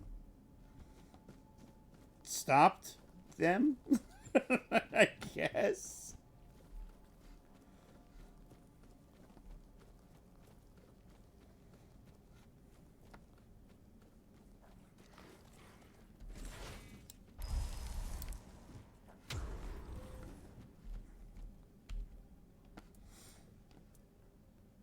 You want me to keep you company? You're all alone. Don't you feel lonely? Aye, I do. The plants are growing right behind these doors, and I can't even pass the time watching them. I'm just staring at the corridor all day. If not for my own stash, I'd have died of boredom.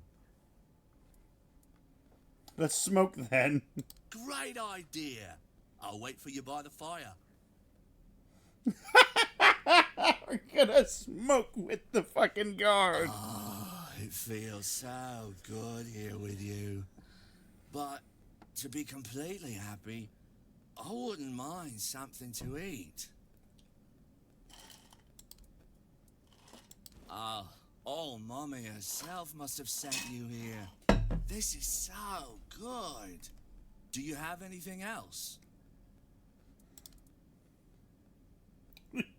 Ain't no one ever been this kind to me before. Thanks. Do you have anything else? You thought I was muted? No, I'm not muted. All right, let's give him I'll give you the cheese ball of doom. Guess I'll be eating something other than scraps tonight. Thanks.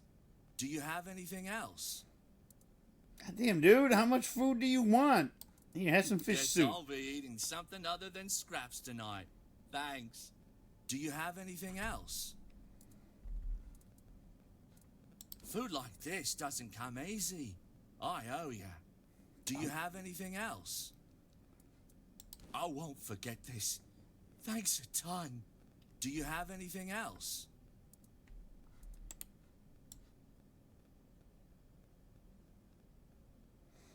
Just give him a stick of butter. Didn't expect kindness from your lot. Do you have anything else? Am I stuck in a loop? Like, what the fuck? Guess I'll be eating something other than scraps tonight. Thanks. Do you have anything else? I honestly think we're stuck in a loop. You're a lifesaver. I was starving out here. Do you have anything else?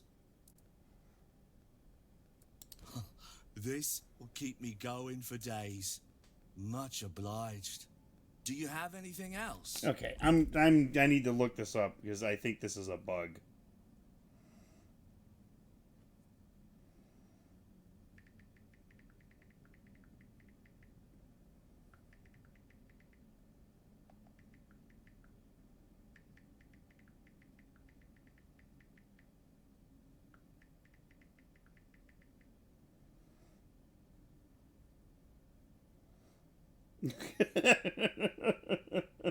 Let's see. Is this a bug? Chose to sit by the fire with the bandit at the seaside smuggler cave. He asked for food and I give him some. He says, thanks, do you have anything else? Give him a second, and then again, and then again. Can't say no, can't hit escape, can't even quit the game. This has to be a bug. I've given him 15 so far. Am I supposed to repeat until my inventory is gone? You fed the guy. Is there a way to get the key without killing him? Let's see.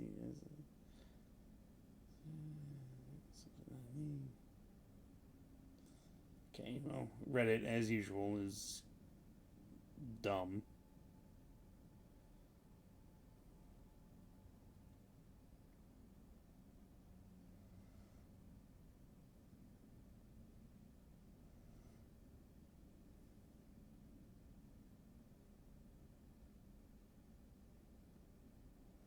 That was no help.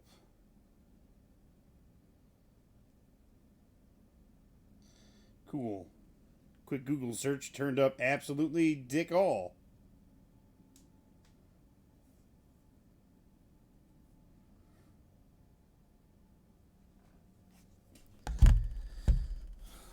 Here, have some broth. Oh, there we go, finally. Well, all good things come to an end. Just like this messed up world, you know? Sometimes, I just want all of this to end.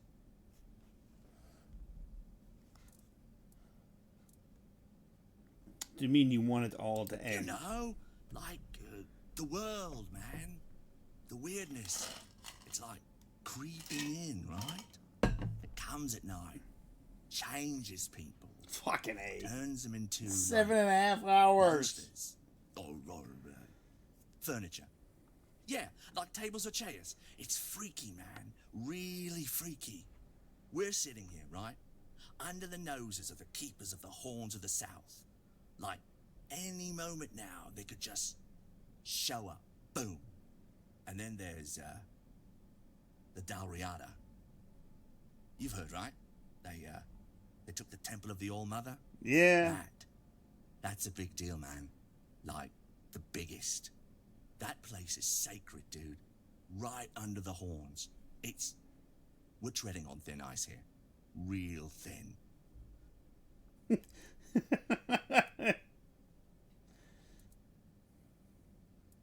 We've been chatting like two fishwives. My eyes are getting heavy. I need to take a nap. Why don't you guard the entrance for a bit? I got an achievement. Feast, smoke, and contemplate the meaning of... Yeah, alright. The Kraken.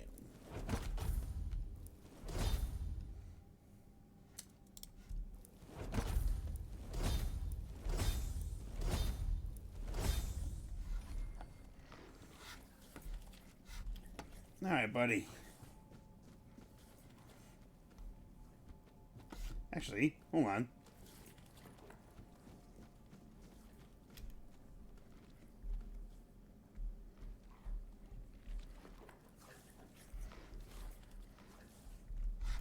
Ah, I can't steal anything from him. Alright, whatever. Whoop.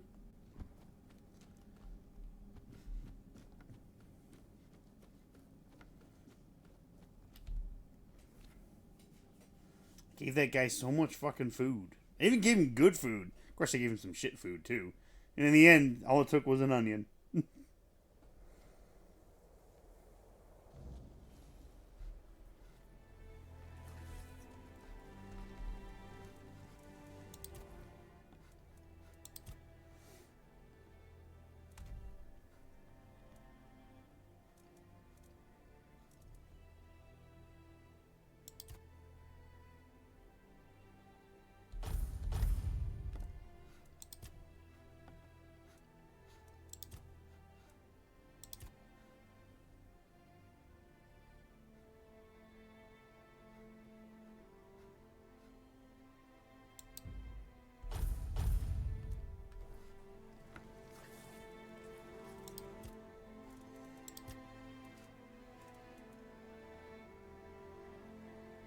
First 10 health after killing an enemy.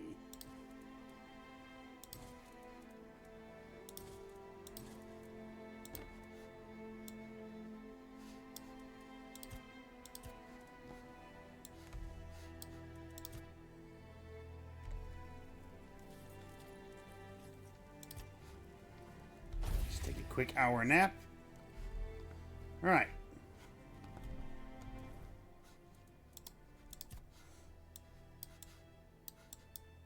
Fuck, the quest is way up there.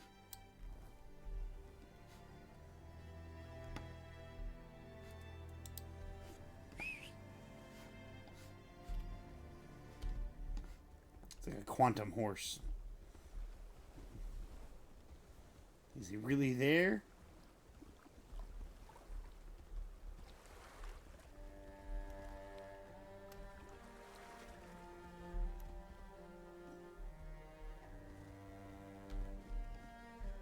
Now that is really cool.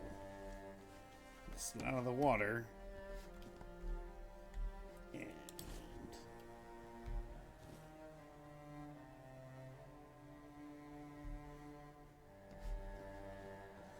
my guy is an artiste. Alright, let me summon my boys back. One boy. Two boy.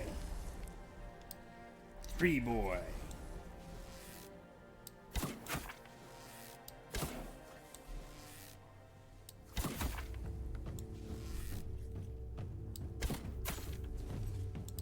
Go, my boys.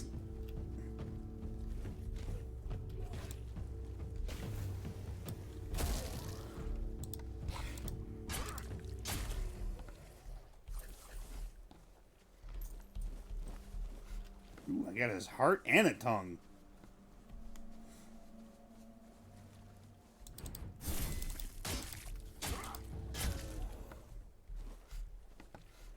He just had spoiled meat.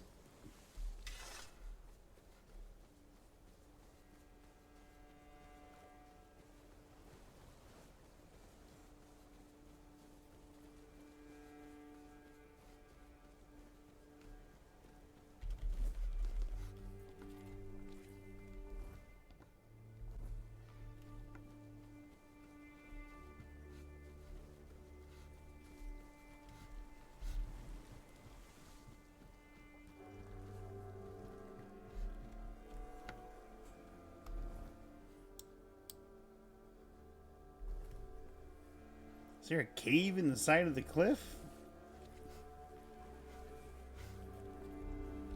Alright. I said this was going to be the last thing I do, and this is going to be the last thing I do. I want to finish this fucking quest. Then I got sidetracked with killing a bunch of assholes in a cave.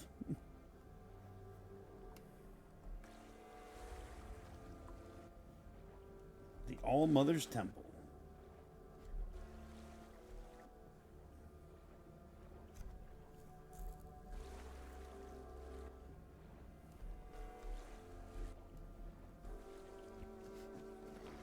Oh, we found it. Castaway's Cave.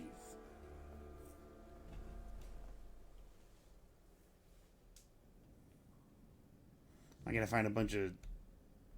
Yep.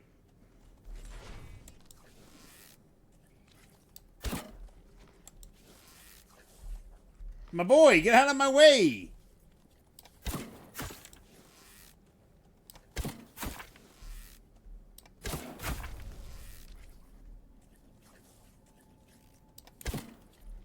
Oh, what a shot! From downtown.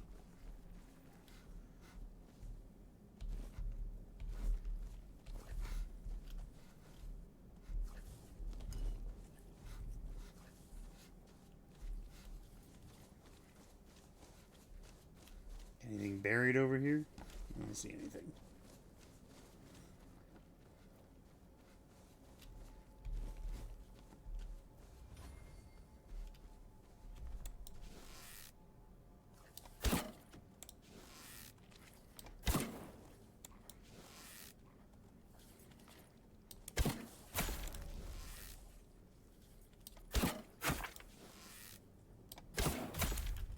Yeah, detect these nuts.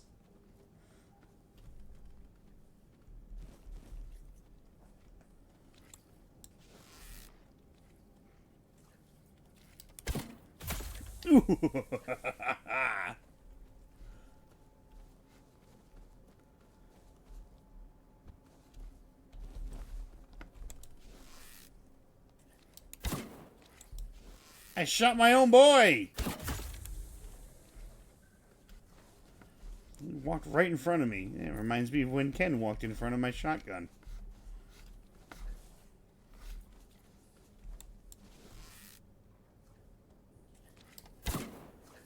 From downtown! What a shot!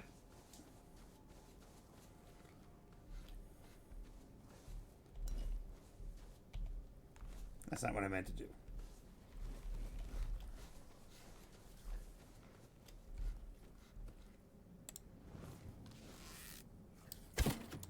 Oh, you fucking prick.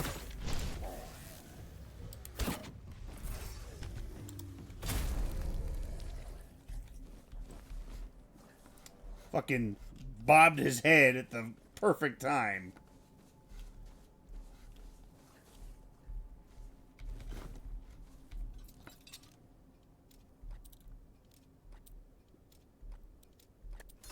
Damn it.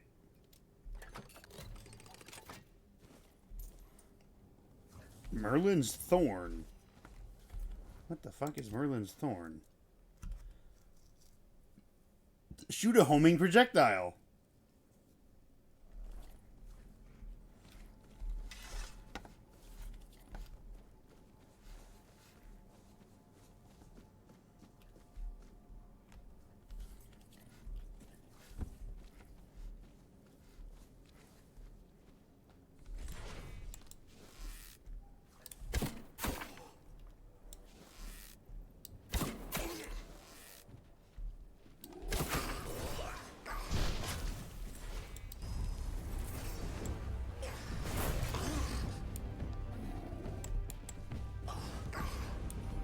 My boys!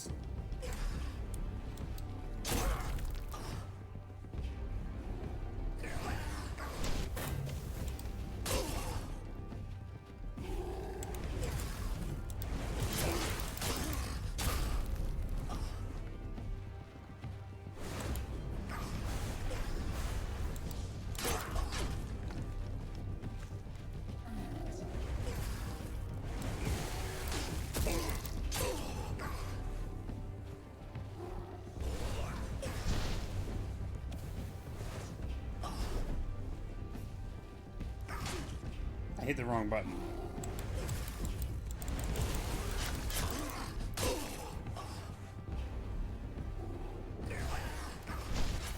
I hit the wrong button again. This is the second time my boys haven't come down here.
Ah! Scourge of the Seas is dead. He dropped a one-handed sword that I can't use yet. Heavy attacks cost an additional 20 mana and shoot a piercing wave, dealing 150 weapon damage to all enemies hit. I mean, it looks cool.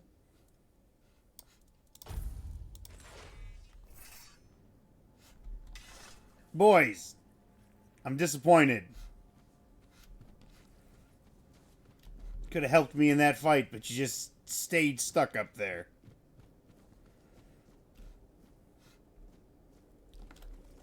Oh, now you fucking teleport, you little shits.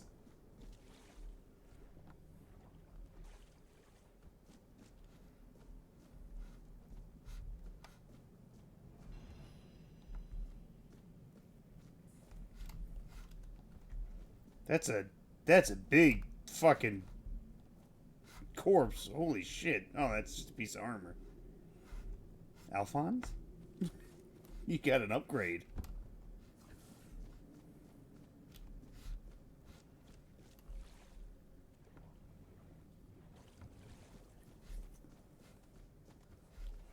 Can I set a fire in here? No.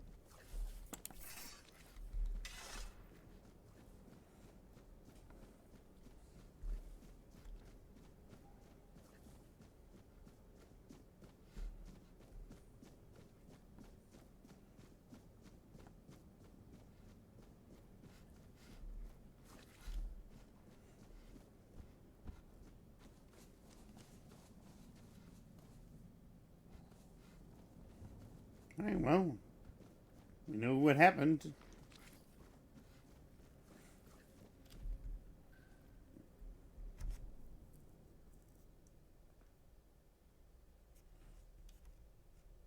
I mean, it was a big enough cave. I should have been able to put a bonfire in there.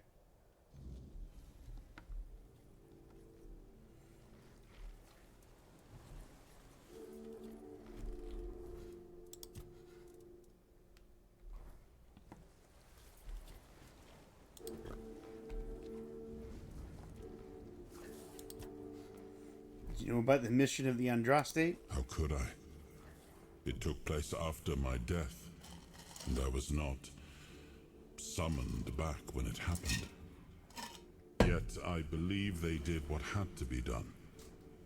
If the Four-Dweller was a threat, one that could neither be questioned nor studied, then he had to die.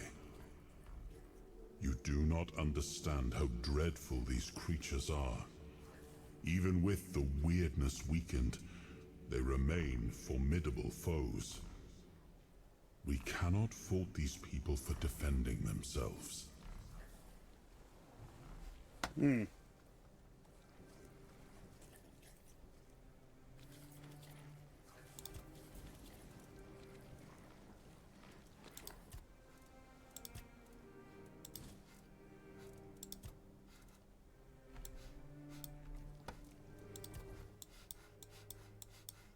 Alright, let's fast travel back over here.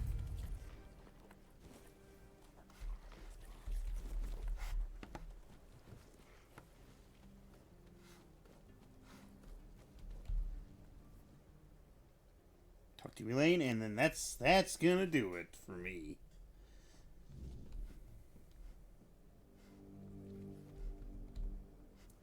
Located the wreck of the Andraste. I didn't find a figure, but I did find the skeleton of a Four Dweller. Unbelievable.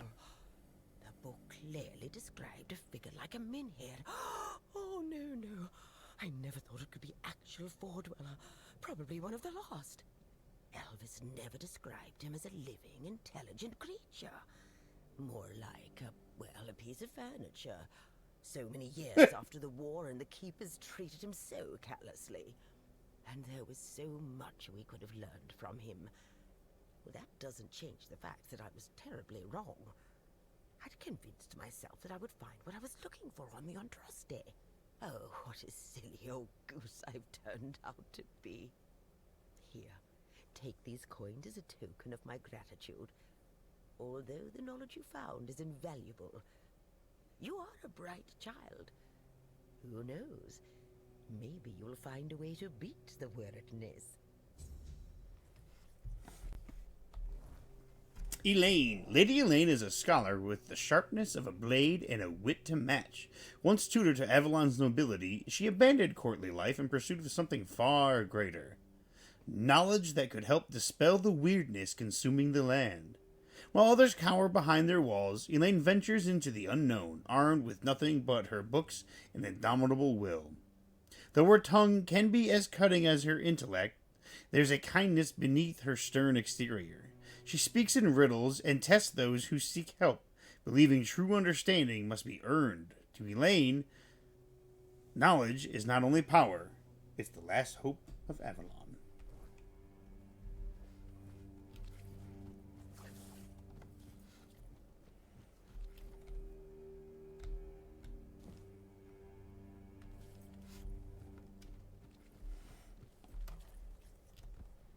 And I'm going to do a quick save, and that's going to be it for me tonight.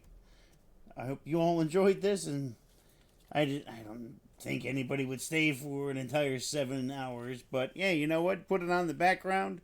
There you go. Anyways, have yourselves a great night. I'll see you in the next one.